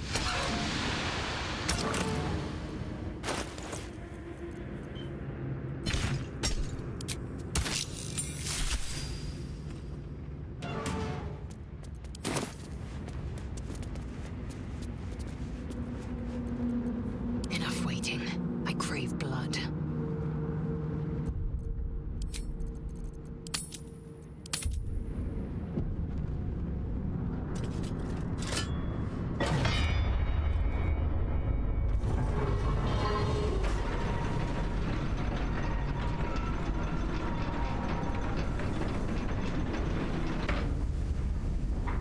No time to rest.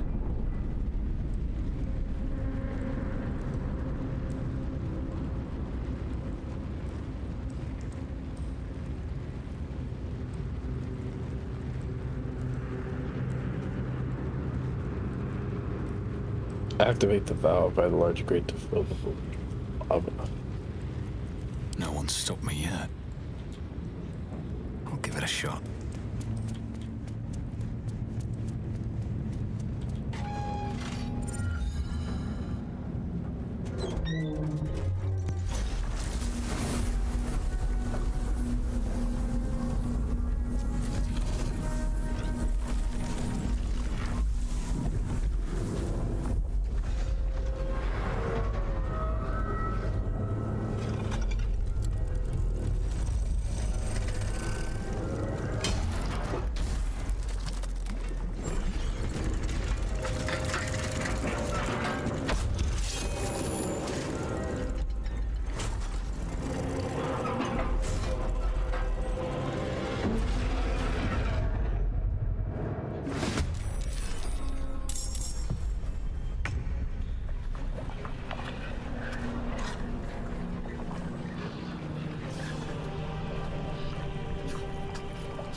path lies before me.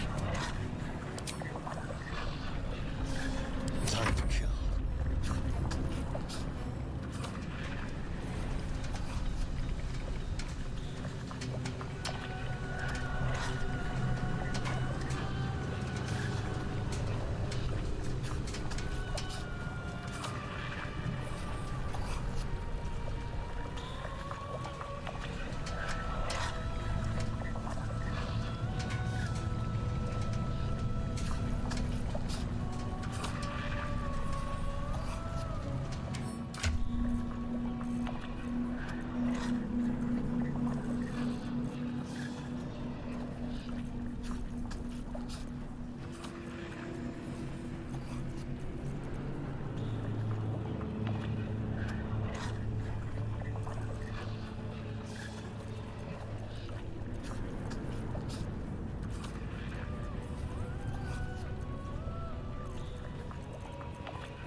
Whoa, fire resistance potions.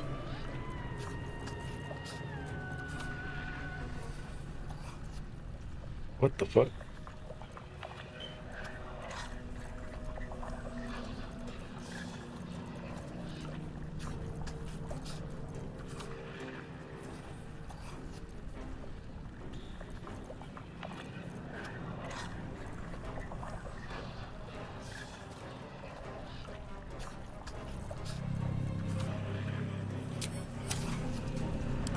Tempest I will raise.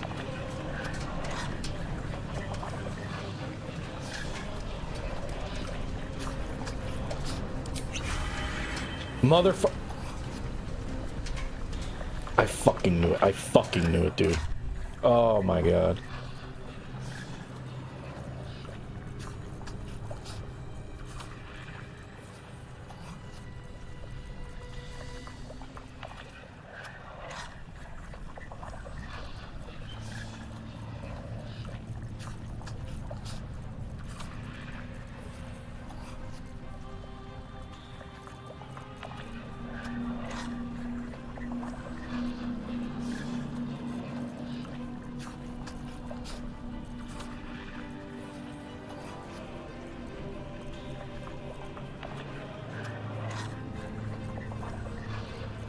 Wait, do I have a bomb? Another fight. Let's go.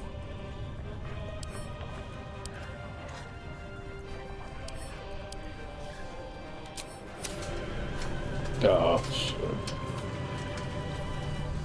Well, here, we'll actually do it this time.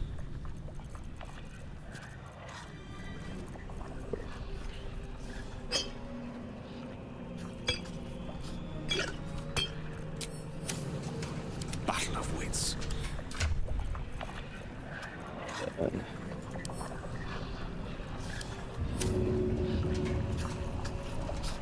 Good show.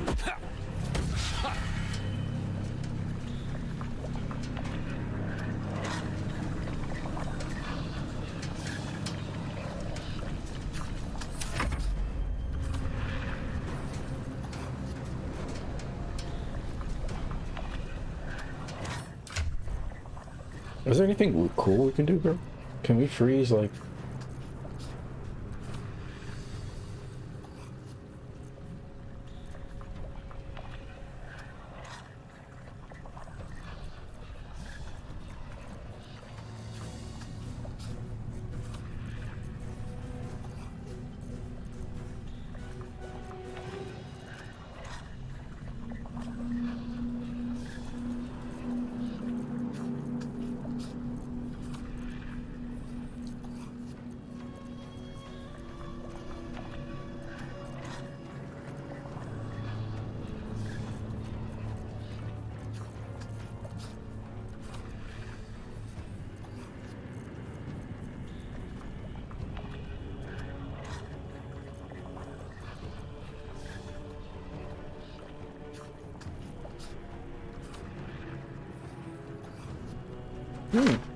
That would be a nice one to test out.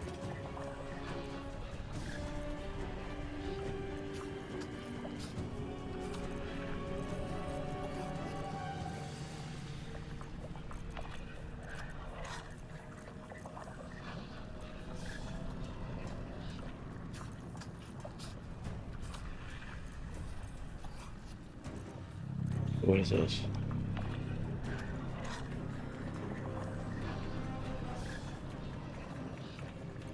Oh, I gotta touch a creature.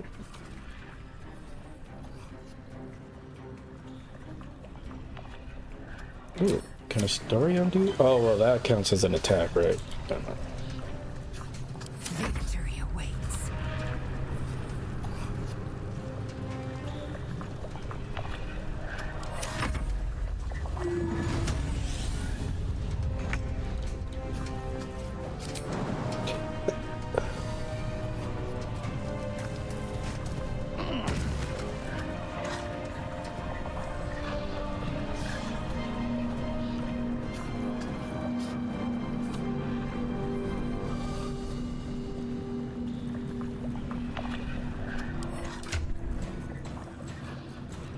Actually, this would be a good thing.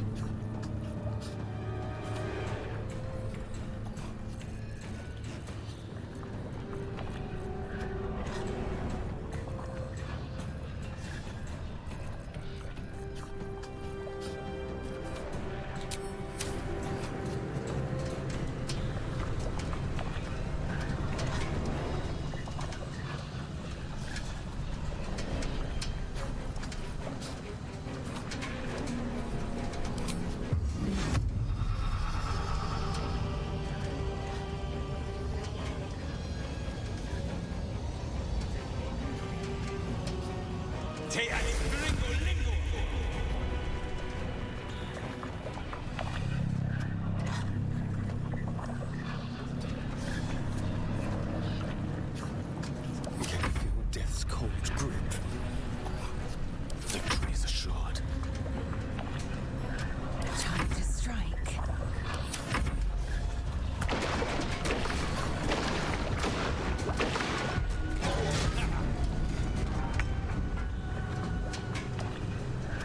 Is he technically on it?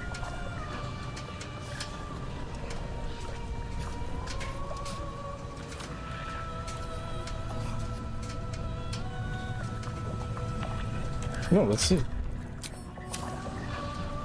I will ascend.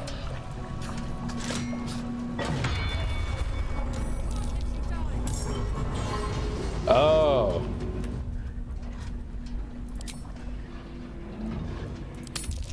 Okay. So he has to be off it, off it.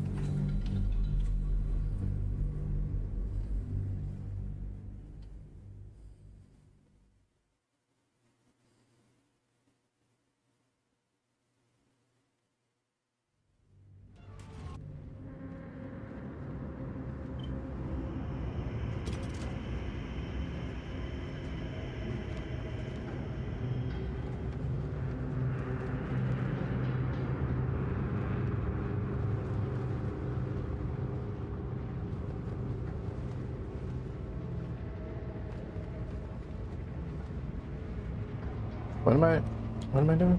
Did I do all this already? Curious. Oh my fucking god. Nope. Shouldn't have wished to live in more interesting. Won't budge. Okay. It's full. You said. Eager for battle.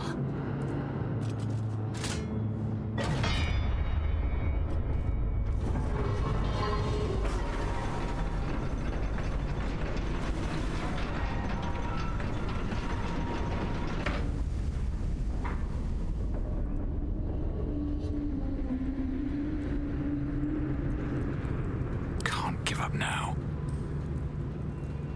Moving ahead.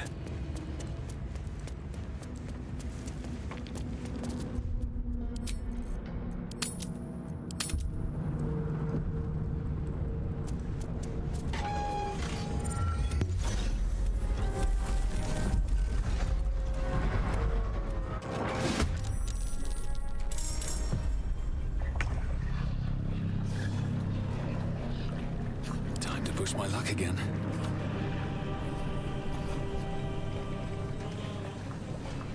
These boots have seen everything. Unleash me. Yeah, you motherfucker.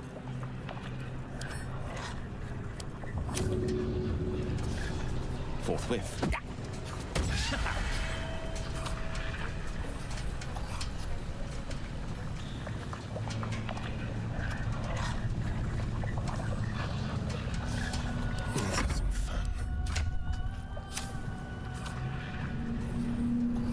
Blood comes easy these days. I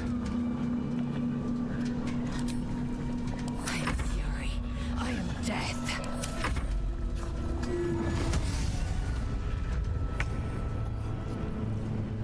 I won't give in.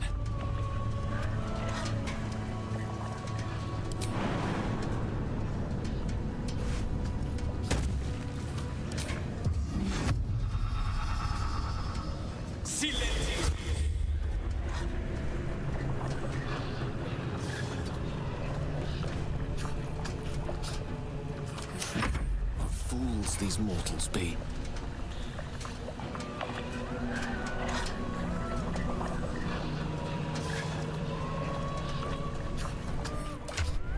Why do I always have to do this in order for him to do something? This is super annoying.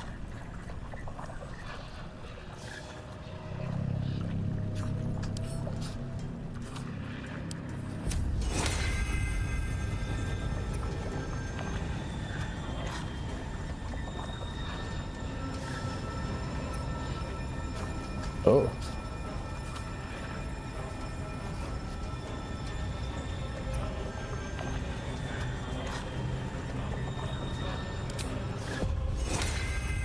Power enough No! to share. Oh, oh my god.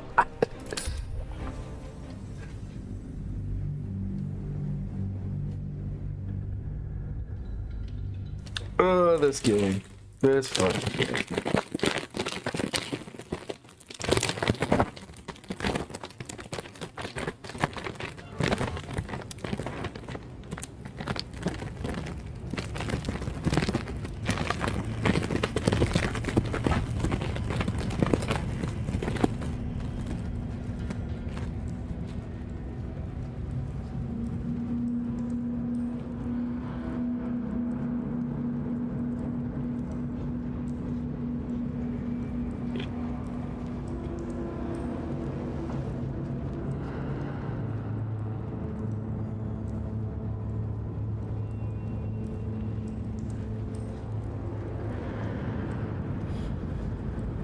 Have a lot on my mind.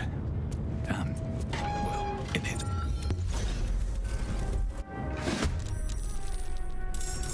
Why does it skip to him as well? Swift as my feet can carry me.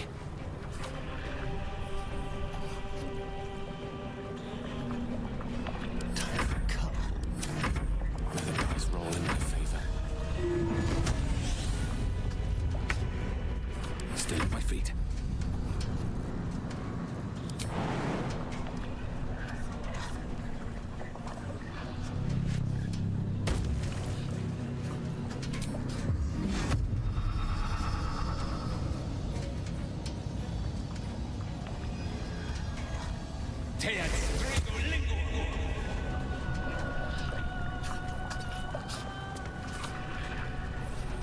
Swift and lethal. Creator. Destroyer.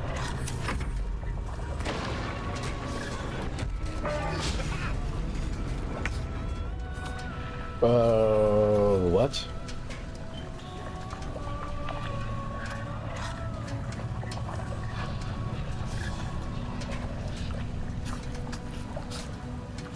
I should have just hit him. It's fucking good. Why does this not? Oh my god. Where do I go from here?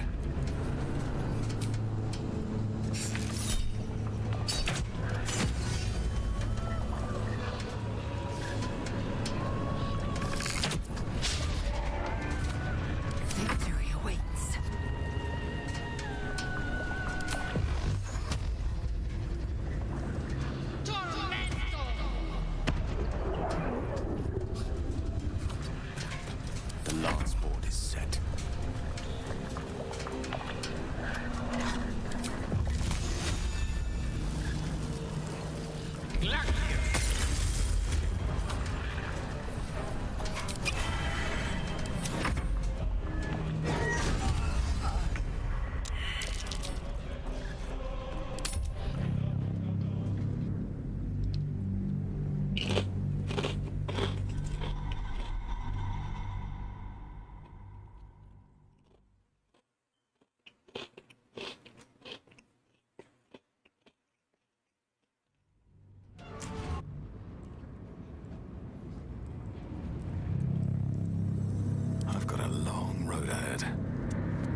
choice but to keep going. Another step forward. The dance macabre. No gloom, all doom.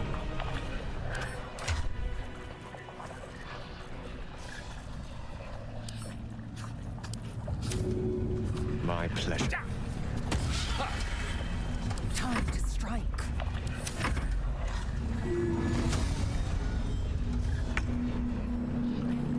Still breathing, despite everything.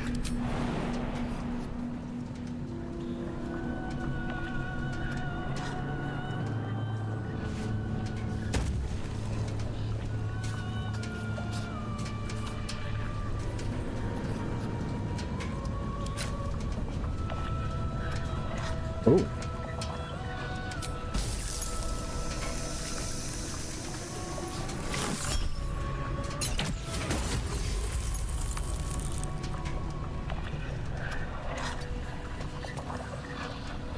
Let me recite their demise.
Death.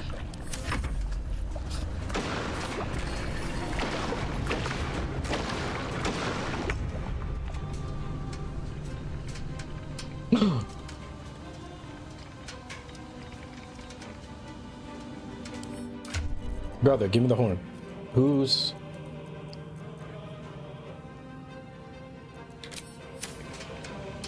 Never a dull moment.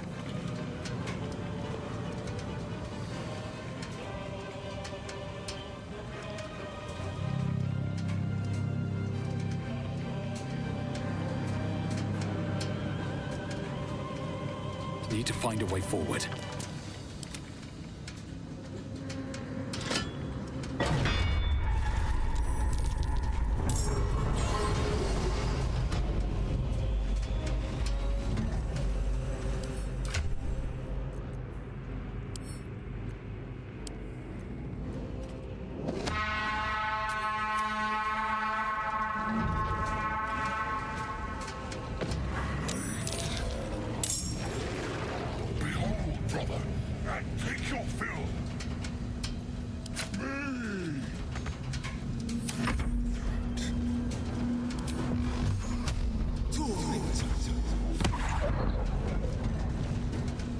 Survival is all that matters.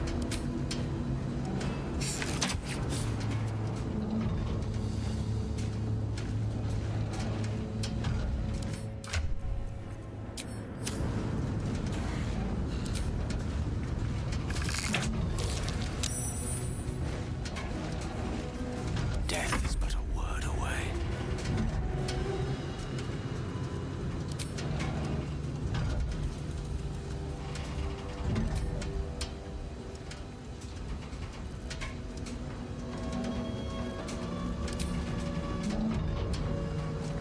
Wait, this doesn't work?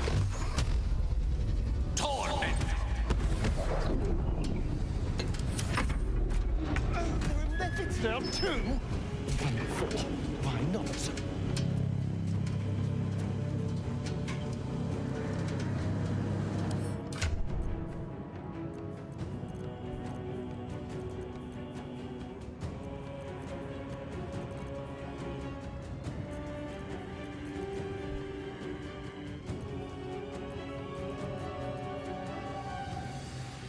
Oh my god, with your touch is so stupid. Ugh. Oh.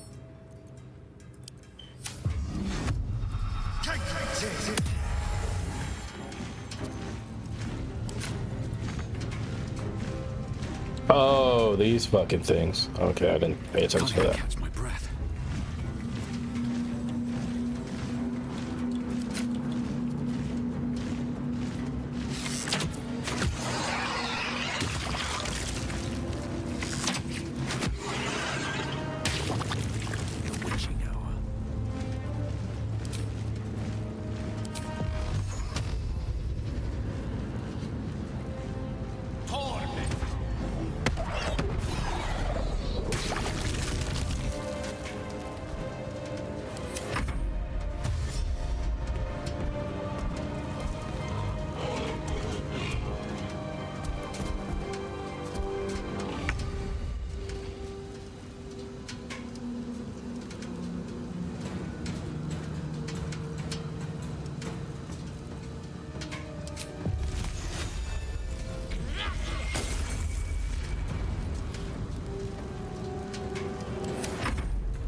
Oh, you guys are going after the imp. I'll kill the imp.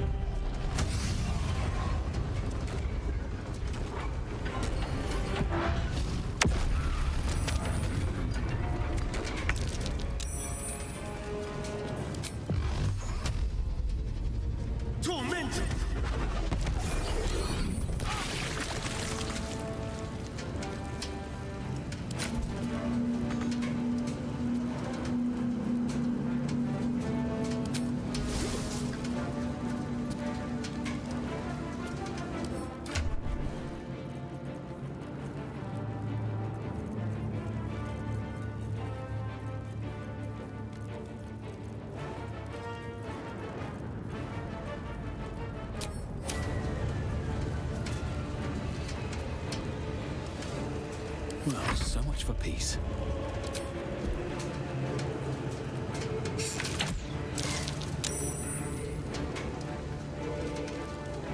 Oh, I should silence you. Yeah, you know.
Tormented!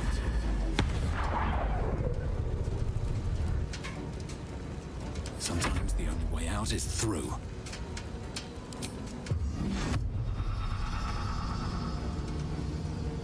A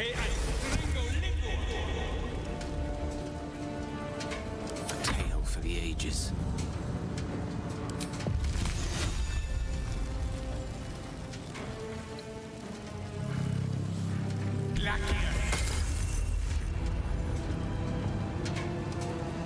Okay, you can't be immune to everything. That kind of...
Oh, wait, do we keep hitting him with the hammer? Is that the whole point?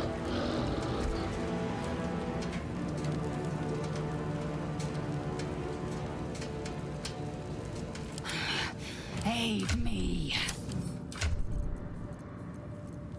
Can you drink potion? I think I get it now.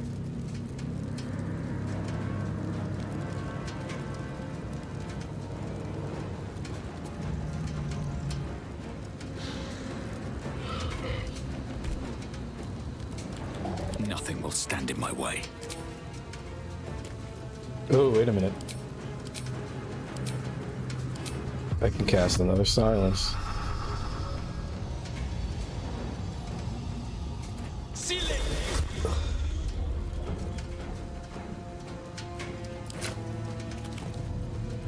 Let's turn someone inside out.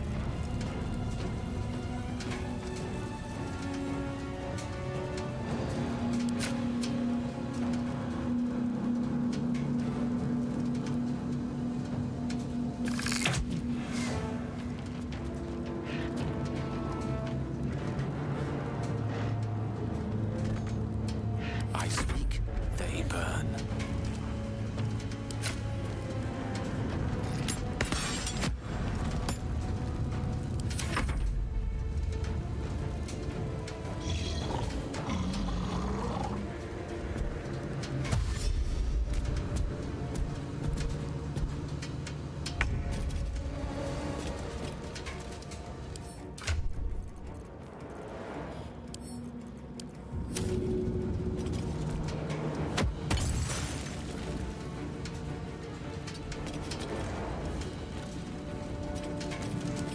Well, now you can heal yourself.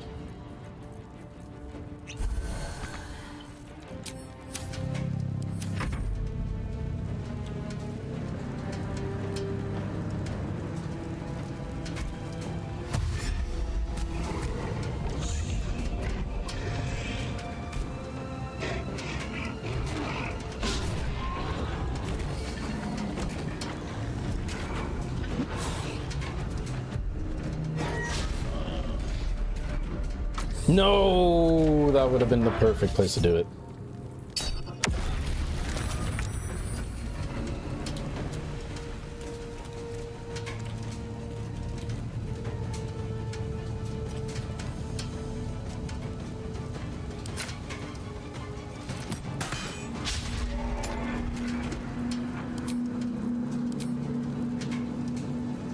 Is there even anything I can throw at him?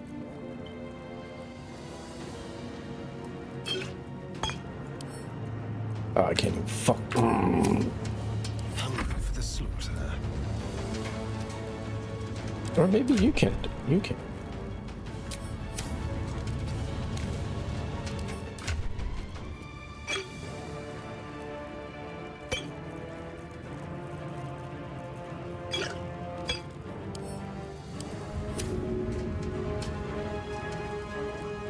Bamboozle them.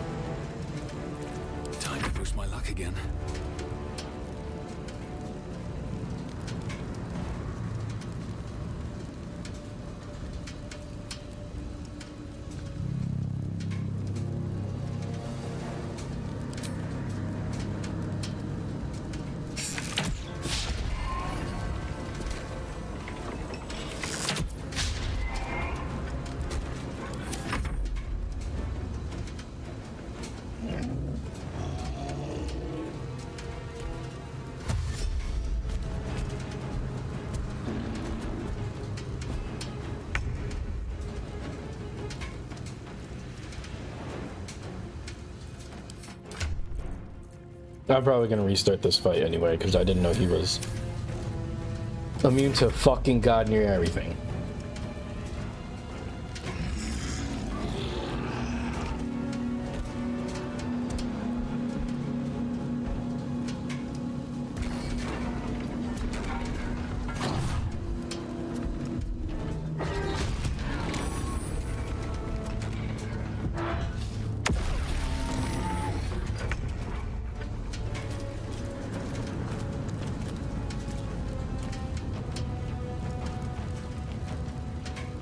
With haste.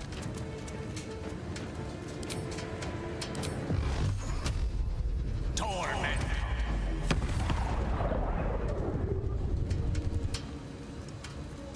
Let's have some courage.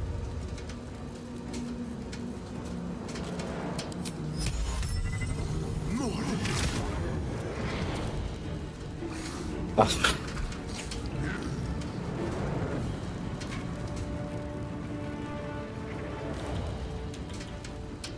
Oh yeah, we might go back and I'll come here another time.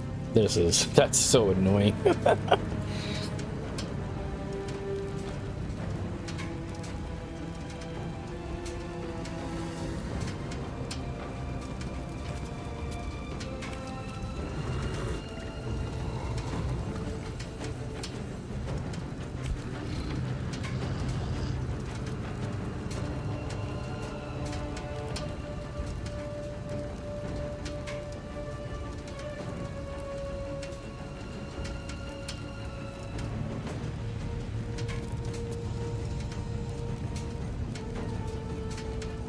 Wait, jump to the grates.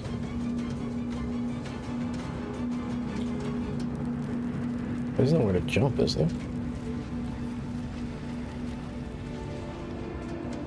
No.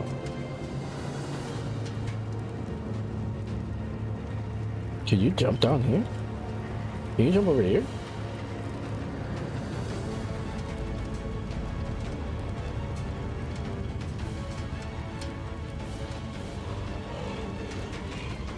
You can only do this once before needing to reheat ground because of the impact of the forge hammer.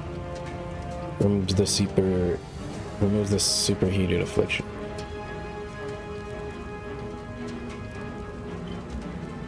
So we got to okay.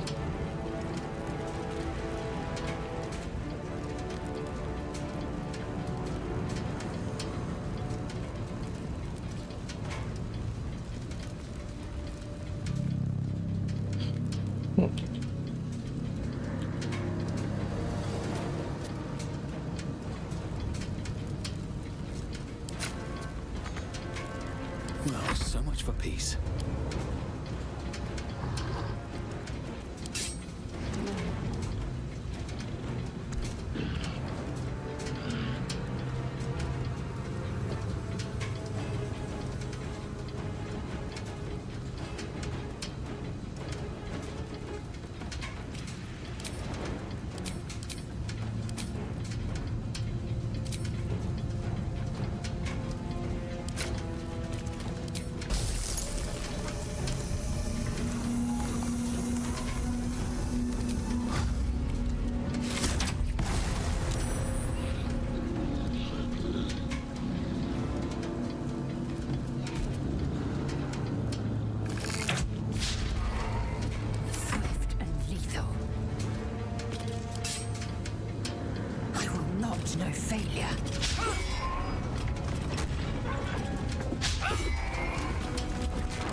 Yeah, I'll fight him later. I don't really feel like fighting him right now.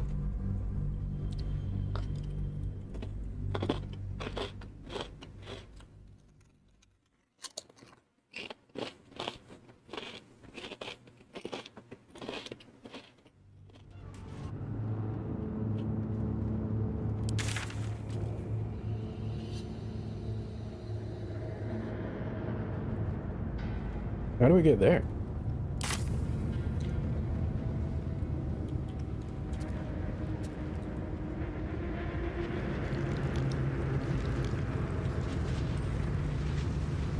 I see.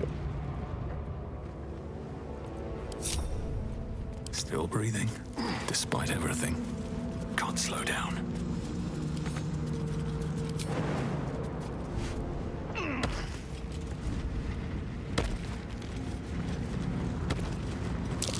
Lava's erupting. Better watch my step.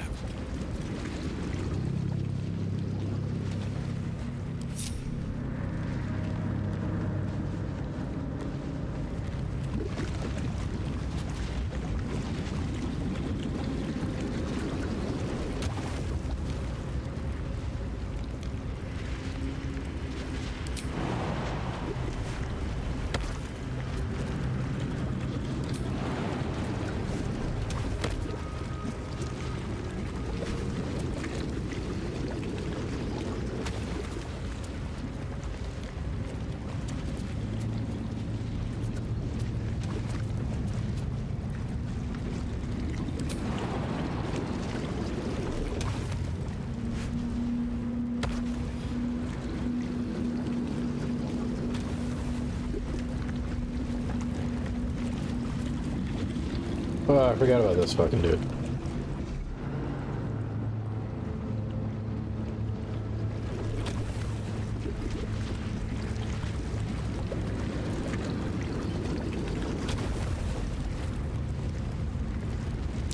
Why the hell's a lava elemental? No wonder the lake's so volatile.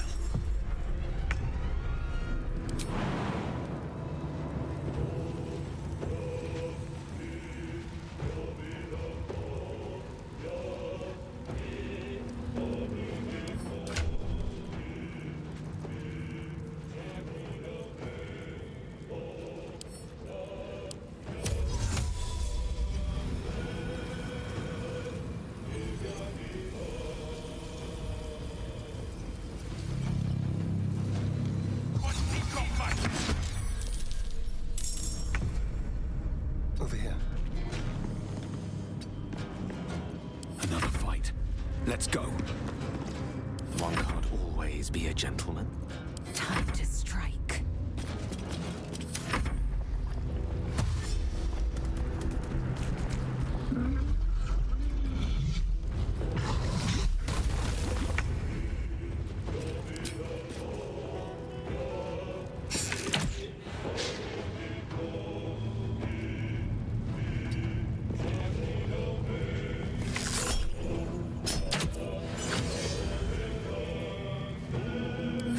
Miss this. Tormented!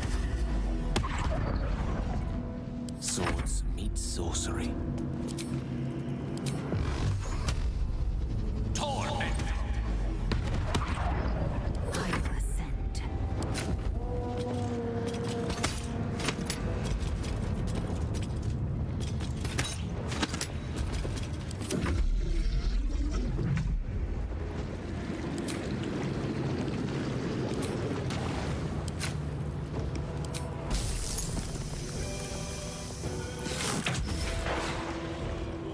Did he just heal?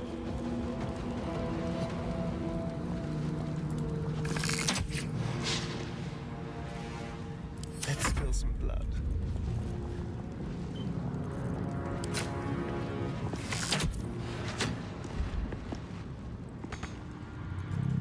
I speak, they burn.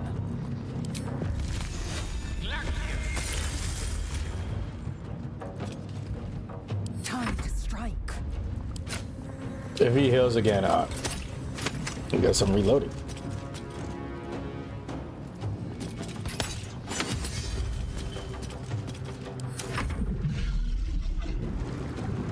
Yeah, he just heals. Okay. That's good to know.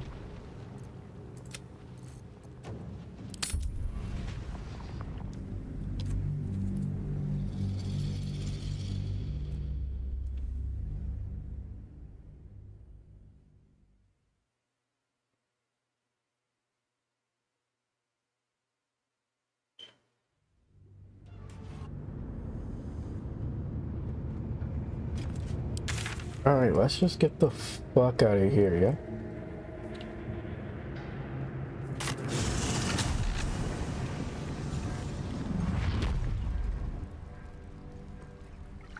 Oh shit, that was supposed to be...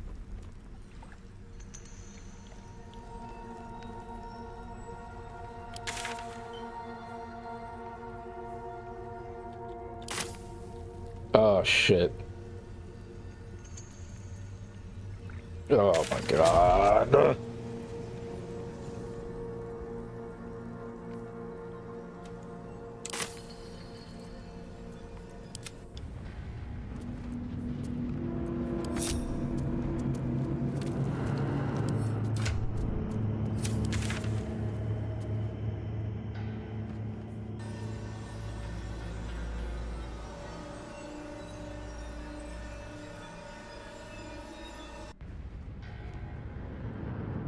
I'm slowly losing it. Slowly losing it.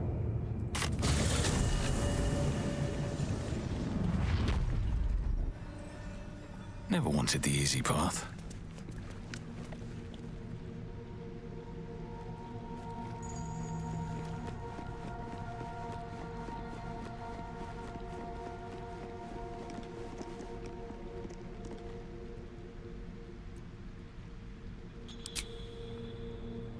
What?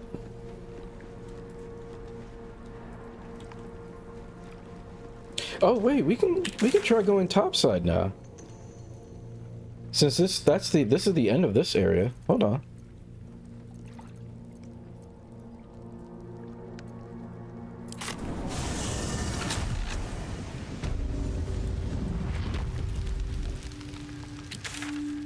That's not where I wanted to go. I want to go up here.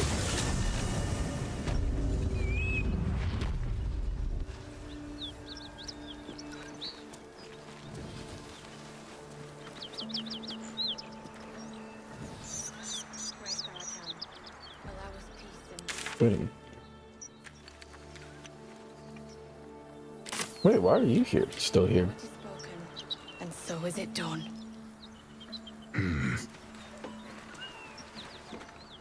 He of the unsleeping eyes, grant me the might to carry this burden. Grant me the... He should never have been here in the first place. I'm the one that talked him into joining a massacre. Drow and goblins slaughtered the lot. Please, just leave me be. Great God, Helm. Allow us peace in this plane and beyond. Teach us care when we would be reckless. Teach us certainty when we would have doubt. So it is spoken.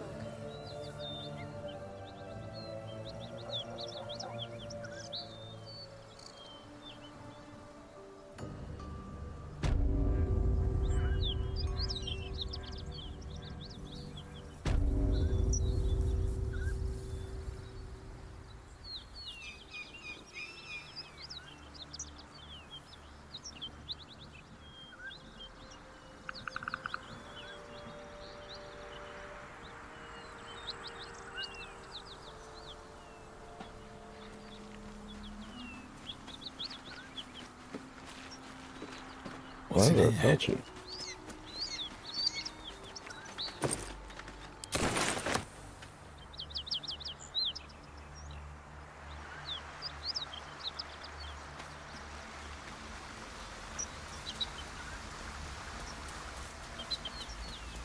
Here we go. No, hold on. Well, hello. What can I do for you?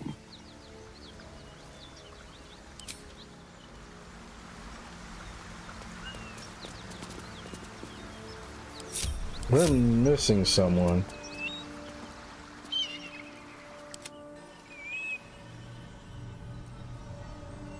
I'm gonna slap the shit out of these fucking...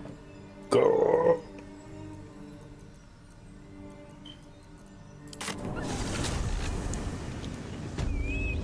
What the fuck are you doing, man? Proceeding.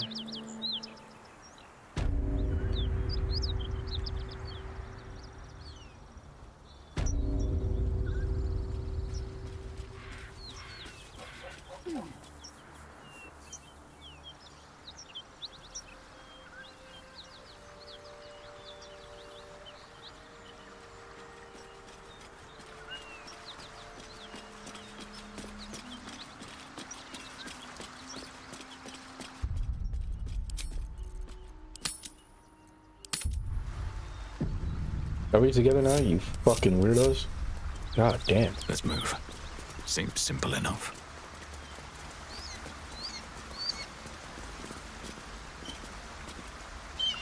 What? Don't waste a step.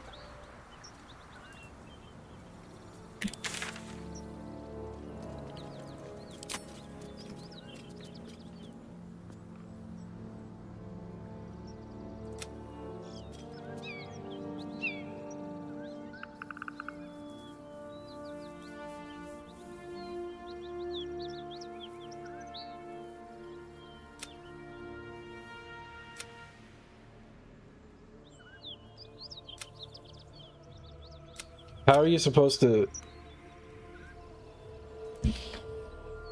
Ooh, buddy. Ooh, buddy. Testing me, testing me, testing me.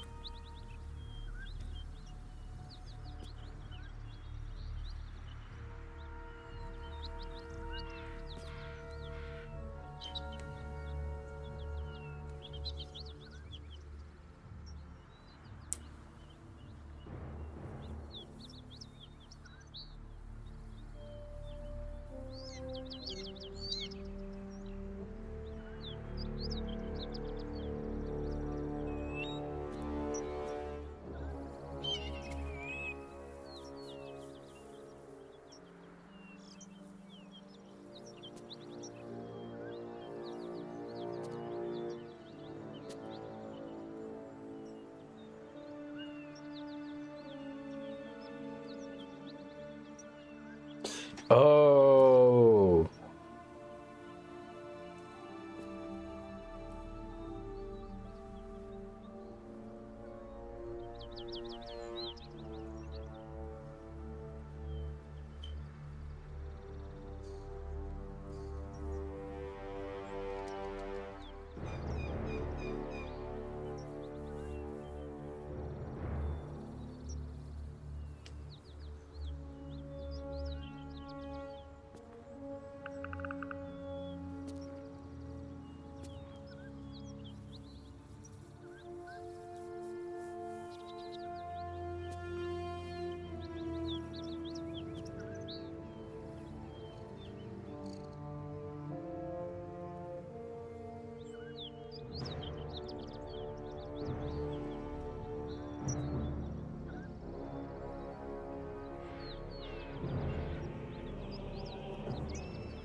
Oh, bombs, yeah.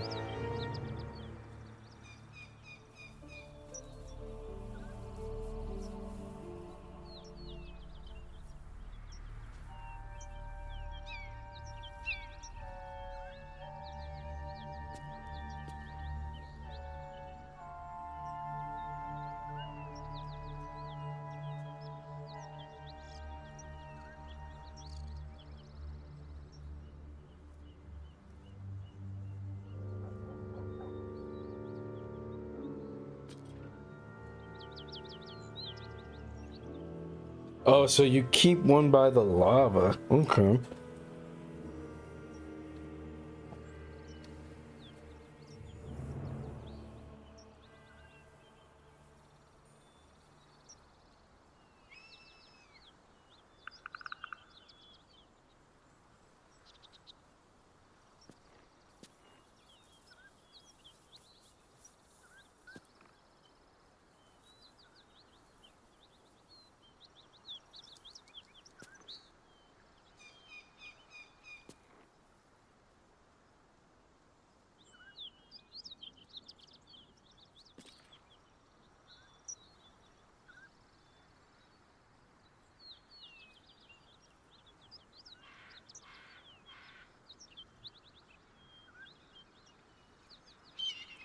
2 melee with blunt weapons and haste speed potions will destroy him in 2 turns.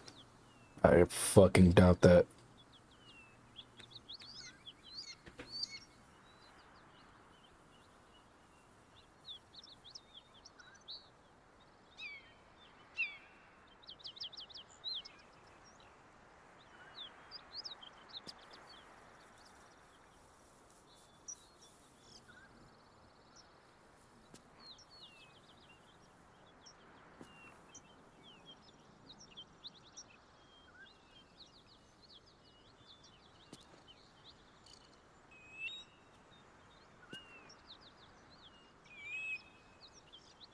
Okay, I see.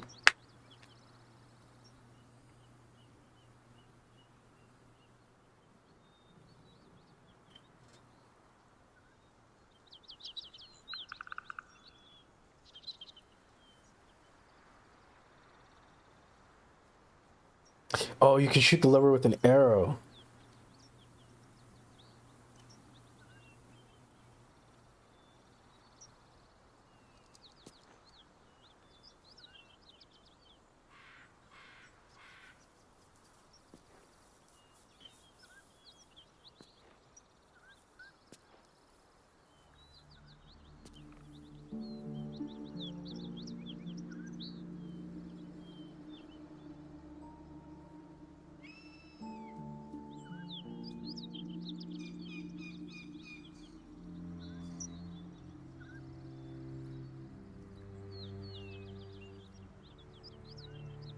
Okay, we'll try it, I guess.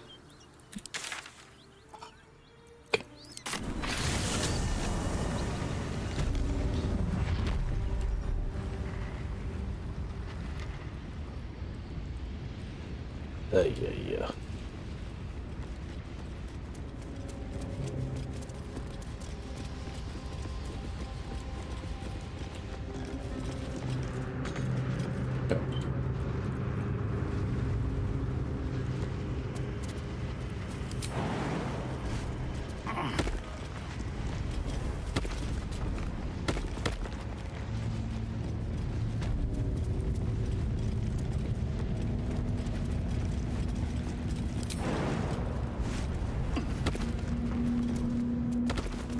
Won't budge.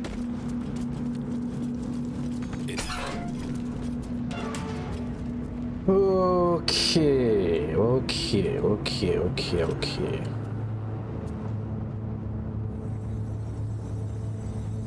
Okay. So I do have 2 hammer people. Assume nothing. No, she doesn't have a hammer. Okay, so he only has a hammer.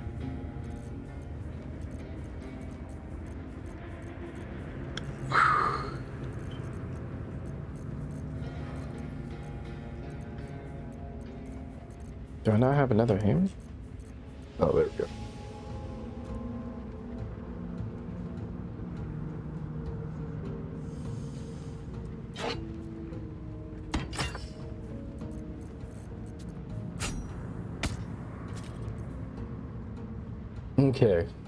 Okay. Alright, let's fucking set this up, I guess. Indolence breeds madness. One true way. Oh my god. That is so annoying. Ugh. Oh wait, no, I need you over here anyway.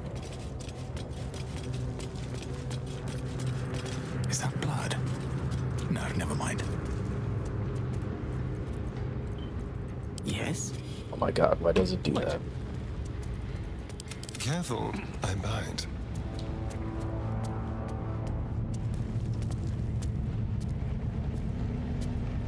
I see. Okay, I see how this works.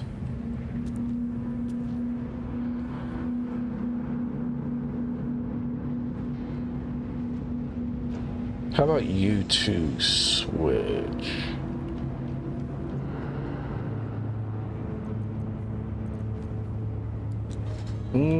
Yeah, because he's coming right here, so you two switch. Oh my god. With magic. With ease. What a day. Watch the shadows.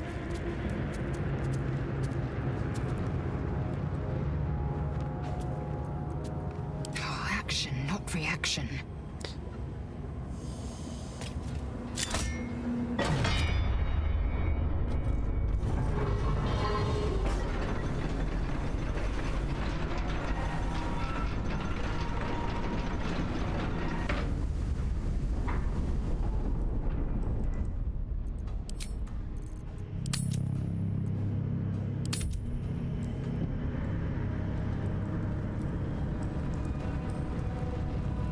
Wait, actually... Let me work my magic.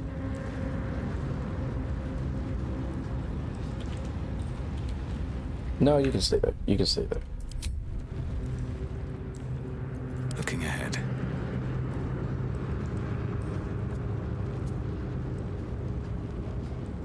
Let's see.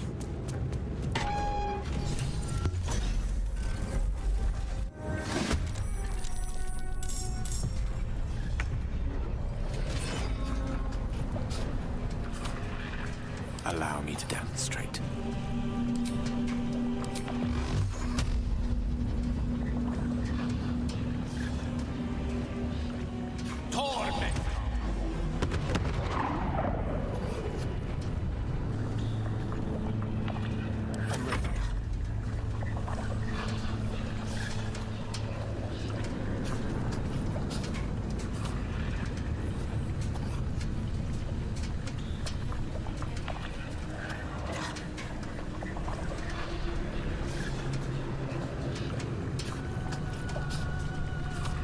Nothing important is ever easy.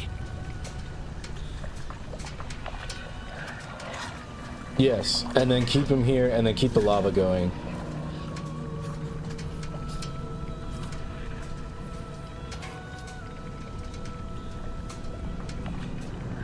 Oh shit, I should have saved him for last then.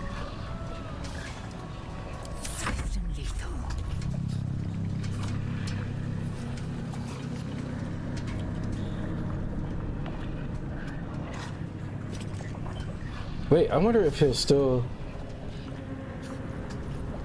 Make way.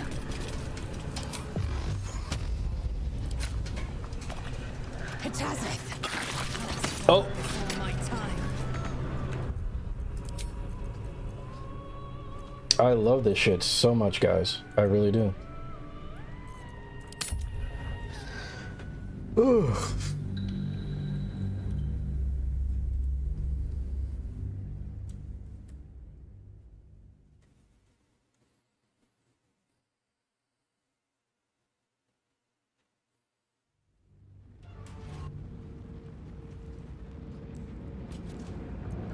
All right, what now? Better not be cursed.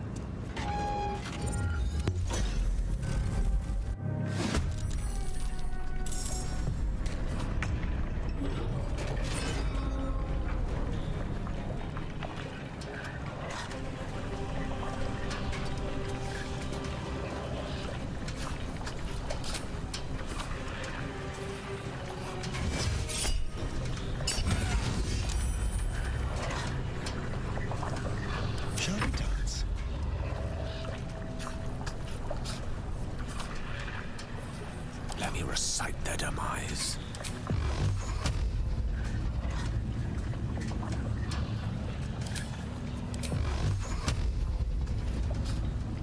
Torment!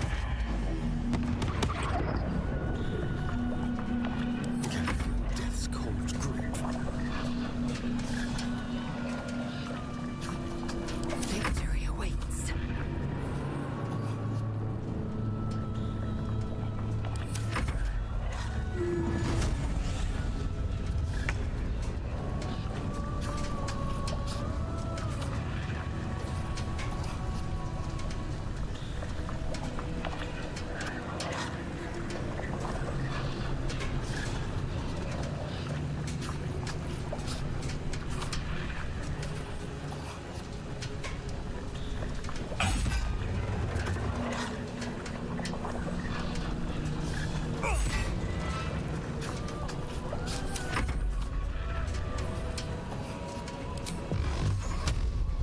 Oh wait, yeah, this works out. Unleash me. Yeah, hold on. Victory awaits. to my fury. Victory is assured. Torment!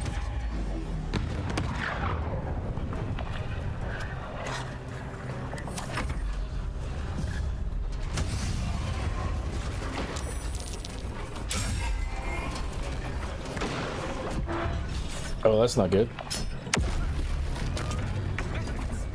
As if my hands weren't full already.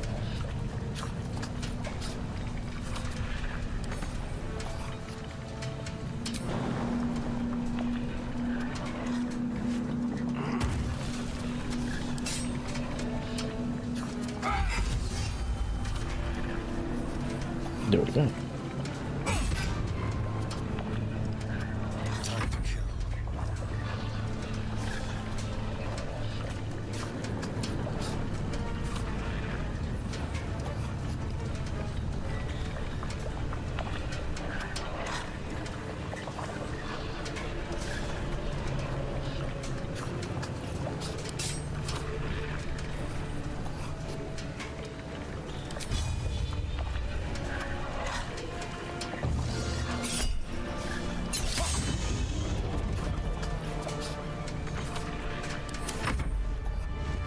Oh,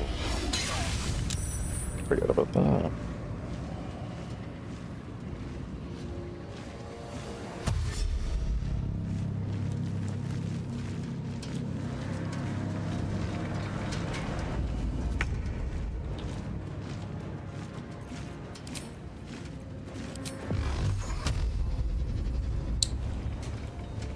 Oh, wait a minute. This is...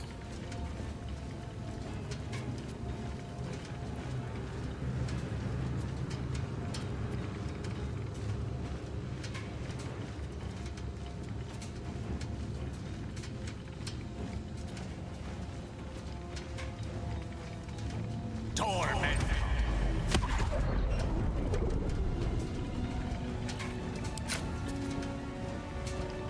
I will ascend.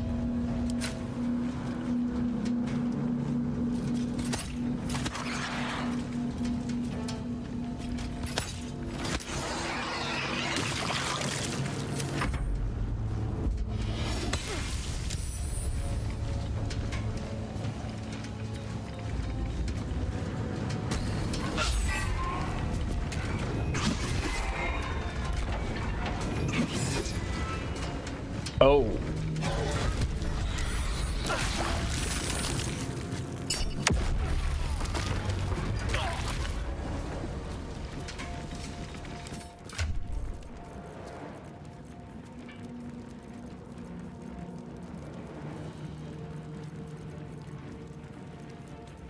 Oh, I did have a bomb.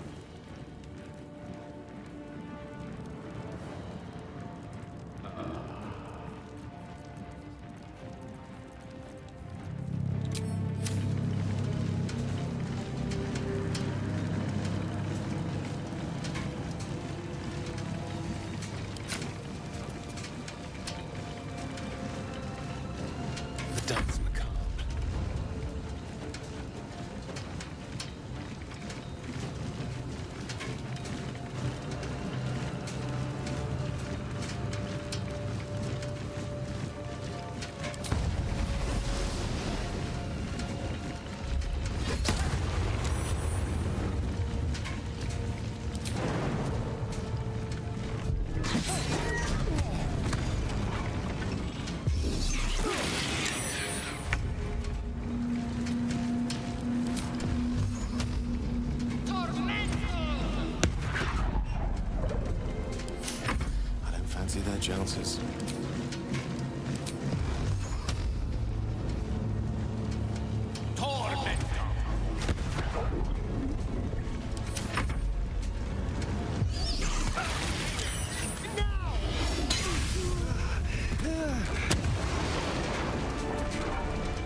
I'm gonna do one more and then I'm gonna cut it here.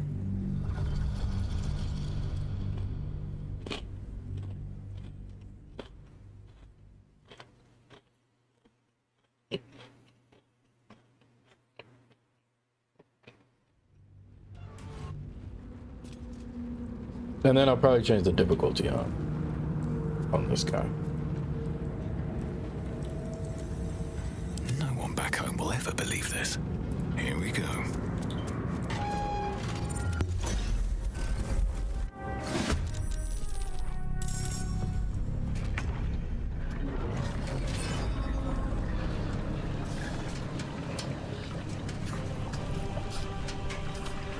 Actually, hold on.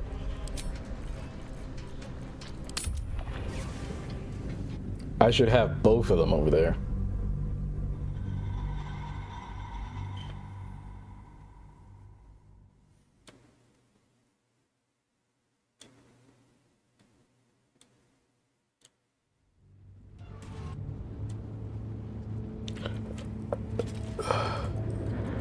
Maggots will be done. Proceeding.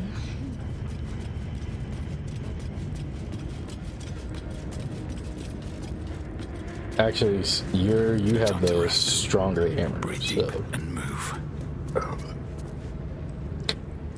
Action, not reaction. I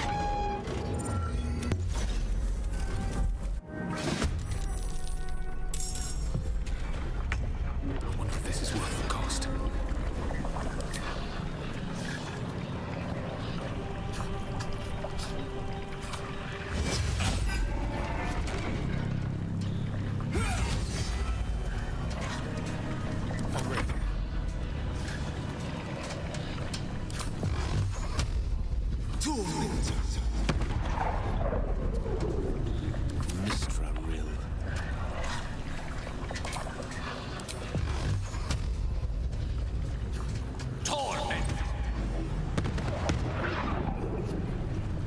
Time to strike.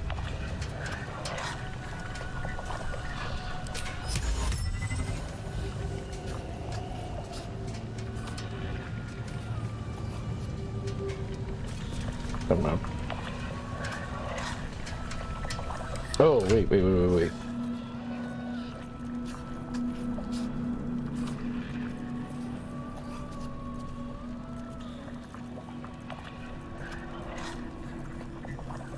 Which one of you has it?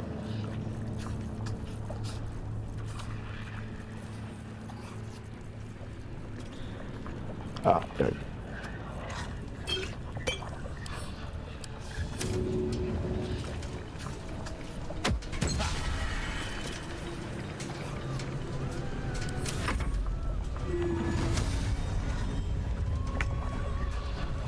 All right, now we can. Time to strike.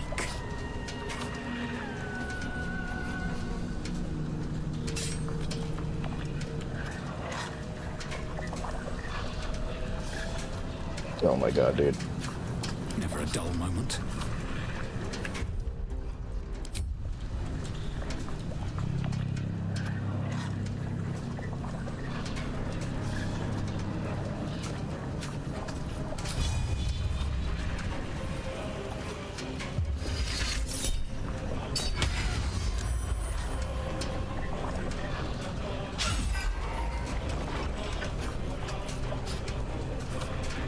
I am fury. I am death.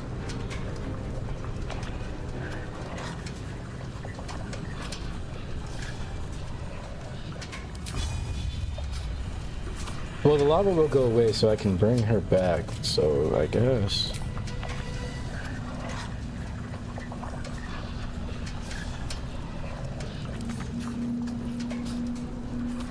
Wait, what?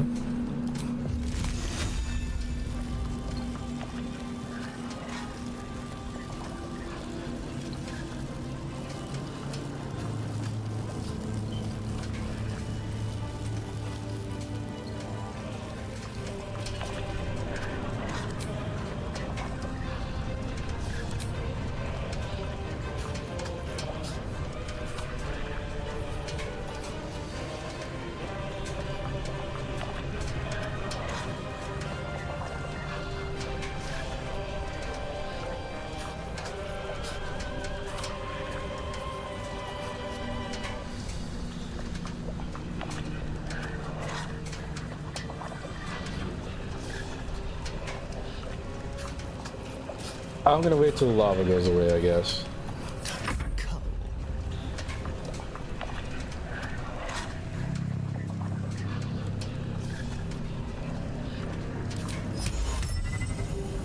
Oh, he's not that intelligent, huh?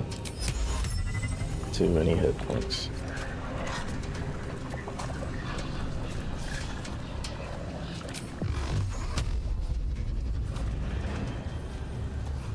Actually, are they here already? They are not. They're going to be there. Survival is all that matters. A rough tempest I will raise.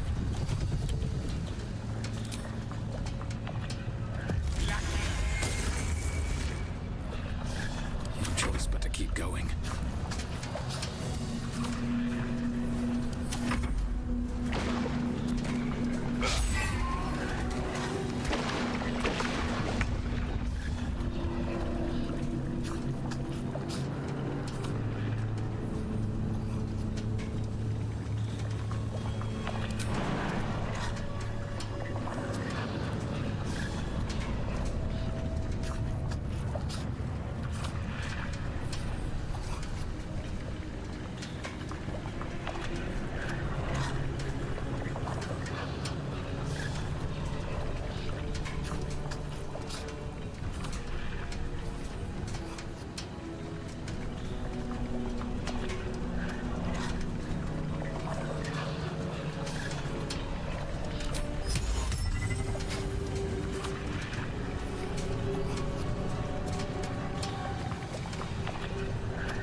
Hold on.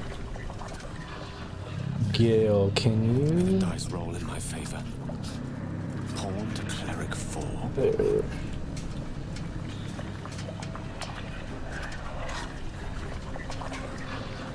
And then you can still do your magic, right? Cool. All right. Let's have some fun.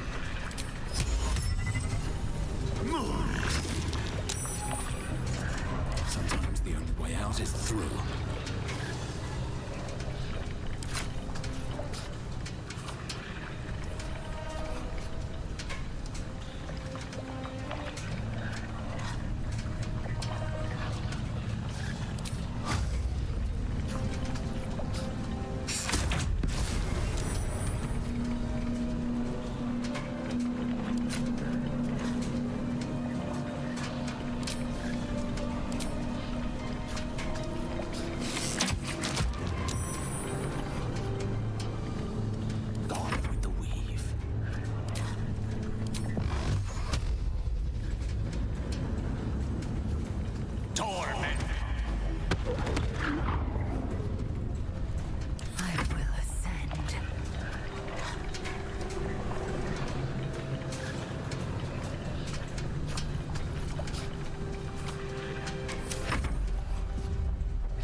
Okay, yes.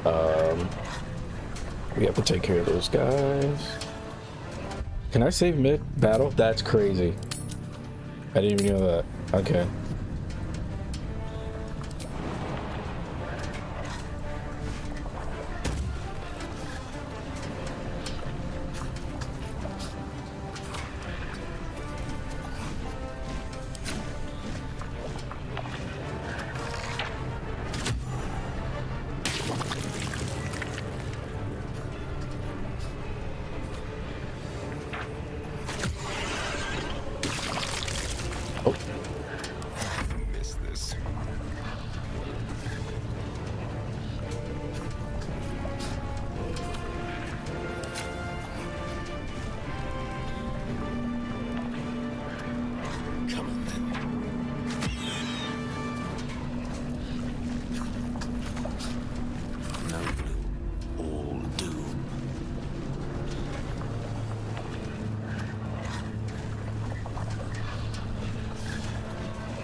Wait a minute, I can...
How many teleportation spells do I have?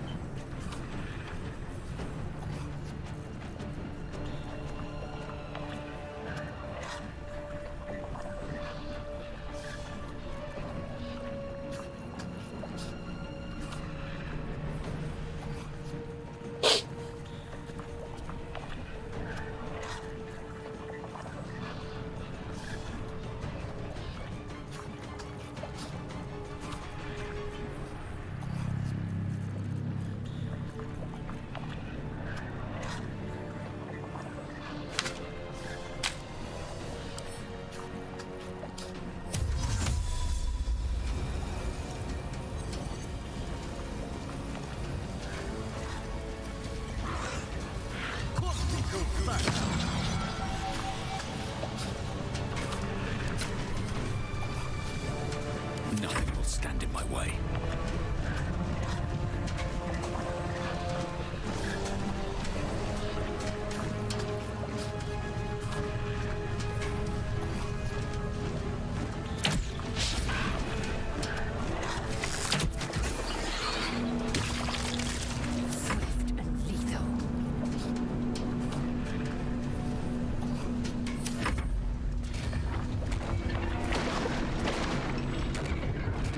Oh, yes.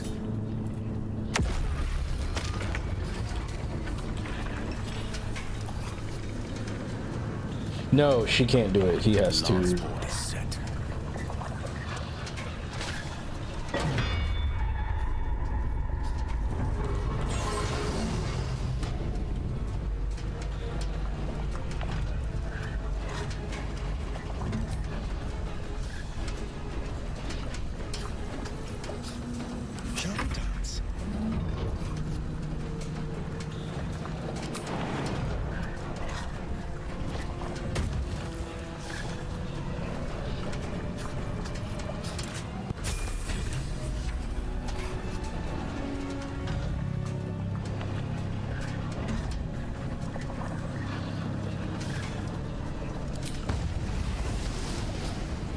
Still breathing, despite everything.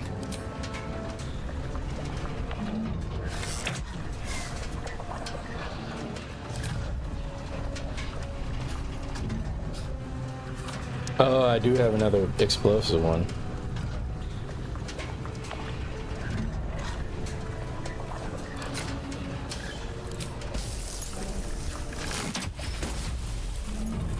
Okay. Victory awaits.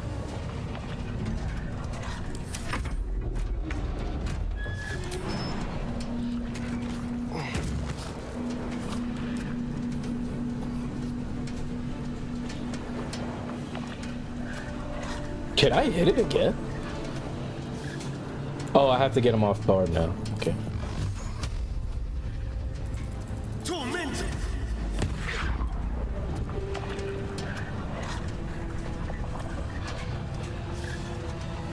Stay at my feet.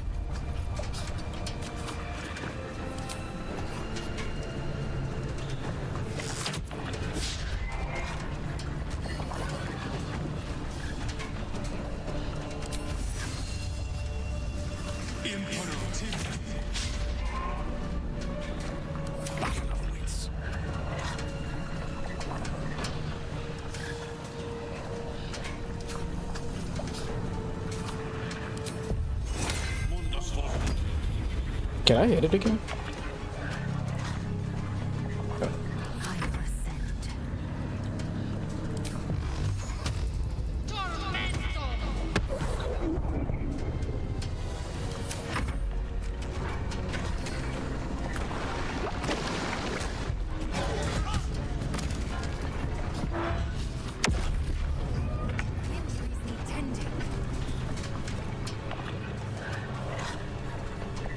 Striking distance. Torment!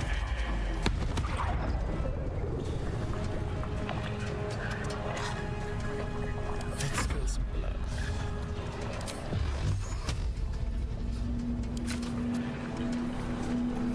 Let's do it. Can't even catch my breath. Don't waste a step.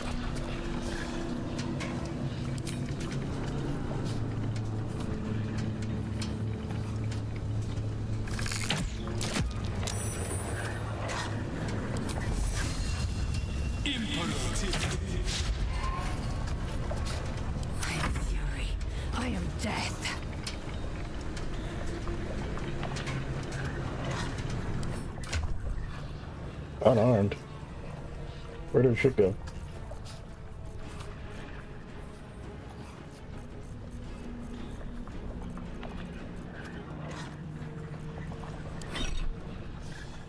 Oh, wait a minute. No, you should.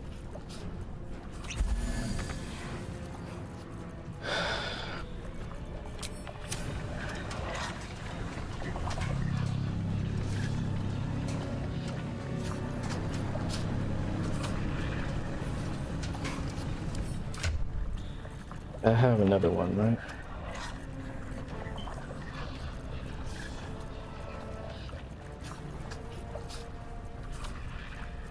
No. Who has the other one?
Come on, can't stay idle.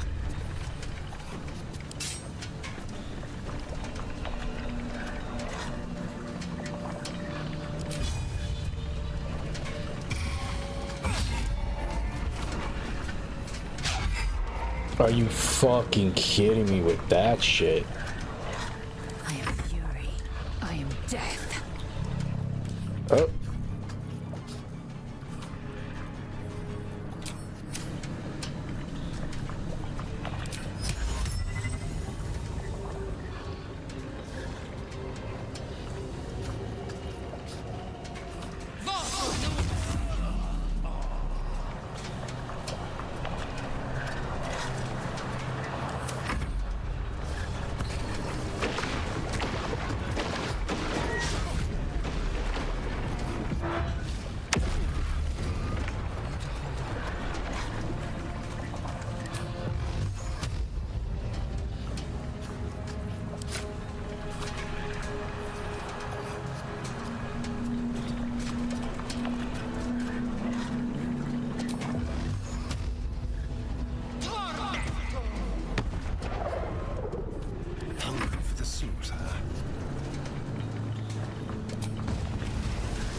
Where do I go from here?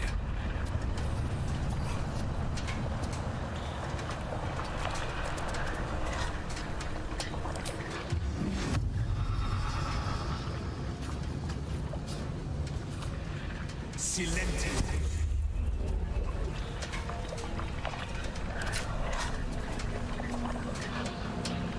Swords meet sorcery. Torment.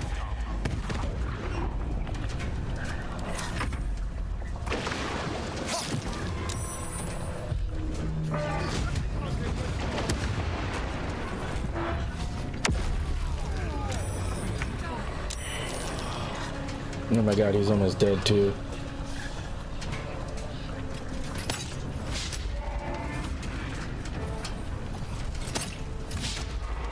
One can't always be a gentleman.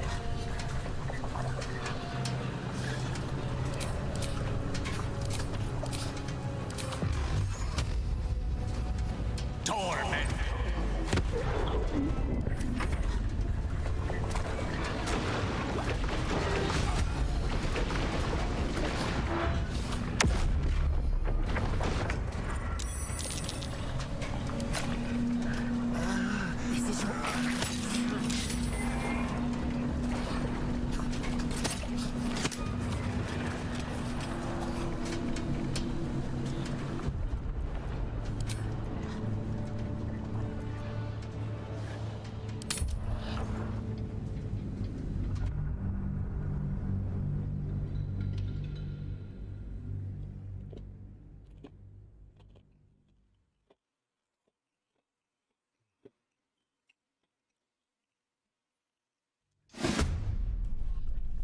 I mean, the game is not.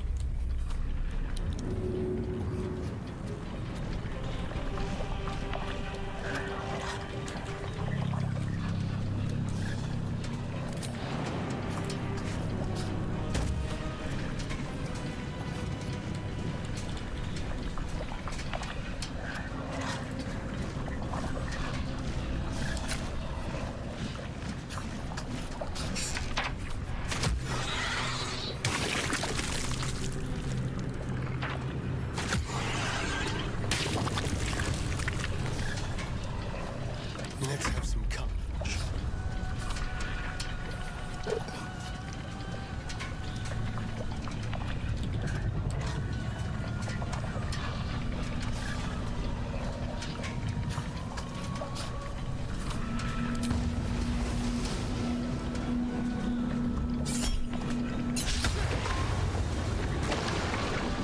Creator, destroyer. Oh, wait a minute. Wait, no, yeah. Yeah. With ease.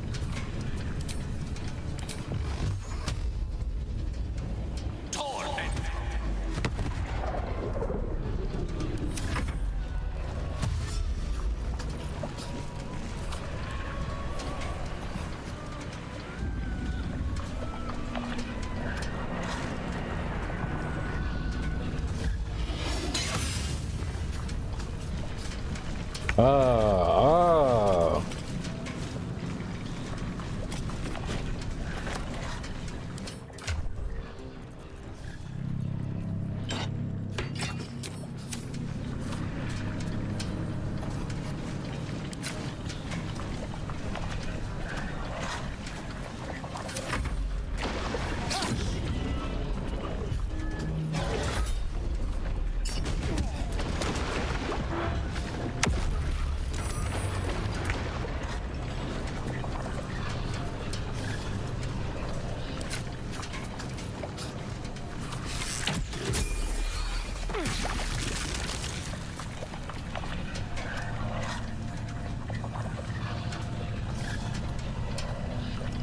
Let's get this over with. Go for the throat.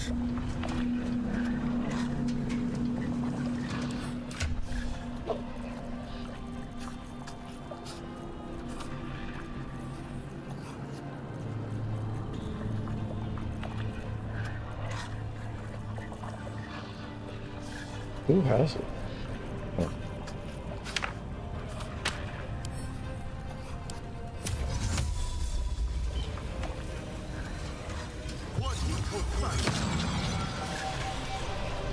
Witching hour.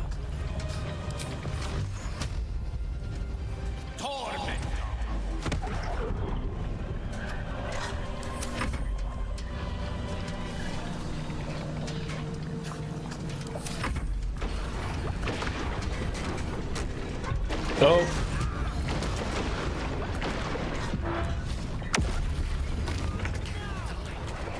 Please help me. He did not stop. Where he fuck. Yeah, I think I'm done. I'm good.